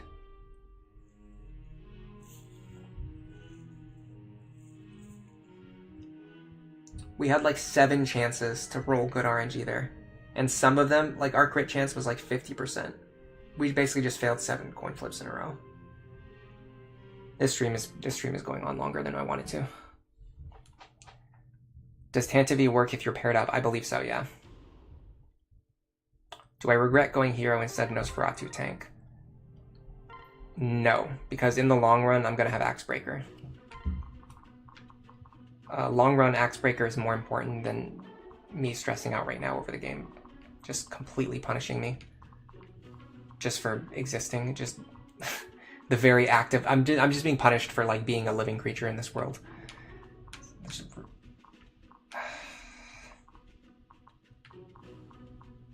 I will say one thing. If you remember, that attempt started with us making a huge misplay, and we didn't have the Beast Killer in Sumia's hands. We missed out on several actions early on. So if we got like that amount of luck... Yeah, we had the Killer Axe, so we had like a 50% chance to crit. Absolutely insane. Absolutely insane. That we did not soul either. Like our soul activation rate is very high. It's where's Robin? Our soul activation rate is it 30% or 15%? Yeah. Our soul activation rate was above 30%. I don't know exactly what it was, but it was above 30%. So we missed two 30% chances. We missed two 50% crit chances, and I think we missed a chance to dodge an attack. I'm not 100% sure about that. But I think there was one attack. I know we couldn't have dodged that last attack, but the first attack I think we could have also dodged. Plus, we also missed the chance for Saryat's dual strike, which was 60% likely to happen. If we got her dual strike, we did get it on the second one, but that didn't matter. We needed it on the first one. So if we got her dual strike on the first one, that also would have prevented us from taking 21 counter damage. With all that being said, I'm going to increase Robin's damage somehow, because they're just barely missing benchmarks to kill enemies. And that's causing huge problems. In fact, I can do it very easily. I just use a Strength Tonic on them. That's literally all they needed. Could have given that to them a long time ago. This is going to make it so that we still want two-shot enemies with the hand axe. In fact, I'm kind of thinking of forging this hand axe. Let's do it. I'm going to forge this hand axe just for a little bit of extra damage. Some people think it's not a good idea to forge hand axes and javelins because you go through them so fast, but sometimes it's not like, they're not the best forge, but for 375, they can be kind of good, especially in this case because we do have Arms Thrift Robin. Alright, let me think about the other 7,000 gold, if there's anything we can spend it on that's going to increase our odds of success. We're getting completely destroyed today, by the way. This is the first time. I think the last time we had a stream that went like this badly was it was like the chapter 5 stream. Like the chapter 2 and chapter 5 was like the last time we've had a stream where we just like had to keep playing the map over and over and over and over again, and we're just not getting it. And the problem is we just keep getting punished. Like at the very end. We keep getting punished at the very end, and it's so frustrating. I know if I was a better player, I probably maybe could have come up with something that was more likely to succeed. But that was the best idea that I had. And I didn't even feel comfortable like that we were going to succeed there, because after that turn, Robin would have been way out of position. So we might not have been able to get them back over quickly enough to help clean up the last few enemies. Okay, is there anything else we can do to increase our chance of success? Sumia needs a better tome. I've been saying that for a while now. She needs a much better tome. We can even forge it.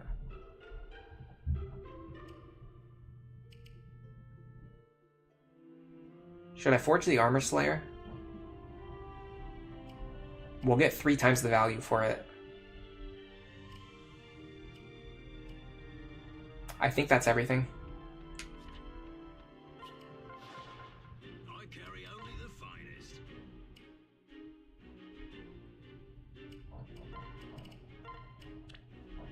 500. Kind of worth it, honestly. I could honestly even go 1,500 here for 8 might. It's got 35 charges, so we're going to get a lot of mileage out of this. And we have a lot of excess gold right now. The problem is, after this map, we're going to have to buy a bunch of rescue staves.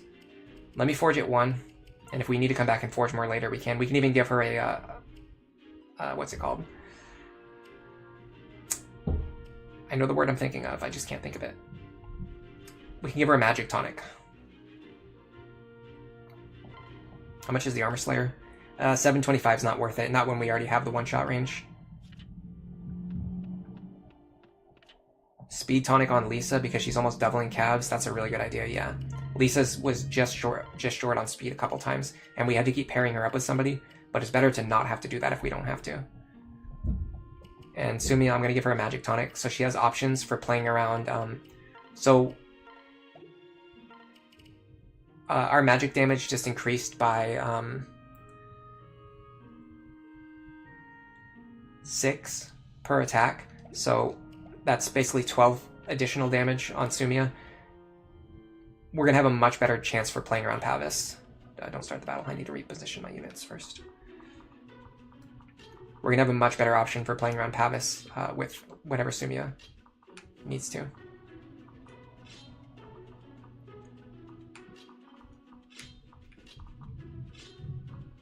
Wrong.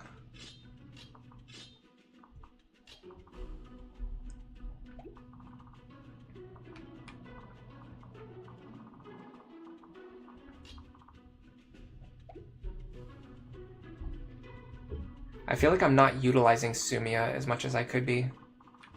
By the way, I'm going to reset this attempt. I'm not fighting a thing where all of the enemies over there have counter. Not worth it. Not worth my time.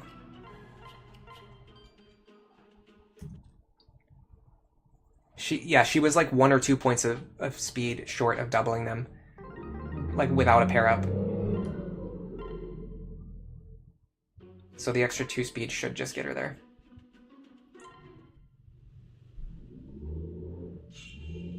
It was either 1 or 2, but either way, 2 is enough.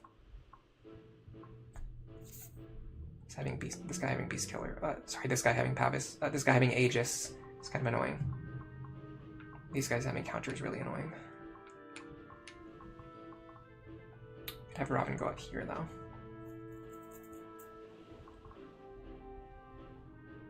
I made the same mistake as last time. I still have the rescue staff in her hands.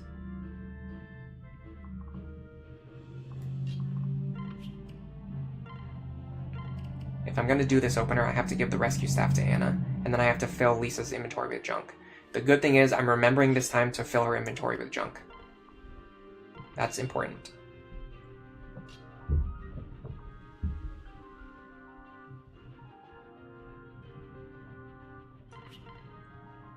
Elf Thunder here to play around Pavis.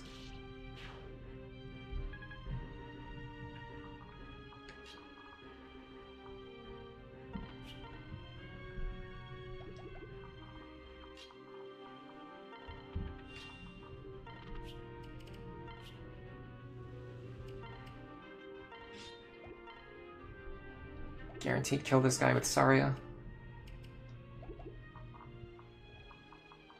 Yes, that's fine.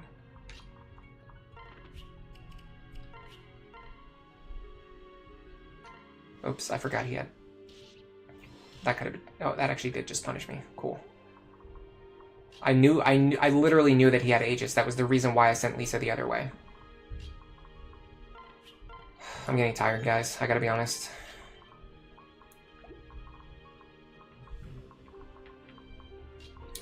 You know what? If I make a misplay, I'm just gonna reset. I'm not gonna play out an attempt that I have a misplay on in the first 30 seconds. It's better to just reset and save myself 30 seconds. I save myself 30 minutes instead of 30 seconds. Yeah, you can also 11 sword him with Anna as well. Okay, this is a much better opener on these two knights. Then I can look at what the rest of the board looks like after I get rid of these two. I have to remember to give the rescue staff to Anna, though. I keep forgetting to do that.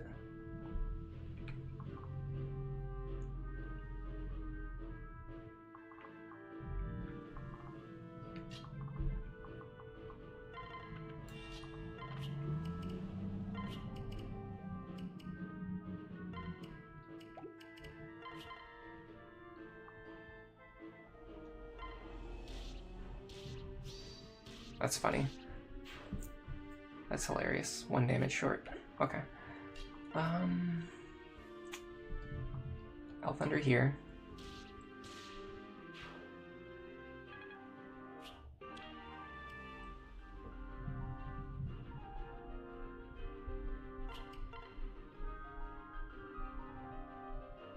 Oh, this doesn't work. I have to... I literally can't do this if I don't have the rescue staff in Anna's hands. I'm probably only going to be able to do one more good attempt, and then if we don't get it today, we're just going to have to come back and do a revenge stream. But I can definitely do at least one more good attempt. So let me get the rescue staff. And then I have to put something in Lisa's inventory. I don't know. Fire Tome's fine. Okay. Sorry I'm making a bunch of misplays. I'm just getting worn down. This is fine. This is a good opener. Okay, so what we do is this. Elf Thunder here.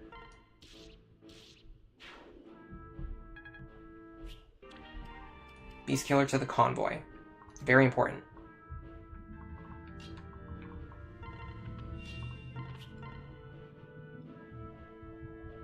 I just noticed this guy has Aegis again, but that's okay because if this guy has Aegis, we can just do this.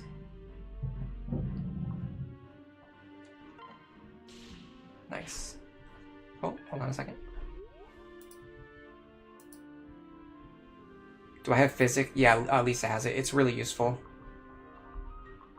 I've used it a couple times in this stream. I used it, let's see, how much did I use it before the stream? I used it twice in previous chapters.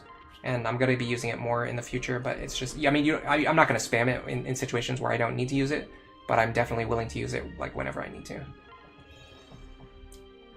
Okay, what does this party look like? Fine, fine. Actually, this is kind of horrible. Fine, fine, fine.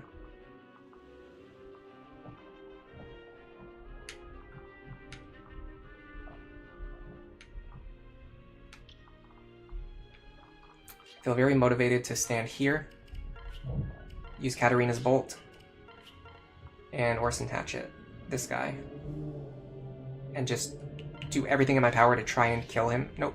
Okay, cool. Okay, do everything in my power to try and whittle down his HP so that I don't take too much counter damage. But it didn't work, because the game really doesn't want me to beat Chapter 12 today. That's what I'm learning. Don't end the turn.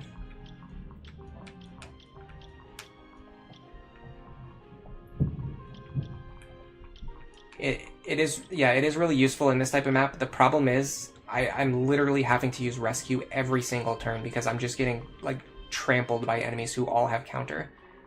There's just like there's no other option. Like all I can do is just use rescue every single turn. Or and my characters are badly in need of healing. I can't even heal them because I need to rescue so badly. So then I'm using my actions just to rescue. And then if I can't rescue, or sorry, if I'm not rescuing, then instead I'm healing. And then, like, if I'm not rescuing or healing, then, like, maybe, then yes, I would use a physic. But it's just, yeah. Okay. I don't think rally movement does anything here, but... Next is this pair.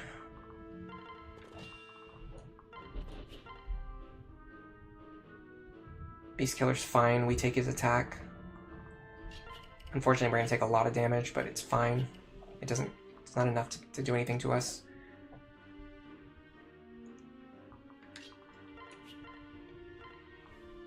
Now I pull Olivia back.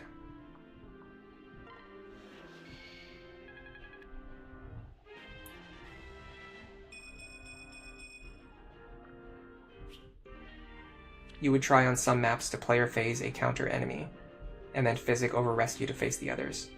We don't have slots either to deploy Maribel as well. I mean, if I was going to bench anybody, it would be Anna. But Anna's better than Maribel, so yeah, no. I actually haven't been training Maribel in this run. One of the things I realized is that I don't really need to be training Maribel. It's better to just focus on Lisa. Because I'm going to get, like, Anna later for free anyway. I'm going to get, like, Cordelia. I'm going to have another staff user in Cordelia. Maybe I'll promote Maribel and start using her in the upcoming chapters, but I just haven't really felt it. Okay, finally, for the first time in a while, we actually have a configuration here where we can just guaranteed kill this guy with the Armor Slayer. So that's good. Next, I'm going to pull Lisa back to safety. And then I'm going to give the hammer to Frederick, because I really badly want him to have it.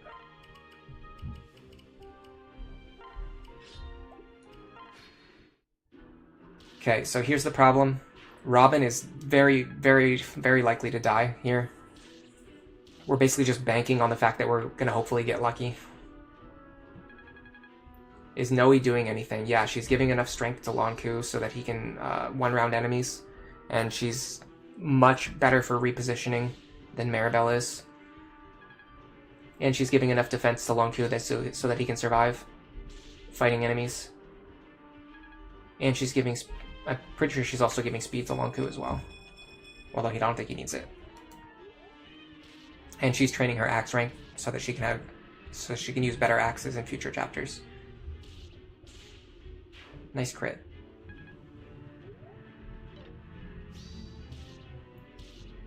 You're suggesting I use Cherche instead of Noe for this chapter. The problem is she doesn't have...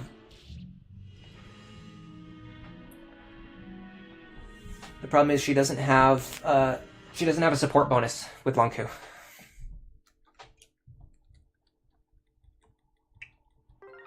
He's getting a lot of extra stats from the A rank support.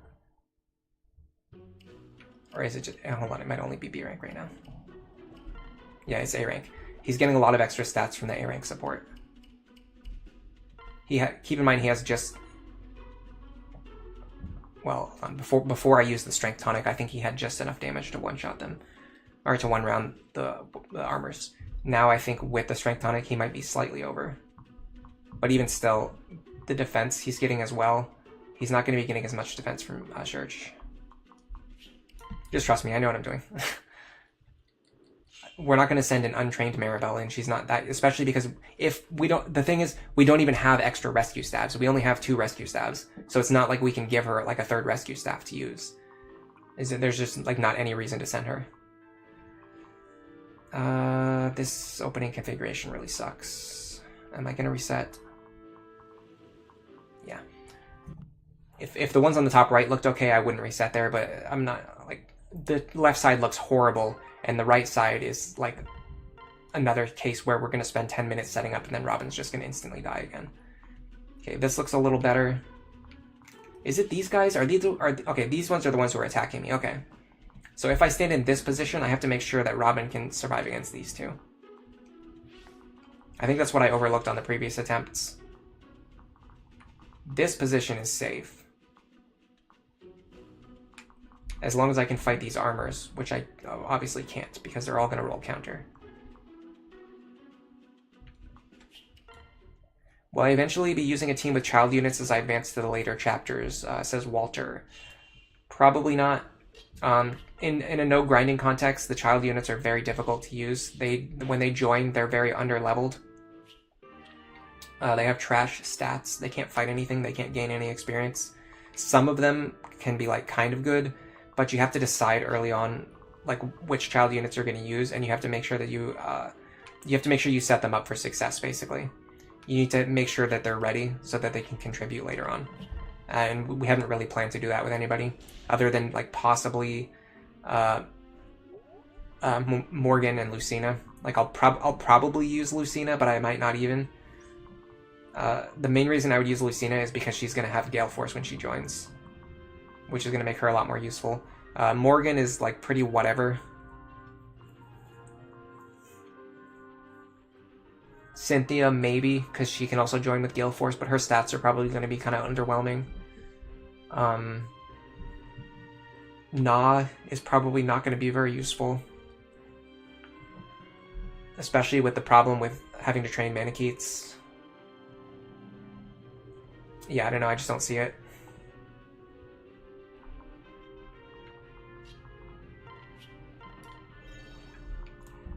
Okay, we've got 1, 2 enemies with counter. If we stand in this position, what about this guy? He can reach us, he does not have counter. I'm going to switch to Katarina's Bolt. And we are going to hopefully get lucky. Luckier than we did last time.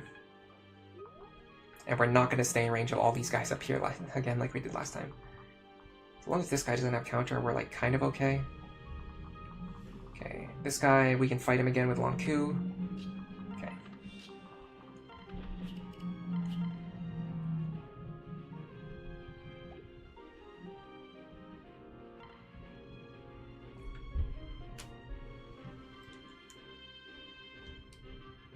$54. He's going to deal, okay, 37.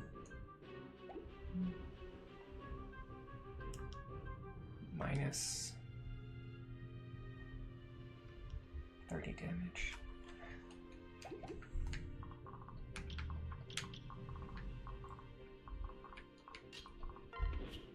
Yeah, so Cherche Long Ku would actually work here with the strength tonic that I gave him.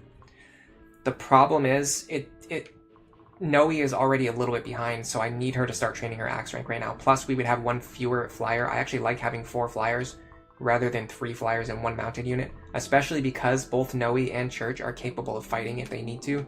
Maribel's not capable of fighting if she needs to. So there's like a couple reasons why it's not the best idea to deploy Maribel here. Okay, we can enemy phase these 2 again, which is good. This one we want Cordelia to fight because she can one-shot him to play her on counter. This one we want Sumia to fight, and I think she can do it with a Steel Lance. Yes. I'm gonna take the Beast Killer out of the convoy just so we have it for later. But I'm gonna conserve charges on it and use the Steel Lance here. Because we're not gonna one-shot this guy anyway. So we might as well just kill him with dual strikes. In fact, he's always going to get a chance to hit us before we hit him, so it doesn't even matter if we could one-shot him. Devin, oh, sorry, hold on a second. Let's see, Sylvandiferous stopping by today. How many staff users do I recommend on a team? Usually, I like having 3 or more. Honestly, Right now, we're pretty limited because we can't buy more rescue staff charges. Immediately after this chapter, we're going to unlock the ability to buy more rescue charges. At that point, I usually bring 3 staff users with 15 total rescue staff charges into every single map. Not 15 each, just 15 total. So like 5 on Libra, 5 on Lisa, and 5 on Cordelia is what I would do. And typically later in the game, I find myself wishing I had even more deployment slots to field like a 4th or a 5th rescue staff user. So I could have like 20 or 25 rescue staff charges. Plus, importantly, you get like, you get 3 per turn. And then with dancing, you get 4 per turn. So Olivia becomes really important in that context. But in this case, it's not super important.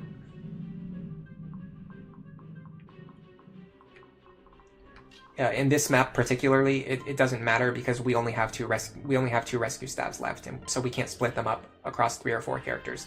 If I could have a 3rd rescue staff right now and give it to Maribel, I would absolutely field Maribel without question. But we just don't have it. Like we don't have the resources.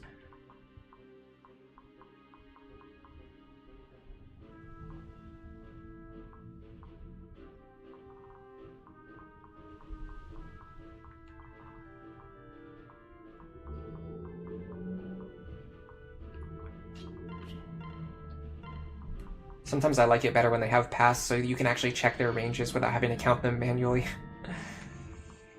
And this tile is always safe, by the way. It's really weird. I'm actually going to stay here because having a flyer in this position is really good.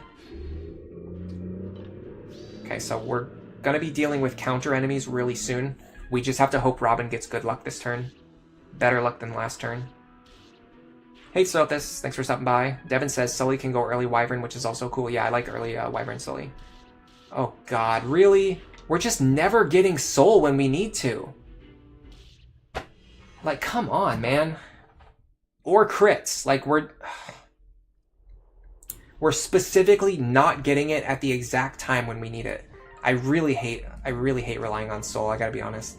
The reason I did this is because I wanted soul and Nosferatu. It's really making me angry though. At this point, like, I would rather just have Nosferatu. It's getting to that point where I wish I hadn't done this opener. And early on, it caused a ton of problems too because you don't have. I'm definitely going to talk about this in my team building video. Fine, whatever. All of them are going to have counter. Sure, why not? The right side at least looks doable with these 3. With the setup on these 3, we can actually kind of do the right side opener. Oh, sorry, no, we can't because all these guys also have counter. Reset. Sumia, Cynthia, Lisa, Libra, and Anna, 5 staff bots on your team. Yeah, I mean, that's not bad at all. It's definitely worth doing. Kendrin says, I don't know if you played it, but avoiding Nas, Paralog, and Lunatic plus no grind could honestly be a health decision. The thing is, if you're doing no grind, you kind of want to do as many Paralogs as you can, just for the extra experience and other stuff. You think Vengeance is better than Soul and Nosferatu? Yeah, I know. I'm starting to really. I know that's better, like in the end game context, but I was thinking for like to help me get through the game, would Soul be better in the short term? But I'm just not feeling it anymore. I'm really not. I feel like it's just I just wasted my time and made the game harder for myself.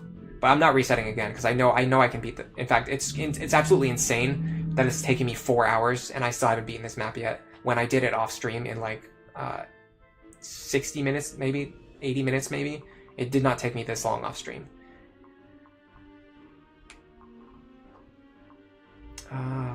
This is fine.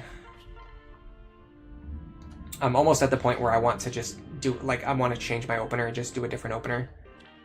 I could take a week off and come back next week and, like, come back with a better opener, because this is just not it. This is just not working out for me. What's even crazy, too, is we specifically switched to a more risky version of the opener that I normally do, and it's just, like, still not working. It's fine. I think we have to rely on Nosferatu here. I think we need to find a turn where it's important to put Saria in the lead with Nosferatu equipped and make use of these 20 Nosferatu charges. We have them. We need to use them. We're not utilizing them as much as we could be. Okay, we finally got a good opener. In fact, oh man, we could almost fight this guy, but he has counter too, unfortunately. If we could stand here and fight this guy, that would be clutch. We could also chip this guy down too, like before he gets the chance to attack. I'm gonna go with it. This is a little bit more safe though, and this is the first attempt in a while where Robin's actually like guaranteed to survive.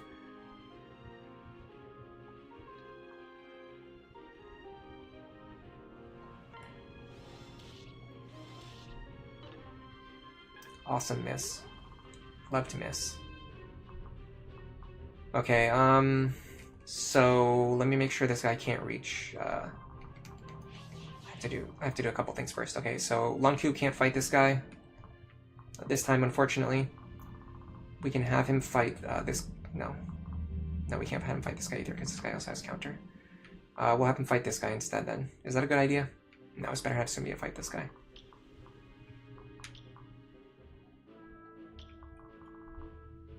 So we need...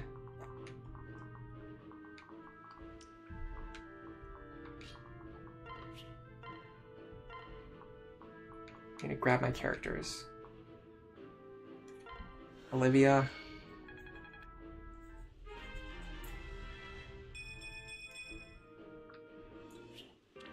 This square should always be safe. But I kind of need Cherche to get out of the way. Where would I put her? Here's fine. Okay, so you're gonna go here. You're gonna pull Lisa back.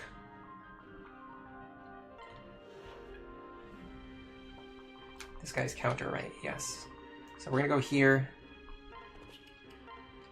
We're gonna go here. We're gonna one-shot this guy so that we don't take any counter damage. Then Sumia is going to take out this one. Again, we're gonna go into the convoy. We're gonna grab the Beast Killer. We don't need it this turn, but I want to have it this turn. For future turns. Lunku would normally go over here and fight this guy, but we can't do it. So we're just going to stand here and just do nothing. Alright, so Robin should be guaranteed to survive this time. Oh my god. Accuracy. Have you heard of it?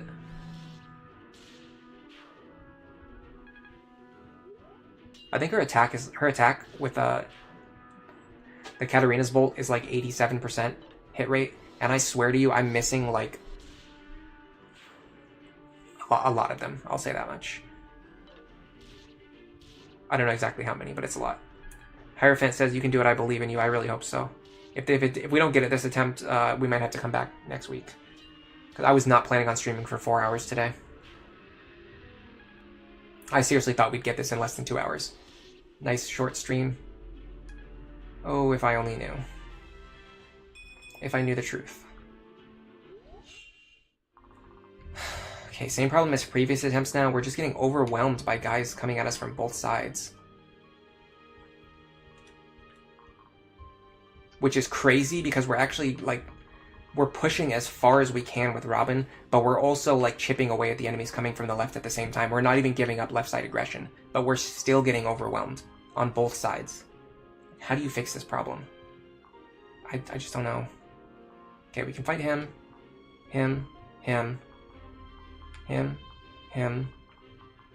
Not him. We need to player phase him, and him. And these guys are not too dangerous as long as we don't end our turn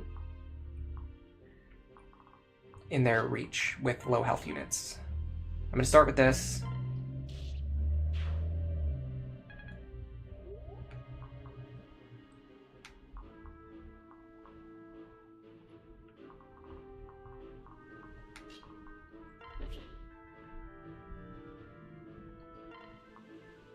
This.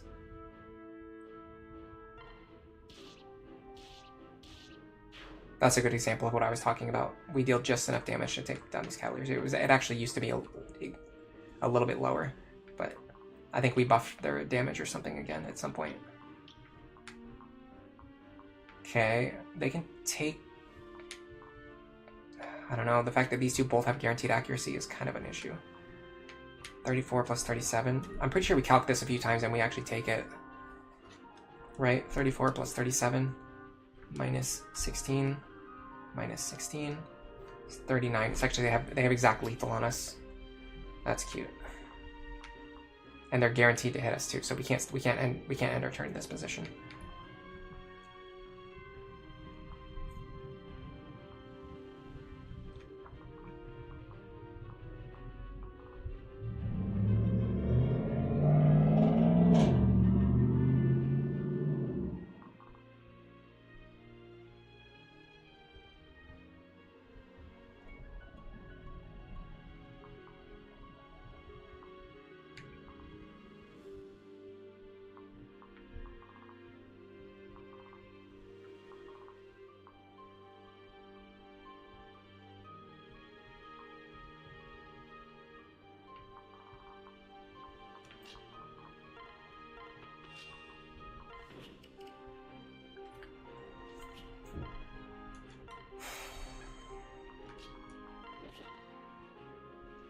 I don't think this is right. This is not the play.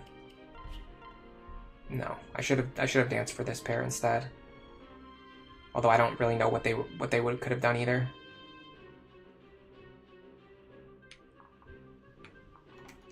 Look how much ground this guy covers. There's just nothing we can do. There's just straight up nothing we can do against him. And they're so tanky. It's unbelievable how tanky they are.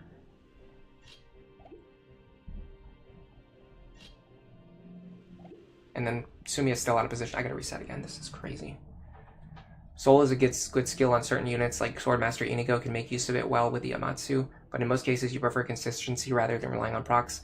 I think proc stacking is good. It's just sometimes you just really notice when it's just not good at all.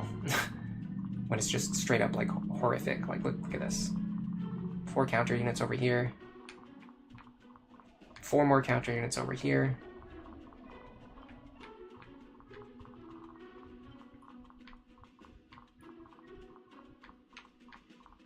Four more counter units up there. I feel like this map just has more counter than like every other map in the game. They just have an unusually high rate of enemies with counter. Like you get entire groups of 4 to 5 enemies and all of them have counter. And it happens so much in this map. This is fine. I can work with this. That's okay. This is not... Actually, this is fine because he'll attack me at 2 range. Okay, this opener looks good. I want one more good attempt. That last attempt was not a good attempt. I want one more good attempt. The problem is I'm getting so tired, I think I can't make good attempts anymore. I think I'm just going to keep making misplays. Beast Killer to the convoy. Go here. Flux.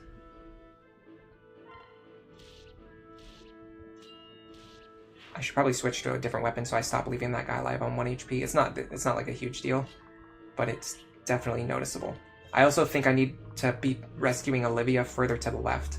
She keeps ending up too far to the right. Okay. This is very similar to the previous attempt. One major difference is that we're actually going to kill this guy, guaranteed. Yes.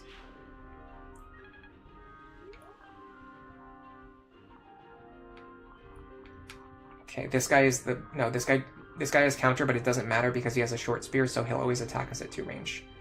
So that's fine. This is fine. Cordelia can fight this guy. I love the fact that Cordelia can one-shot these guys. Look at this. Perfect. One of the best ways to play around counter. Rally speed, sure, why not? And then Sumiya can fight the other one.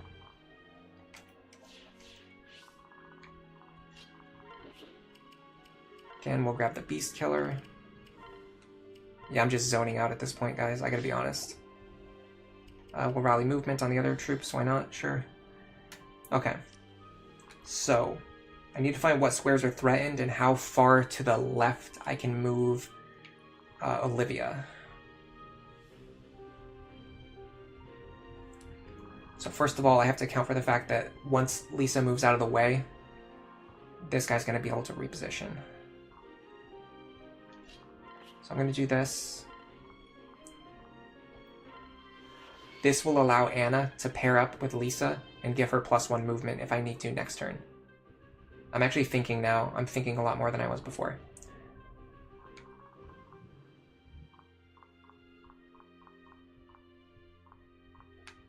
She's safe here. Now I pull Olivia to this position, which is much better. It's closer to the action, so she can actually help out with the player phase removal next turn.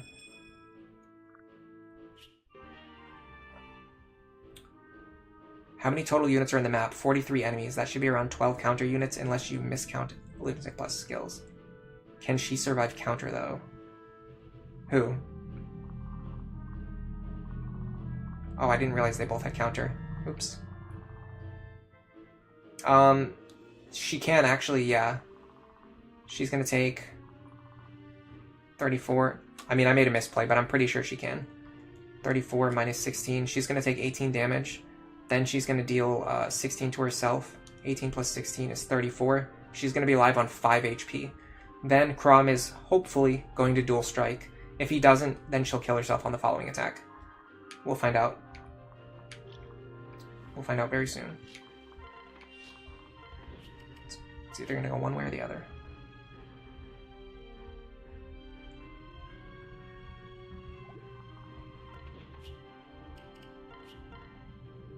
This is why I said I probably have to stop soon, because I'm making very obvious misplays now. Alright, let's see what happens. That's a good opener. The Paladin is the one we really need to get rid of, though. That's the thing. Nice. 270. Yeah, the probability for enemies to get counter is kind of weird. I want to calc it out, but I haven't done it yet. Just because I'm lazy. I was thinking about it the other day about like calculating like how likely enemies are to get which Lunatic plus skills. Oh, that's unfortunate. Okay, this is fine. This one is possibly okay. Whoa, why did we deal 23 damage?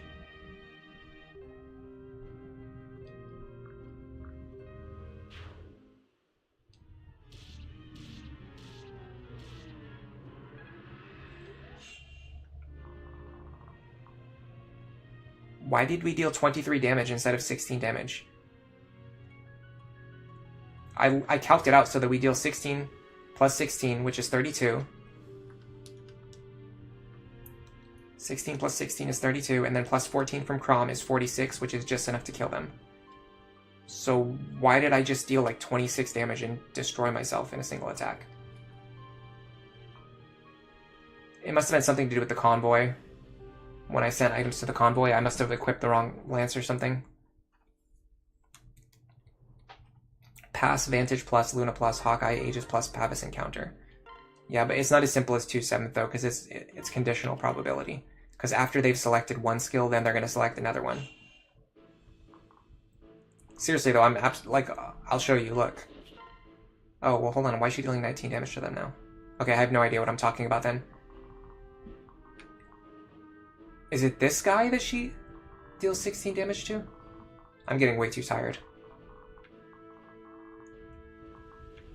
Well, we don't have to worry about it this time because neither one of them have counter.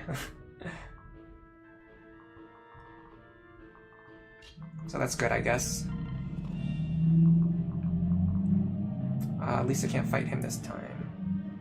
So we're gonna have Anna do it.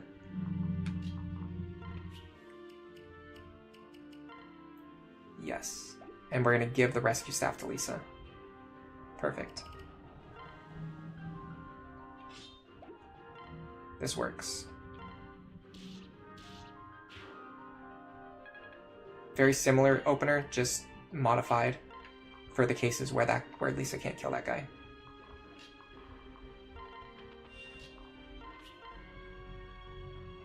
And I've been leaving this guy alive on 1 HP, so I want to switch to a weapon that has higher attack. Which looks like the Killer Axe. Unfortunately, I don't really want to waste Killer Axe charges on dual strikes, but whatever. Especially on dual strikes that don't really matter. What I could do instead is just have Sorry, use a stronger tone, but that's just like a bad investment. Oh wait, you know, it didn't even matter there because he had advantage, so he was always going to hit us anyway. Whatever. Counter, counter. Counter, counter, counter, counter, counter. Counter. Counter. Counter. Counter. Counter. Counter. We're already way more than 7. Counter. Counter. Counter.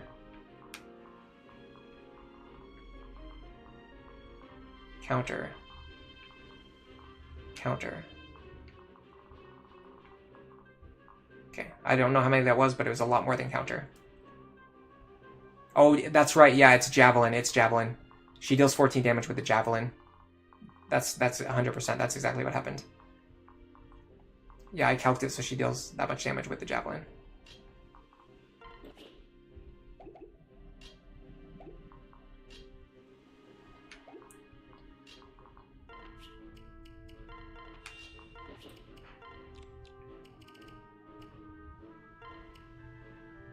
Do you know if a steel lance or a javelin costs more?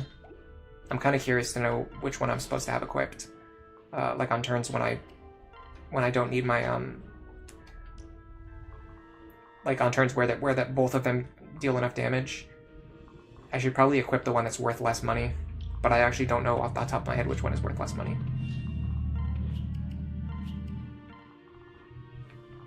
Yeah, that unfortunately was just a misplay. I could have easily succeeded at that attempt if I just played better. Okay, again, we're going to do this. We're going to keep Anna and Lisa together. And then we're going to keep Olivia towards the left side of the battlefield. That doesn't have pass, does he? No. Okay, so in theory, I want to see, because usually when you're on the bottom of the screen, they actually get pulled to the left. No. Okay, she got pulled to the right. Who knows then? Who knows? Genuinely, I do not know. I have no idea how or why the rescue staff sends characters in which direction. Because typically, if you can't rescue them down, it usually rescues them up. So then it sends them to the right or the left instead when you're on the bottom, maybe at random. It might be random. If you're standing on the bottom of the screen, I think it's random. Because I've seen it go left and I've seen it go right. Who knows? I don't even care anymore at this point. I mean, I actually care. I find it really interesting. I want to find out. But not right now. I just don't have the mental energy right now to do anything.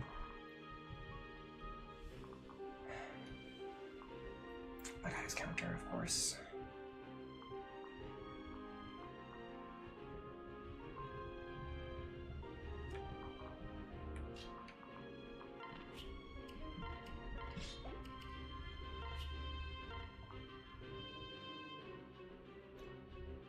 Absolutely no way that succeeds.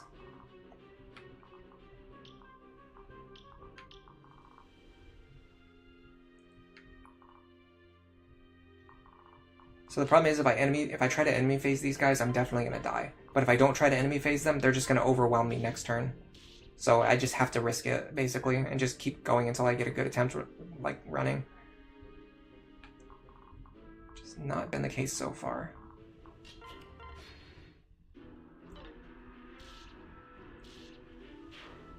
The Steel Lance is the cheaper one.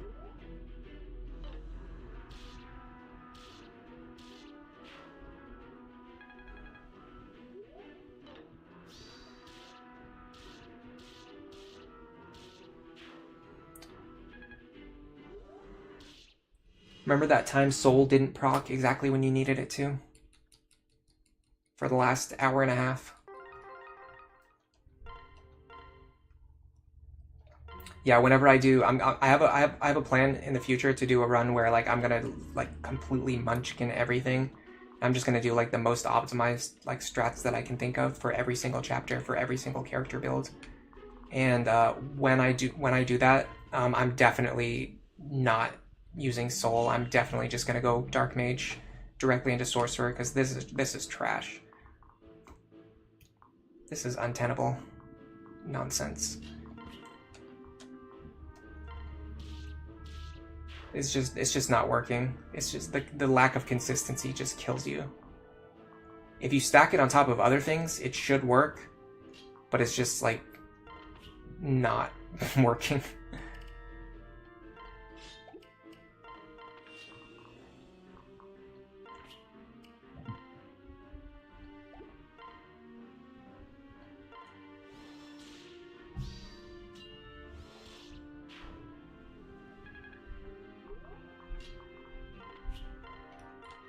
This feels a lot like Chapter 5 to me, where you just have to keep doing like this risky opener over and over again until it works, which I hate. I don't like that.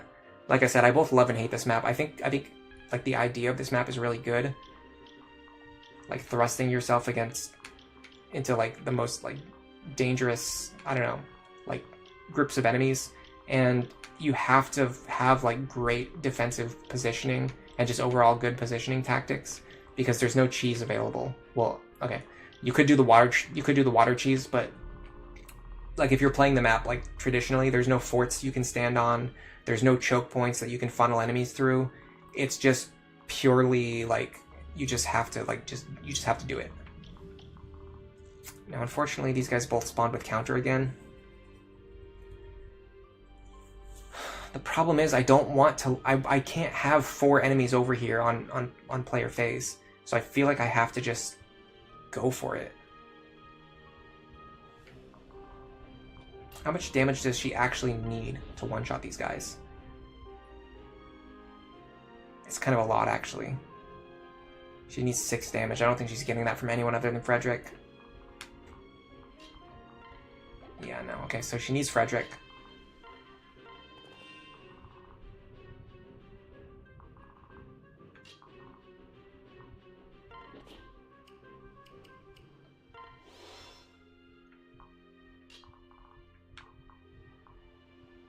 So here, we either need to counter or dodge, and I'm going to make sure to equip the Javelin this time. That's the important thing. You need the Javelin so that you don't take yourself out with counter damage.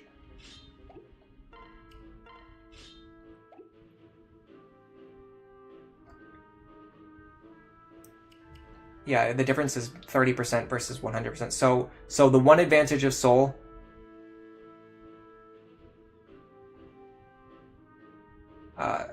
the one advantage of Soul is that, like right now it would be great if I had Nosferatu, yes. But for the last 3 chapters, I was able to not use any Nosferatu charges because I could just rely on Soul for healing. Whereas if, like for the last 3 chapters, if Nosferatu was my only source of healing, I would have run out of Nosferatu charges by now anyway. But when I do my Munchkin run, I'm gonna have Vake as a Soul hero, and then Robin as a sorcerer anyway, so I'll have both options available when it comes down to it.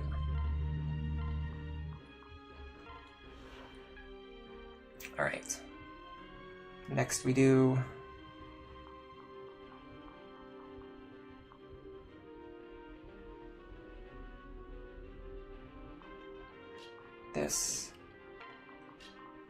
this. Rescue Olivia. We just need to survive one of these, like, unlikely enemy phases. Definitely Vake. Yeah.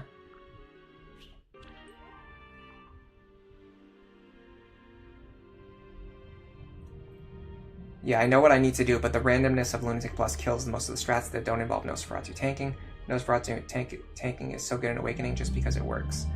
I mean, there's alternate strategies, it's such a useful tool to have. Like, you don't need to solely rely on that, you don't need to have that be the only thing that you do, but having one character who is capable of doing that tends to be useful. Can't fight this guy on enemy phase, unfortunately. Actually, you can't fight either of them on enemy phase. Let's get over here and... well, I don't know, actually, there's not really anything we can do. We can have Lisa and Anna fight them on enemy phase. So if that's the case, let's just do this. Get these 2 ready to go left. Okay, that's a good start. Yeah, I've done the bottom left strat before too, and I like that. Okay, that's a good time to proc Soul. Thank you. Finally, we got 1 good Soul proc. After 4.5 hours of playing the game. Now we really need a little bit of luck here for Stumia to survive. Got it, okay.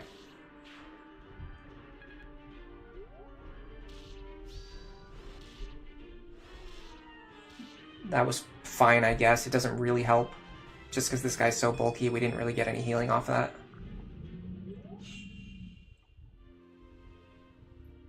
Maybe find another opener later on. You'd rather go bottom left, have Beast Killer dual strikes, and you could see how Saria does with Nosferatu above for the rest of the turn.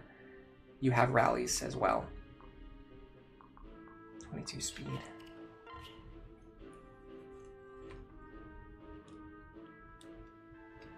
So if I rally speed onto Saria, she can actually enemy phase the paladins. Which could be helpful. They have lower resistance, but she also has much lower magic than Robin has strength. So it's kind of a wash, honestly.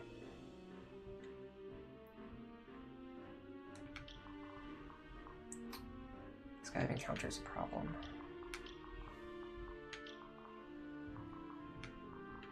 These two aren't super dangerous, but we have to stop them from running over our backline.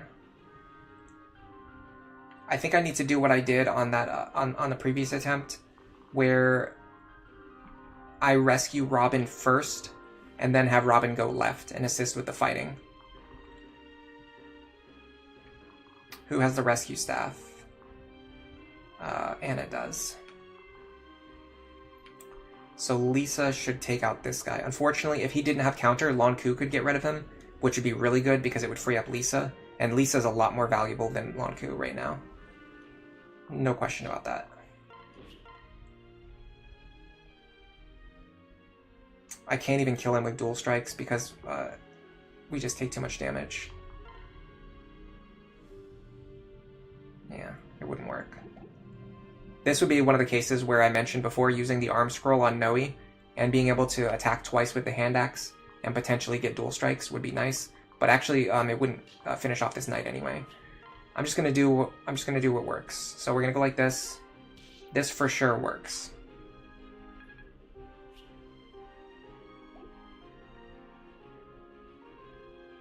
Nosferatu is like a button that turns on soul 100%. It's true, yeah. It's very good. It's very good.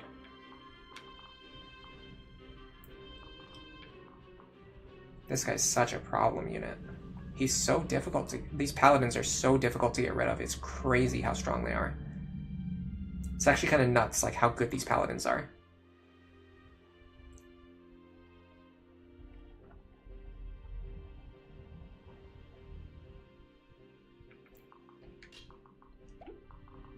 And the funny thing is, I actually don't have a support between Robin and Cordelia or Sumia. I could maybe pair up Robin with Frederick to bait in to bait in beast killer attacks. That might be one way to deal with these guys, with these paladins, more quickly. Because the problem is we're very slow. We're not getting rid of them fast enough.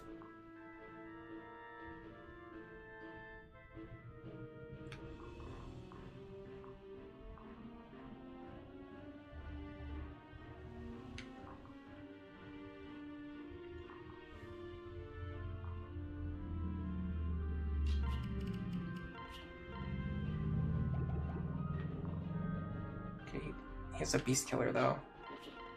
So if I try to fight him in melee, I have to dodge him.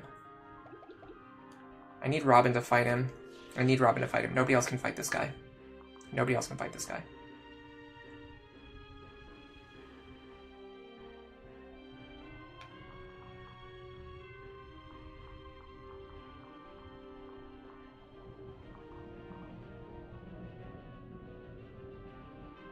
God, this sucks. When I rescue Robin, they're going to get sent over here, which is not where I want them. But if I stand any closer, this guy's going to be able to reach Anna.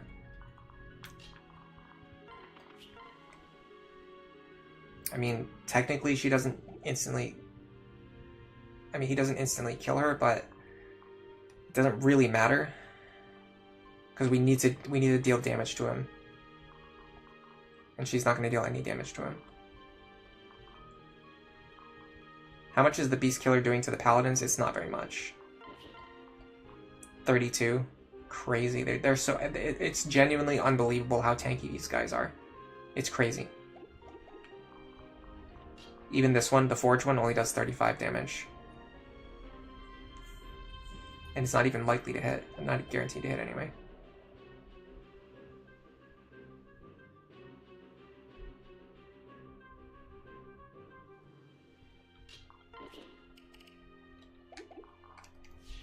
Is he the only unit who reaches the square? Yes, he is. Okay.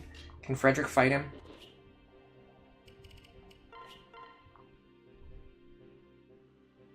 I have no idea. I would want to put a javelin in Frederick's hands. But let's imagine I had a javelin equipped. I mean, we'd only take 24 damage. That's totally fine. I wish we could get Frederick's speed a little bit higher. What is his speed? 15 plus 7? It's 22. Yeah, again, with rally speed, we could double this guy. The problem is we can't have Cordelia rally speed because we need her to attack things. She just can't, like, she can't do it. She just doesn't have any actions available. Oh, and you know what? We actually end in this in range of this guy anyway, so that doesn't even matter.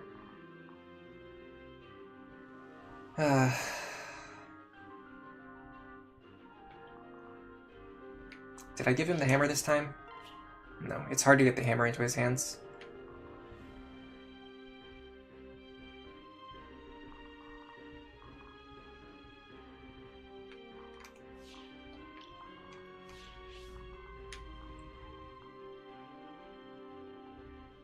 Can I pull Robin over here, or is this too far?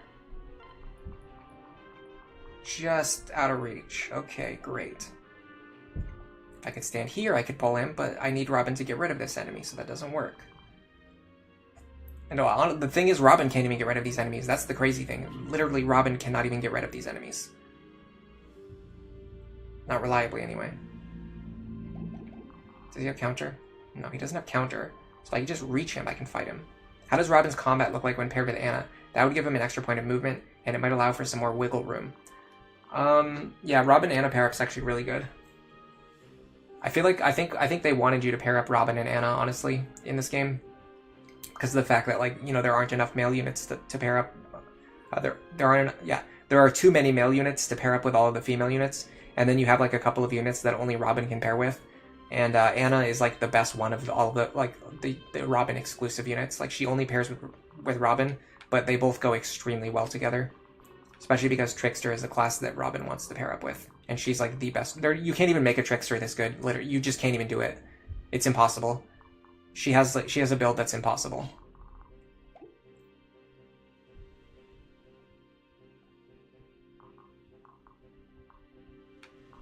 So nobody's fast enough to double this guy. Except for the ones who will get killed by him when he counterattacks. And Robin can't reach him. So the problem with the Anna pair up in my specific case is that I already have enough speed, and what I really need is defense, and she doesn't give me any defense. I think honestly a Frederick pair up might be worth considering, because that's going to give me more strength and more defense. But then Cordelia, okay, so what if I put Frederick onto Robin, so that Robin has better defense and better strength, and then Cordelia is just a free character who is going to use rally speed on my other units so that we can double these paladins. That seems like a really good idea right now.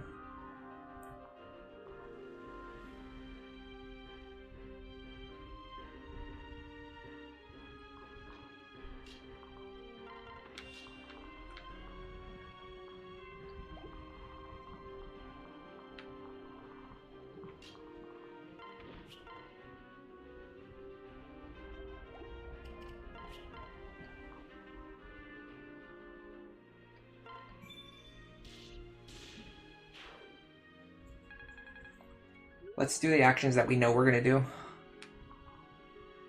This guy is such a menace. This guy is an absolute nightmare. I genuinely have no way of dealing with him. I have no way of dealing with him. Hold on a second though. I kind of just cooked something by accident. Now if I rescue Robin from here, or hold on, the problem is I couldn't reach Robin from here. This is frustrating because this would be so good if I rescued Robin from here. Robin would either get moved here, or even here would be fine. Any of these squares would be good. Yeah, Anna's personal stats are cracked. Basically, all of the other characters who are viable as tricksters, or who can promote into trickster, they're going to end up with stats that look very different from this. They're going to have like 8 magic and like 14 strength. And they're not even going to be like, they're not going to have anywhere near this much luck. And they're going to have very similar bulk. So she essentially has one less strength than Lonku or Gaius, but she has like 10 more magic and like 15 more luck. It's just crazy.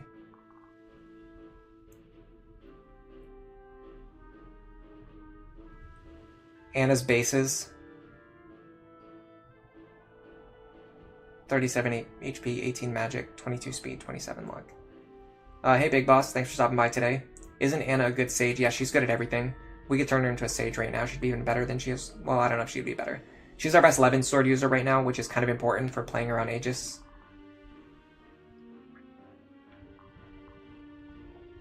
I just noticed we don't even one-shot this guy either, because he has Pavis, but that's okay, because we'll just two-shot him instead. Let's do this.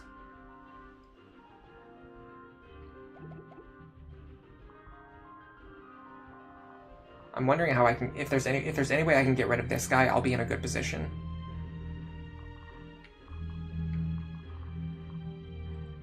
I just don't think it's possible.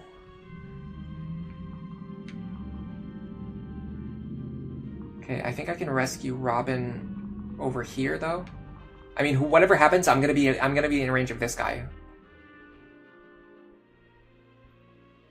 Okay, I'm gonna count on the fact that Robin is gonna get rid of this guy.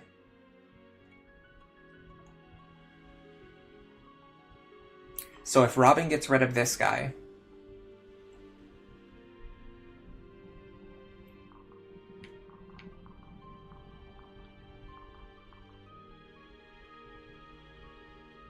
the problem is this guy's one of my, oh god, Libra's also,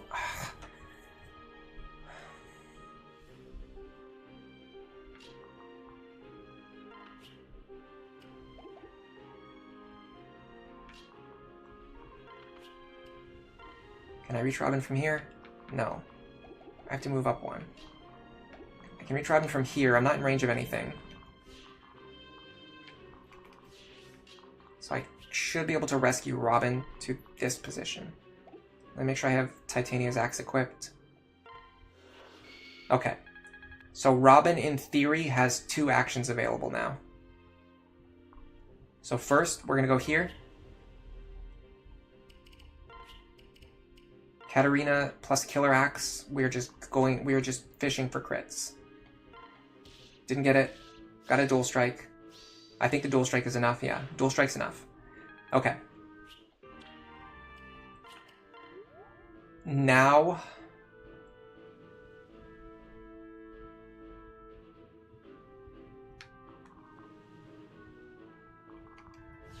be very careful, because something can reach this tile, and of course it has counter. Of course it has counter.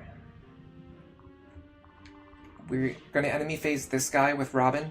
If Robin doesn't move, Robin's going to enemy phase this guy, which is actually completely fine. So then, the problem is actually these two. I don't love the fact that... What about this guy?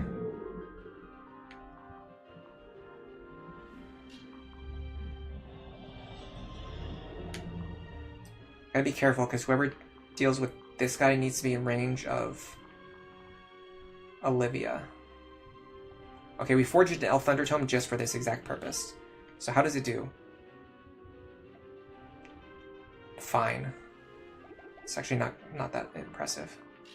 But it's better than what we were doing before. I think before we were doing like 7 damage to them. Okay, we can kill this guy for sure.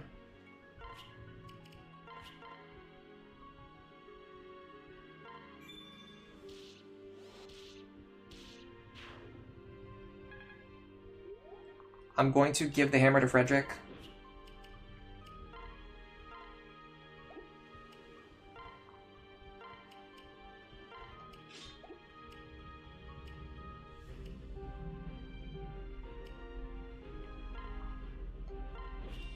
I'm going to split these two up so I have more actions next turn. Now I can dance for you.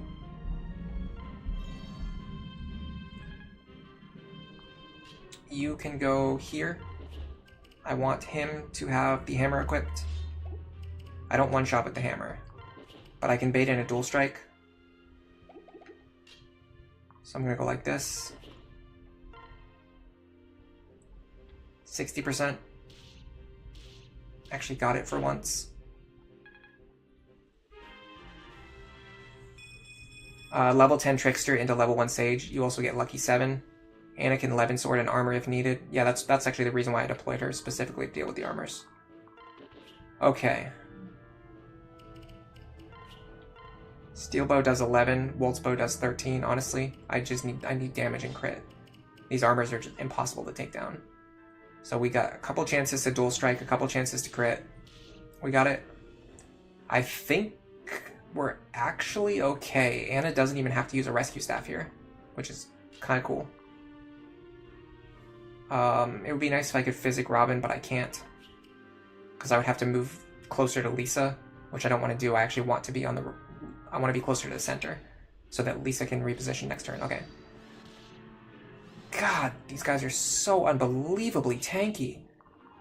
This is our best combat unit. I can't even express to you the fact that this guy has gained 18 unpromoted levels and 12 promoted levels.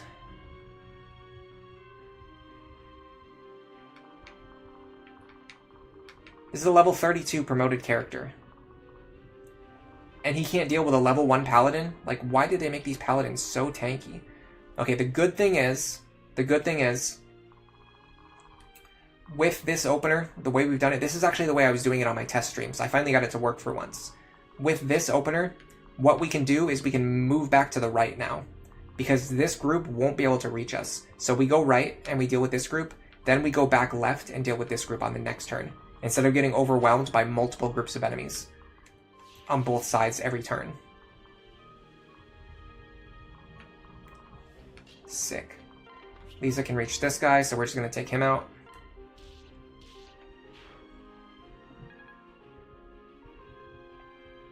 Yeah, 10, 10, 13 hero. And he just can't even touch these paladins, which is crazy. Like, how are they so OP?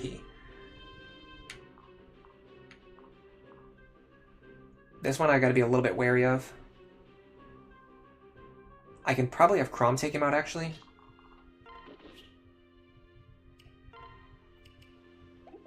I kind of want to give this kill to Sumia, but I don't think I can, because I'd have to worry about this guy. If I stand here, Sumia can get this kill, but it's probably very dicey. That's not guaranteed. This is guaranteed, so it's actually possible. I can switch to the steel bow here. Even if I don't dual strike here, I get this kill. I need Sumi to get as much experience as possible. That's awesome. Okay. I'm feeling a little bit better. This guy...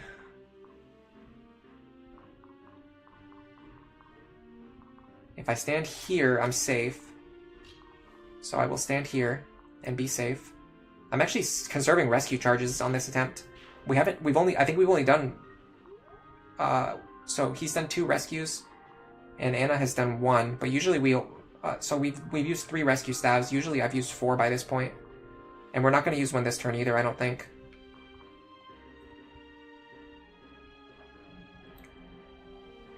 So we need to take out both of these guys. This is a good example where Trickster is better, because I can Levin Sword this guy. Like this. Let me make sure that I can actually take out the other enemies, though, first. What's his level? He still hasn't leveled up yet. Has Chrom leveled up yet? No. My unpromoted units are a little bit behind where I want them to be.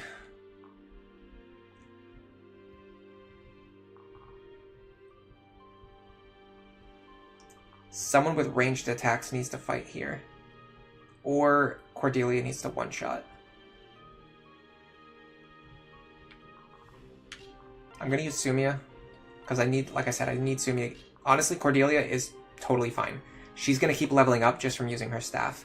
I need Sumia to get experience. I need to, like, go out of my way to make sure that she gets experience. So we're gonna do this. We do need a dual strike here. If we don't get it, I think we'll be fine, though. We have bailout options. Okay. Can I take this guy with the superior edge? I think I can. I can.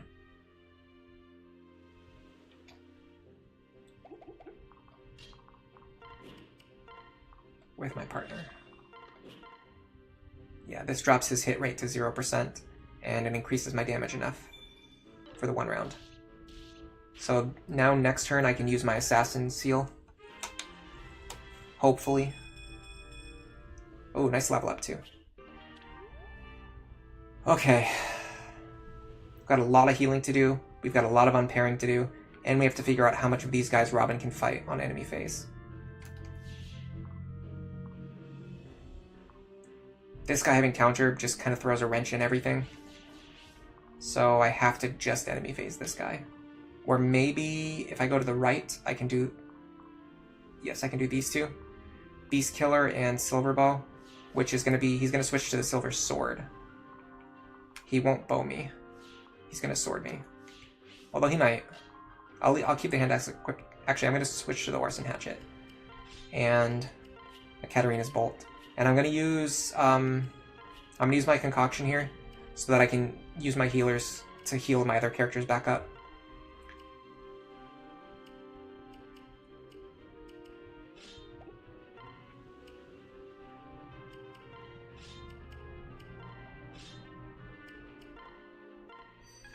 I'll probably proc Soul on the first hit when I'm already at full health.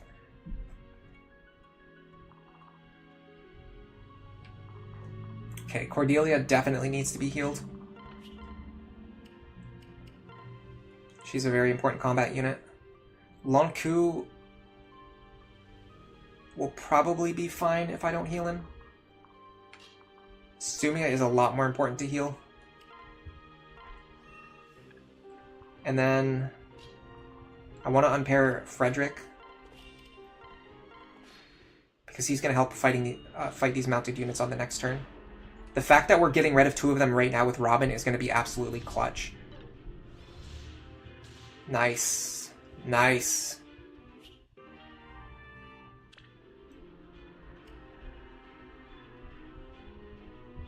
Yeah, Lonku can also dodge.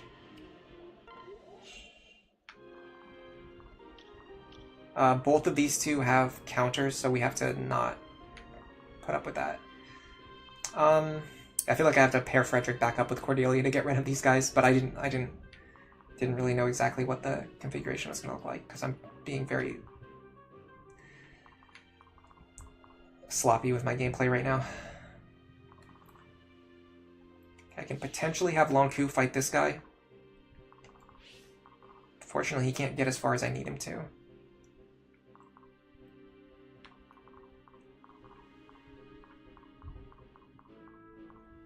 In fact, if I can get him right here, which I can, he can enemy phase this guy. The problem is he actually probably can't take the attack. 34 minus 17 is 17 damage. Our defense is going to go up by 3 points actually, and we're going to gain a little bit of HP. So I think we actually survive here. But do I want Lonku to do this, or would I rather have someone else do it? I feel like I'd rather have someone else do it, right? Ooh, this is a really good... Oh my god. We got really lucky here. There's like nobody with counter. Just this one guy. If we have Robin take out this guy, they can enemy face sweep the rest of them. I might be a little bit greedy here, but I think this works.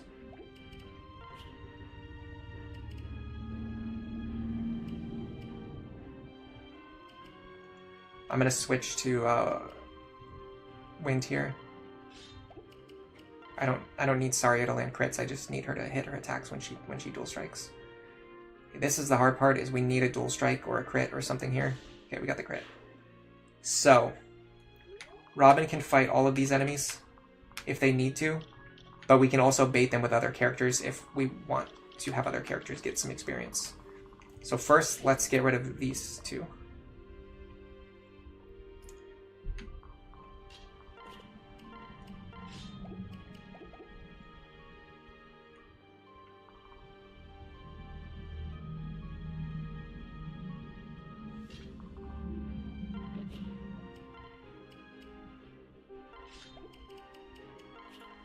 I think this is fine. This is going to allow me to promote Crom.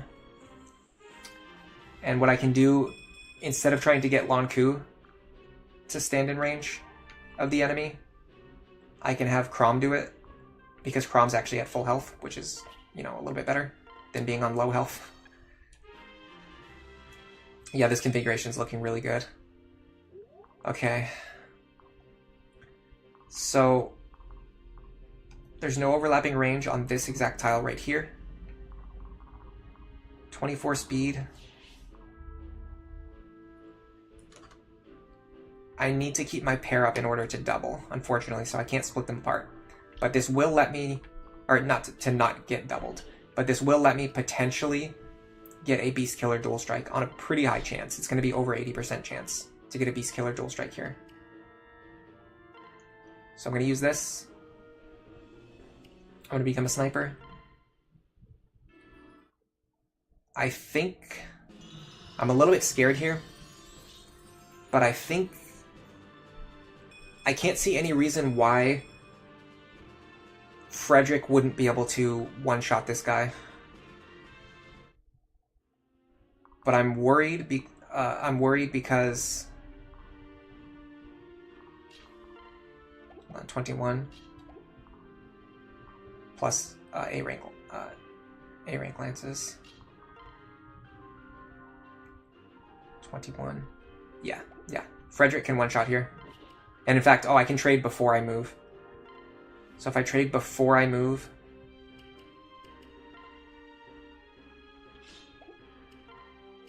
this will make it so I can trade back to Sumia if I need to, if my calcs are off. But I don't think they're off. The reason I'm doing this is because I want Frederick to be standing behind Chrom to boost his crit rate. Yeah, so we get the one-shot here. We're getting pretty close to Dual Guard Plus too, which is a good skill. Okay. Now Robin can safely fight all these enemies if we need them to. Now the problem is this Bow Knight I think has overlapping range with everyone else. So there's no way to pull the other enemies away without getting in range of the Bow Knight, unfortunately. I wish there was a way I could have like the other enemies get, like have Lanku fight one of them. Or have Lisa fight one of them, but I don't think it's possible. Is there anyone else here who supports with Chrom? It's just Lisa, so I'm just going to have her stand next to him. They're not at C rank yet, but theoretically this gives them progress towards their C rank. Okay, next we're going to have Lanku promote. I'm going to grab my bow.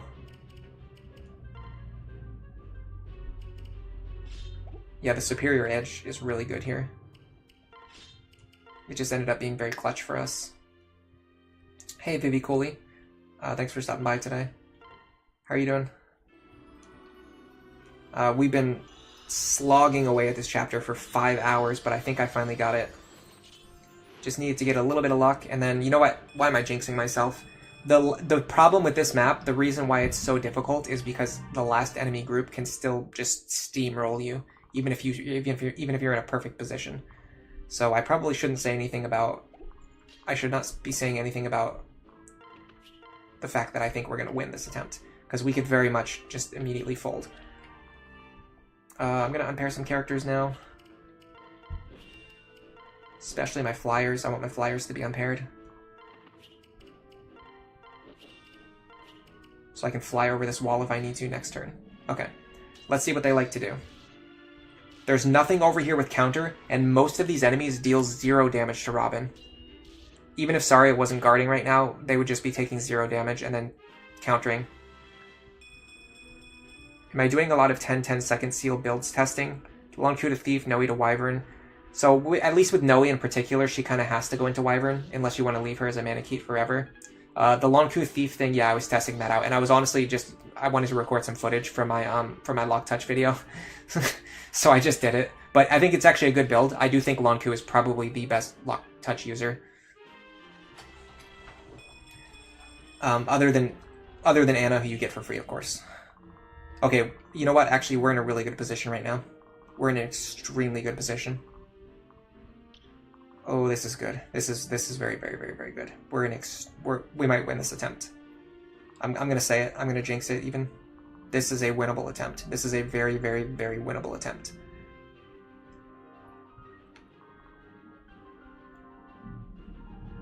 extremely winnable attempt, I would go as far as to say.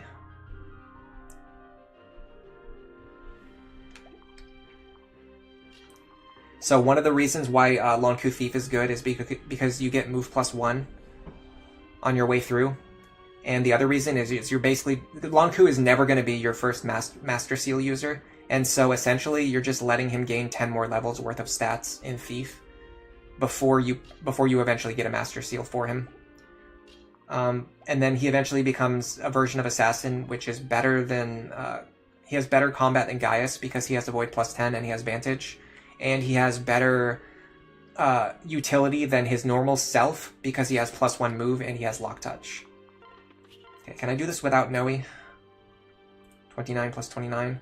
But he's gonna have Pavis. I'd like to get Lisa over here if I can. I think I can.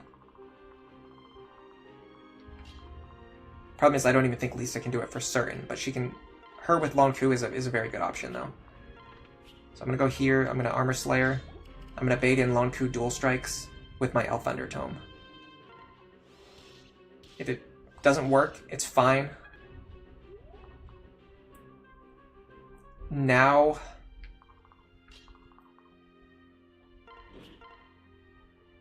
I should have checked how much damage Lonku actually did. Hold on. I'm gonna look back. I have to go back and look at what happened a second ago in stream. I need to see how much damage Lonku does to this guy.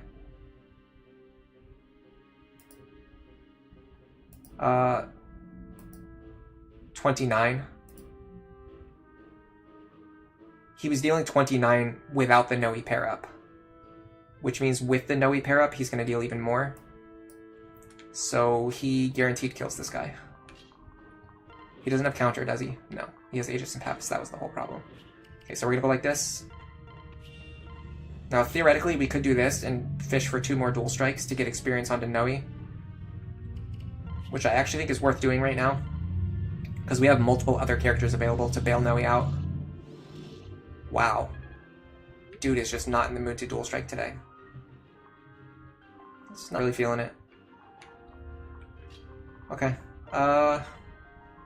This kills. It's one of my other bailout options. Very frustrating, though.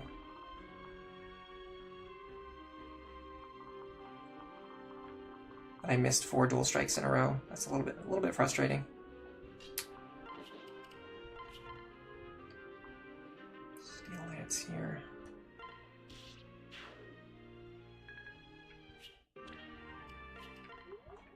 And we dance. Hey Joshua Brown, what's up? Thanks again for thanks again for your guides. You finally beat Lunatic, and now you can play Lunatic Plus like you always wanted to do. Good luck. It's brutal. Look at what we're doing today. We're having fun though, aren't we? Alright, okay, now. Yeah, good luck. I'm glad you're enjoying it. I really wanted. I would say the entire reason I started making these guides was just because I wanted other people to see that Awakening is actually a fun game, and it's not just what people say it is, like where the only way to play the game is by skipping all the maps and not actually playing it.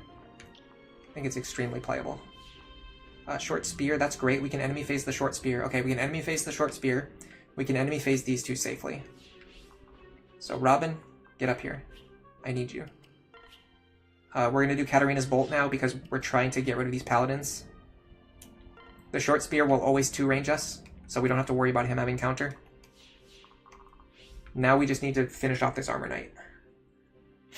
How am I going to do that?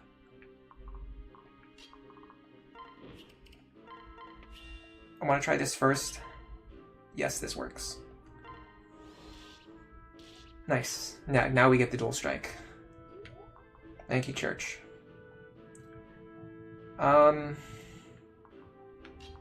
Okay, you can heal Lisa. So the reason I think this attempt is going to succeed is because, as you've noticed, we have Robin up here, enemy phasing these characters already. Instead of normally what was happening is our entire group was trapped down here, and the enemies were coming through these lanes. So this is a massive difference. This means that we have basically like 1-2 full turns to back up Before we're worried about being stuck in a corner, as opposed to before where we were just always backed up in the corner. Hey Sel, thanks for stopping by. How's the run going? The run overall is going really good. We're set up for success for the future. This map in particular has been extremely brutal. Which I knew it was going to be. That's why I titled the stream this way. But even still, even with that in mind, this has been tough. This has been a tough one.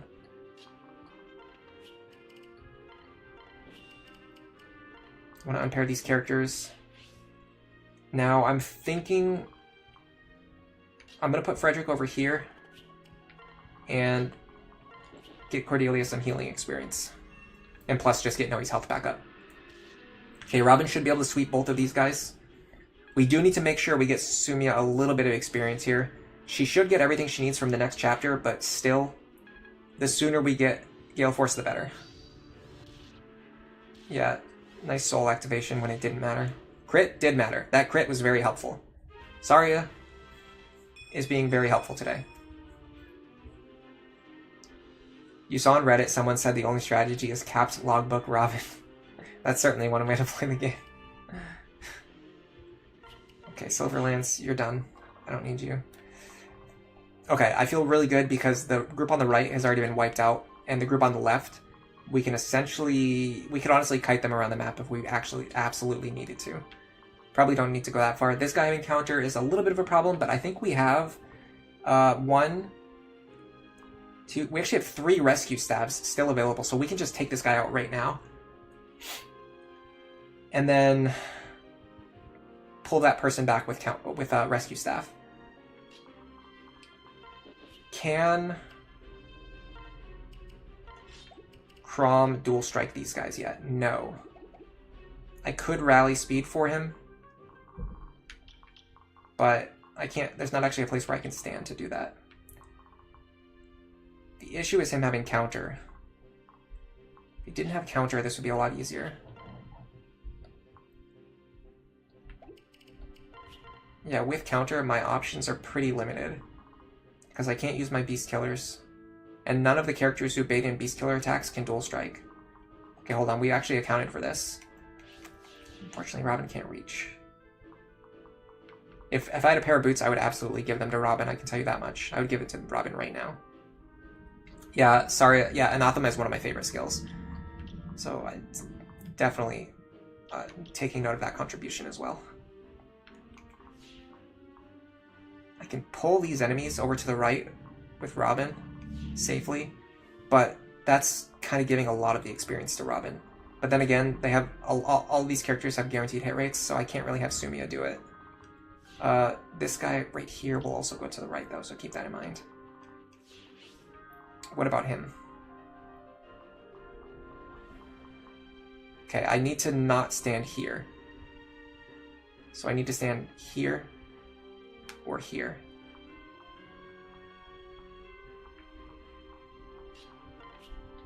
Do any of these ones have ranged attacks? Yes, actually, 2 of them do. In that case, actually, yeah, I want to pull them with Robin. If enemies are going to be coming at me with ranged attacks, I need to pull them with Robin. I'm running low on charges, and I gave my hand axe away, because I didn't think I would need it. 1, 2, 3, 4, 5, 6, 7, 8, 9, 10. I should have enough. If the hand axe breaks, I'll just switch to the Orson Hatchet. The worst thing that will happen is if the hand axe breaks, and then I only attack 1 time as a result. We gotta keep using Katarina's bolts here, unfortunately. It's a little bit of a waste, but we need it equipped for when the Paladin attacks us. Faye, it doesn't seem like a short stream today, considering you started streaming 2.5 hours after me, and you've already put in a good length stream. Yeah, we got really unlucky. We just have been doing this over and over and over again. We finally got Axebreaker, that's good. We're going to unequip it right away. It's good for the future. We don't need it right now. There's no enemies on this map that have axes. But it's extremely useful for our future. Okay.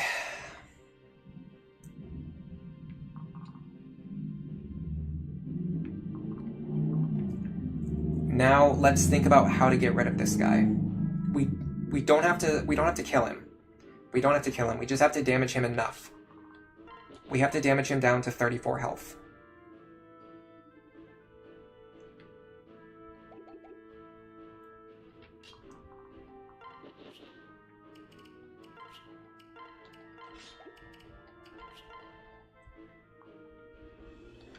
I wonder if Elf Thunder's better here because it has a higher crit chance. Okay. Now... Where's Olivia? Olivia's here. Okay, that's actually a great position for Olivia. So now we're going to run around here and rescue them back over the wall. Then Olivia is going to dance for them. I have to be careful, I just broke my last rescue staff on that character. So now I only have one character who can rescue. They have 2 charges, but only once per turn.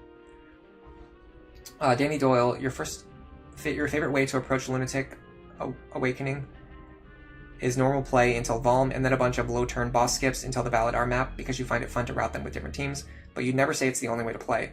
The Juggernaut sweeping is not the most boring, but it's also one of the less viable ones. Yeah, I think Juggernaut sweeping is very overrated because, as we're seeing here, like even with our Robin, we've been repeatedly failing over and over again because our tankiest unit is getting overwhelmed by how much damage they're taking. So it's not as simple as just having one unit Juggernaut the game, because you often open yourself up to a small, like, 5% chance or whatever. But yeah, in terms of like doing low turn boss skips and stuff, I think those are fun to plan out. I think they're fun to do like one time.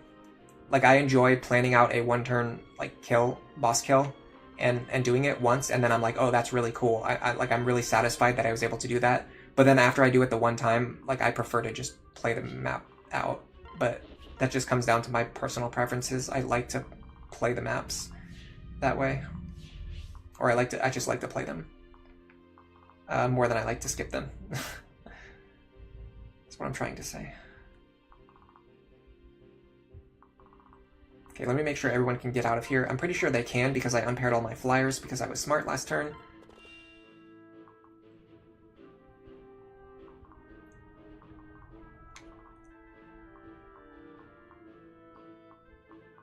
Here is where Sumia needs to be standing, and now because we lowered his health enough, we can one-shot him with the Beast Killer. And that will prevent him... that will prevent us from taking any counter damage. We can even do Rally Move here to make sure that our other units can get away, which is kind of funny. Okay, so I'm going to unpair all my flyers again. Oh, what I want to be is more to the right-hand side. Because if I'm more to the right, it's going to allow my units... It's going to allow my units to move around this corner, potentially, or go like all the way over here to get away from the mounted units if they're chasing us still. Rally Move actually ended up mattering because we can get over here and heal Noe. Get some free experience. And then we'll just put a couple filler units next to Sumia to give her a slightly higher support bonus. Okay, this enemy phase should be guaranteed. I can't see any reason how we could fail here. And if that's the case, I think we've basically won the map. Ideally, I would actually like it if Robin can leave the boss alive on low health. But if Saria crits... Okay, that's actually good. This means we can potentially give the boss kill to Sumia, if we can get her across the map quickly enough. Silver Sword we don't need right now, but it will be useful in the future. Swords are kind of crappy, but... Silver Sword's better than no sword.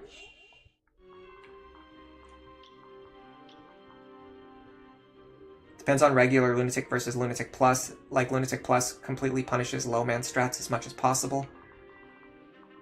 Definitely true, yeah, because like you can have a character who's like good at like almost every single type of enemy, but then they completely fold to the combination of Aegis Plus and counter like together. And if you're in that situation, then there's just like not really anything you can do about it. Okay, is there any way we can give this boss kill to Sumia? So we would need to use Rally Movement, which we can't because Sumia herself is our Rally Move user. So that's one thing. So what is her movement? 8. So we would need to go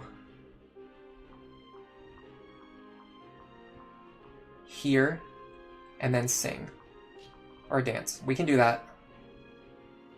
We can get her here, and then we can dance for her.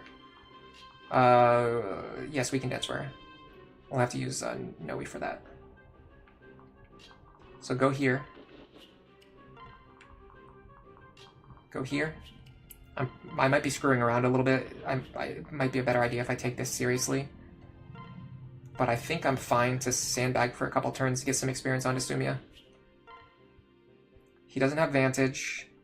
There's no way that I don't kill him. In fact, I can probably even do it with it. Nope, Steel Lance is not enough. Killer Lance is not enough. Okay, we'll just use a Beast Killer. It's not that important. Okay, boss goes down. Sumi gets some delicious boss killing experience. We get another Bullion.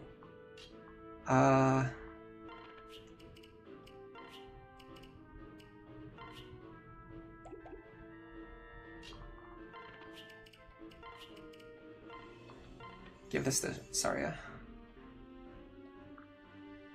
Weapon proficiency, that actually matters. We need to get her to A rank tomes as soon as possible.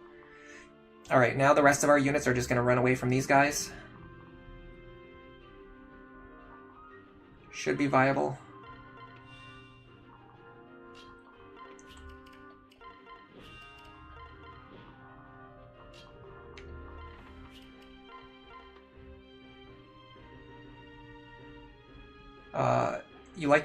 You like using a different team each time to give yourself different tools, but it's far from the only way to play. You do think it's good for people who complain about the ambush spawns, since you can avoid the ambush spawns by just clearing fast. Yeah, in this game, there are a lot of maps that have ambush spawns, an unusually high number that have ambush spawns. However, I will say I noticed when I started going down the list, almost every ambush spawn map is either one that you can clear really fast and prevent the spawns from appearing, or you can block the tiles that the spawns would normally appear on. So there's not really very many cases where like the ambush spawns are like insurmountable, but they're definitely annoying. I will never disagree with that. Oh, nice, we got relief. Okay, so we're gonna send Sumiya back over here. It would be really nice if we could actually get her both of these kills, but I don't think that's gonna be possible. We can definitely get her one. So we're gonna go here. We're gonna sing for her again. Or dance for her again. Why does it change between singing and dancing? I think Azura, it's all Azura's fault. She's the one who did this to me. Okay, no Vantage. Oh, we just don't quite one-shot. That should be okay though, right? In fact, if that's the case, we just use the Steel Lance to save weapon charges. If I just like died right there over something really stupid, I would probably end the stream and possibly delete my YouTube channel. That would, imagine if I just died like right there just because, I don't know, something like I just missed like one small detail. That would have been very frustrating. All right, well, if this is the case, who do we give the last kill to? Honestly, if there was a way to get it to Noe, I would be very happy. So let's see. Well, in fact, we can just give it to Lonk. And then possibly Noe if if Noe dual strikes, she gets some nice experience, some axe rank. She's more going to be supporting Lonku. By the way, let's just celebrate the fact that we finally got through this absolute nightmare. But yeah, my plan is to have Noe mostly as a supporter for Lonku. She's not really like her own unit. She's more to fly Lonku around and to give him stats. We're going to be getting Henry in the next map. He's going to be our permanent partner for Lisa. Most importantly, after you beat Chapter 12, you can finally buy as many rescue staves and as many Master Seals as you want. This is where the game completely changes. In my opinion, the second half of the game, like as good as the first half of Awakening is, I think the second half is even better because of this shop right here. Having infinite rescue staves and infinite Master Seals is what makes Awakening like what it is. We're getting a lot of congratulations in the chat too. Apparently there was a lot of lurkers here. Apparently there was a lot of lurkers here today. Yeah, we almost hit the 2,000 already. So, yeah, I love experimenting with different teams, different units. I play this game like over and over again in my free time. It's crazy. All right, so Big Boss, congratulations. Garrett says nice. Tricky, finally done. Tilde Hat says freedom. Sal says congratulations. Baby Cooley says good job. Joshua says good job. Yeah, now we can finally rescue span. Oh yeah, we're going to buy as many as we can right now. Maybe not as many as we can, but we're going to make sure that all of our units, all of our staff users are holding 5. So, first, there's also another thing I want to do, and I want to show this off right now. So what you can do is, we'll use Maribel for this. In order to prevent Let me explain it from the first step. When you put rescue staves into the convoy, or any item into the convoy, it automatically stacks. We actually do not want that to happen. We want this 2-charge rescue staff to be separate so that we can give it to it, like if we need to give it to a 4th or a 5th staff user, they can be holding a rescue staff later on. So we're going to have Maribel hold this, and we're going to keep it out of the convoy so that it doesn't auto-stack.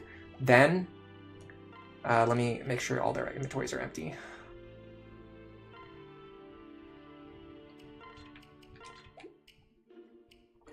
So we're going to make sure that Lisa, Cordelia, and Libra all have 5 rescue staves each. I carry only the finest. So we're going to go Cordelia, 5 rescue staves. It's E rank, so anybody can use it, even a newly promoted Falconite. You might think that a Falconite who only has, like, I think she has 6 or 8 magic is not going to be that useful, but even being able to rescue from 3 squares away is incredible utility. Think about all of the way that people use rescue drop strategies in Fire Emblem 7, 6, 7, and 8. Like for LTC and even just for general play. Now imagine if you could do that without needing to use 2 units. Like you don't need to use 1 unit to rescue and one unit to drop. You just have 1 unit who just rescues. And now also imagine they could do it from 4 squares away.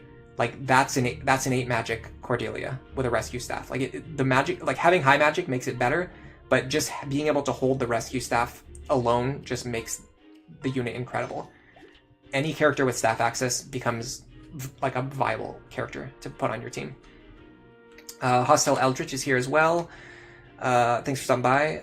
Madruga Man is here. Just got here. Good job. You got here just in time for the stream to end. Danny Doyle says GG. Locke says nice win. Love to see the win. Last stream, this chapter was a major struggle. Yeah, between last chapter and this chapter, we've spent probably 7 hours on this map alone. Let's help Ellery by leaving a like if we can. Thank you, Joshua. They auto-merge. Yeah, auto-merge is really frustrating. I don't like it, but it's the reason why I've had actually... let me find Stahl. I've had Stahl holding this Killing Edge and this Steel Sword for the entire game because I want them to be on full charges so that I could forge them later on, and I didn't want them to go into the convoy and get auto-stacked with other items. Okay, so we have our rescue staves. The good thing is we actually don't need to buy any Master Seals this time. We got very lucky. We got all of our Master Seals early. Noe will eventually need a Master Seal, but I think I have one that I picked up in this chapter. Cherche might need one if we keep using her, and Henry is going to need one, so we're going to need 3 more Master Seals, but there's more than 3 coming up in the upcoming chapters, so we don't need to waste money on them. There's not anything else that we need to do. I'm going to organize my inventory off stream. Well, let's check our supports. Oh, we actually got a lot of supports. Okay, hold on. I'm not going to read all the support conversations, but I will read some of them. Hostile, finally a use for stall. Tilda says finally a use for stall. Can a rescue staff theoretically have infinite range? Not infinite, but you can get it to reach really far. Like, you can have characters in this game who have 40 magic. They can rescue from 20 tiles away, which in most maps is like the entire map. Hostile Eldritch says you want to go back and watch the other streams. You're curious as to these reclasses because you're not that familiar with Awakening. So actually, the earlier streams have a different team composition where I was raising Gregor and Pan, and I redid everything off stream to get this team because this team is a lot better. I am going to upload the footage, the offline stream footage, but I haven't got around to it yet. Unfortunately, there's no commentary or anything. It's just me playing the game for 27 hours. Which is faster than the 35 hours it took us to get there the first time, but it's fine. Having full durability weapons should be safe in convoys. Sort of, yes, but sometimes I want to make sure that I don't accidentally use them for anything else. Are any future chapters harder than 12 on Lunatic Plus? The final chapter is pretty tough. I've never done it without a 1-turn clear. Like, anytime I do the final chapter, I always do it's either a 1-turn or a 2-turn clear. Like, I think the first turn you can get into position, and then the second turn you run forward and kill the boss. But I can't actually, like, fight the enemies on that map. There are some maps with Walhart that are particularly difficult. Like, not only is Walhart himself is just an insanely cracked unit, but he also has, like, promoted enemies with him that are all over the map, swarming the map, ambush spawning you. Some of those maps are pretty tough, but honestly I think chapter 12 is one of the most difficult chapters in the game. You think the final map is easy? I mean, it's easy if you one turn clear, but I'm saying, like, if you try to fight the enemies on the map, it's actually pretty tough. The enemy quality is extremely high. If you wanted to actually, like, stand there on the map and try to fight enemies. I'm thinking of trying to do that, but there's something else I want to do, too. I have special plans for the final map.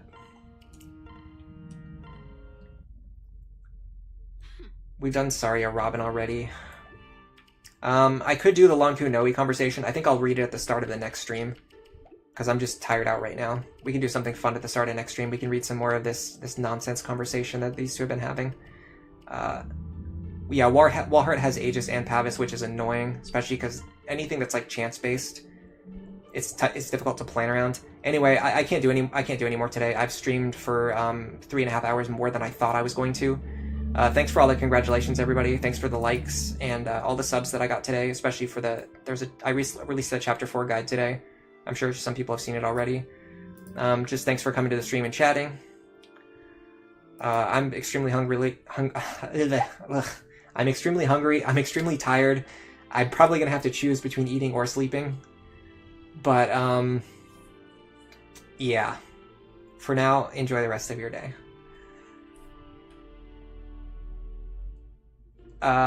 We're marrying Sayuri in the No Frederick challenge. That's what people voted on.